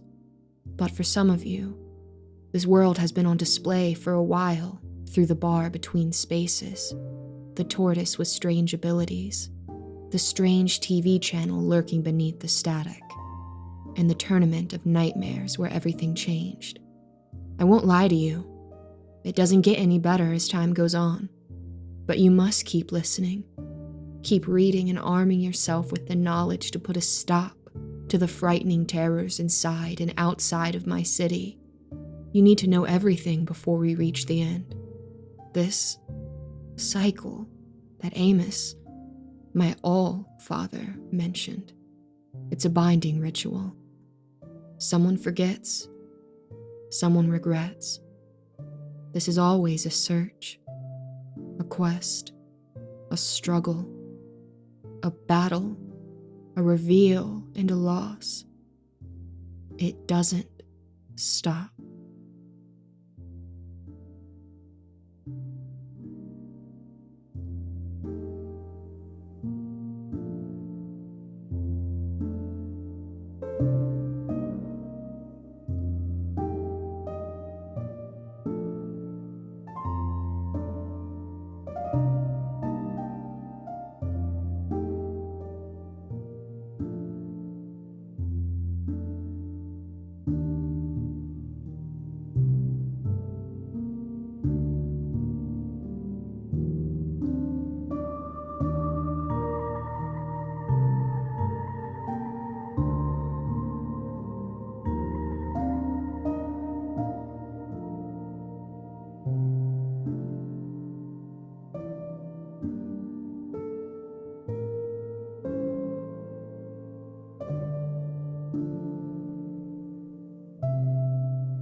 Hello everyone.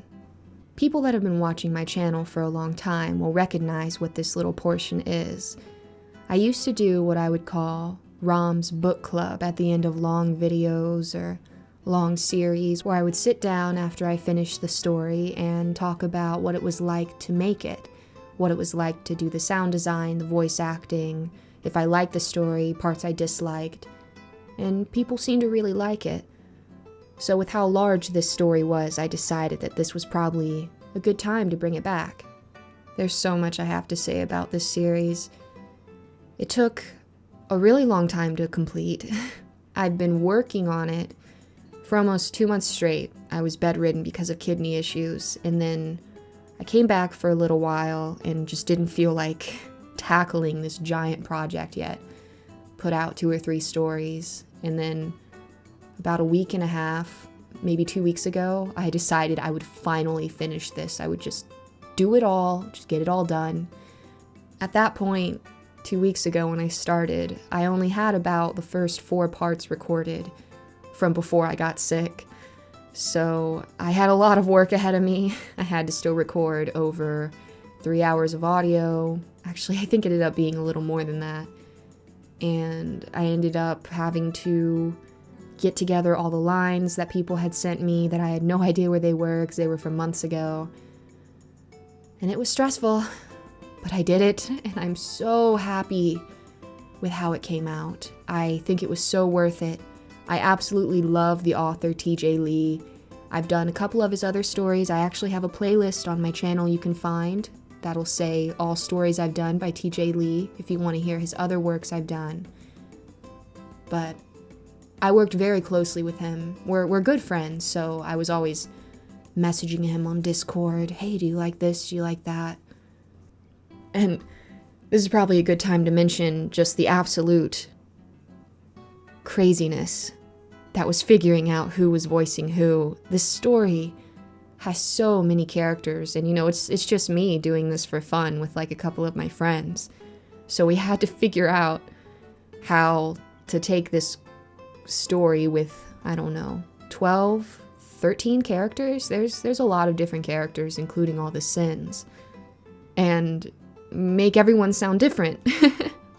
So a lot of people did several characters with different accents, and I did some things in post to try and help make it sound more believable, which was easy since, what are these guys? Sins. The embodiment of the 7 deadly sins. So it's sort of like, I can make them have a paranormal wispiness to their voice or something that makes them sound different.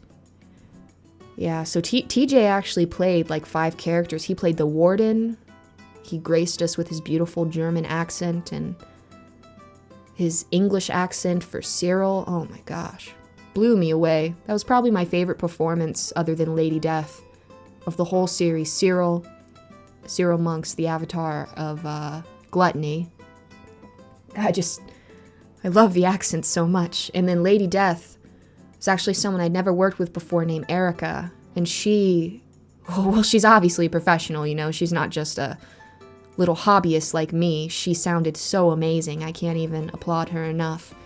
And if you want to see who did what or check out anyone else's work, everything is listed in the description as usual, but I was just blown away by the wonderful performances that were given to me to work with, and I just feel so thankful to have all of these amazing friends to work with here. And, God, it was so fun. This story, the performance was so fun. Like when I was playing Tulula, super gross avatar of lust. She's so disgusting, she's so fat and gross, so I tried to sound really gross, and TJ told me that it was supposed to be like this really disgusting older southern woman, and so I tried to go all in with it. Tried to use all of my southern person expertise to my advantage. I really liked how that performance came out, because it sounded really different than a lot of stuff I've ever done. The hardest part of this story, other than the length, because it's just hard to keep on and keep on and keep on doing sound design after you've been doing it for hours. I I poured dozens of hours into the sound design for this story because there was so much and it was so intricate at times. And then at other times it took so long because I had a really hard time choosing what music or what sort of feel the scene should have. There were several scenes I redid several times. But the hardest part of the story actually was probably the part with Imarosa, because that's actually me and TJ speaking at the same exact time. Well, as the best I could get it lined up at the same exact time, since Imarosa is like twins.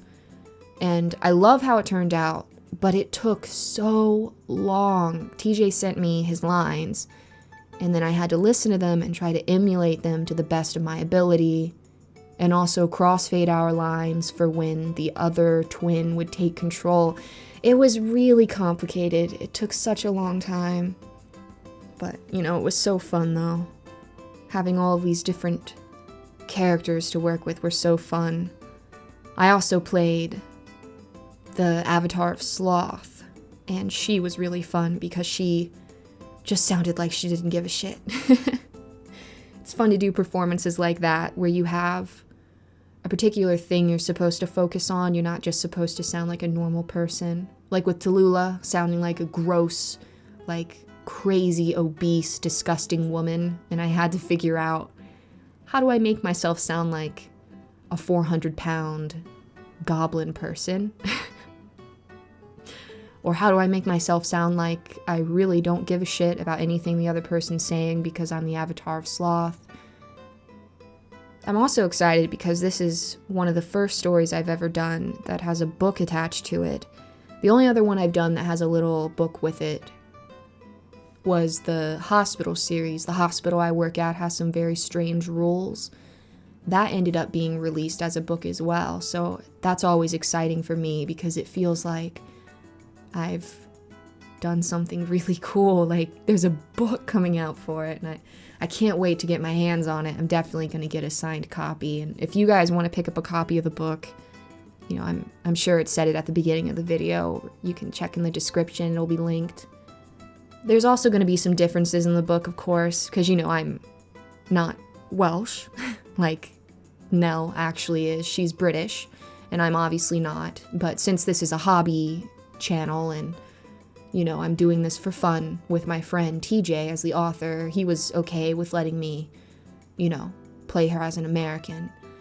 And of course there are a lot of other different tiny little retcons that were made to, you know, cater to the fact that we didn't have a cast of whoever we wanted.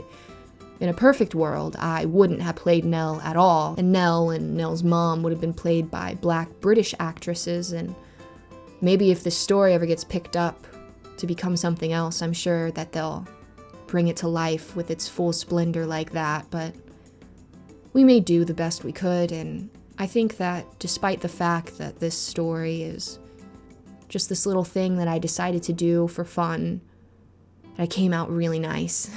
Please let me know what you think in the comments. I love hearing what you all have to say about the stories, and I love starting a conversation, you know, because I sit here with the mic and I don't write a script, I just kind of babble for a few minutes about my thoughts about the story.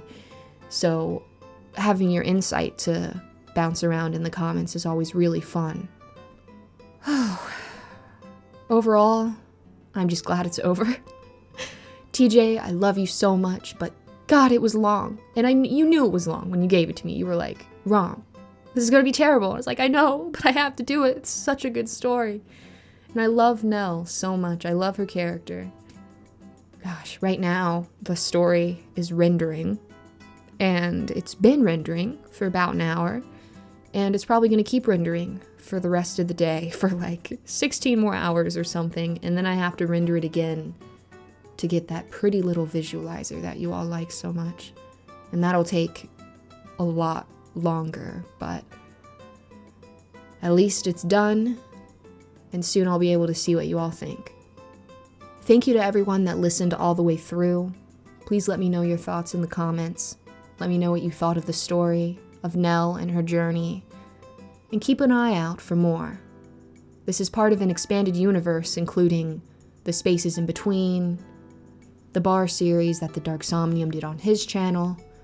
The Dark Somnium's about to do another series connected to this one that Nell will be cameoing in a couple weeks, called the NFC. If you want to see more details about all of that, go to TJ's Reddit and you'll be able to find all of his literary works. They all kind of have this whimsical feel that this story does, so if you like that, you'll love his other works.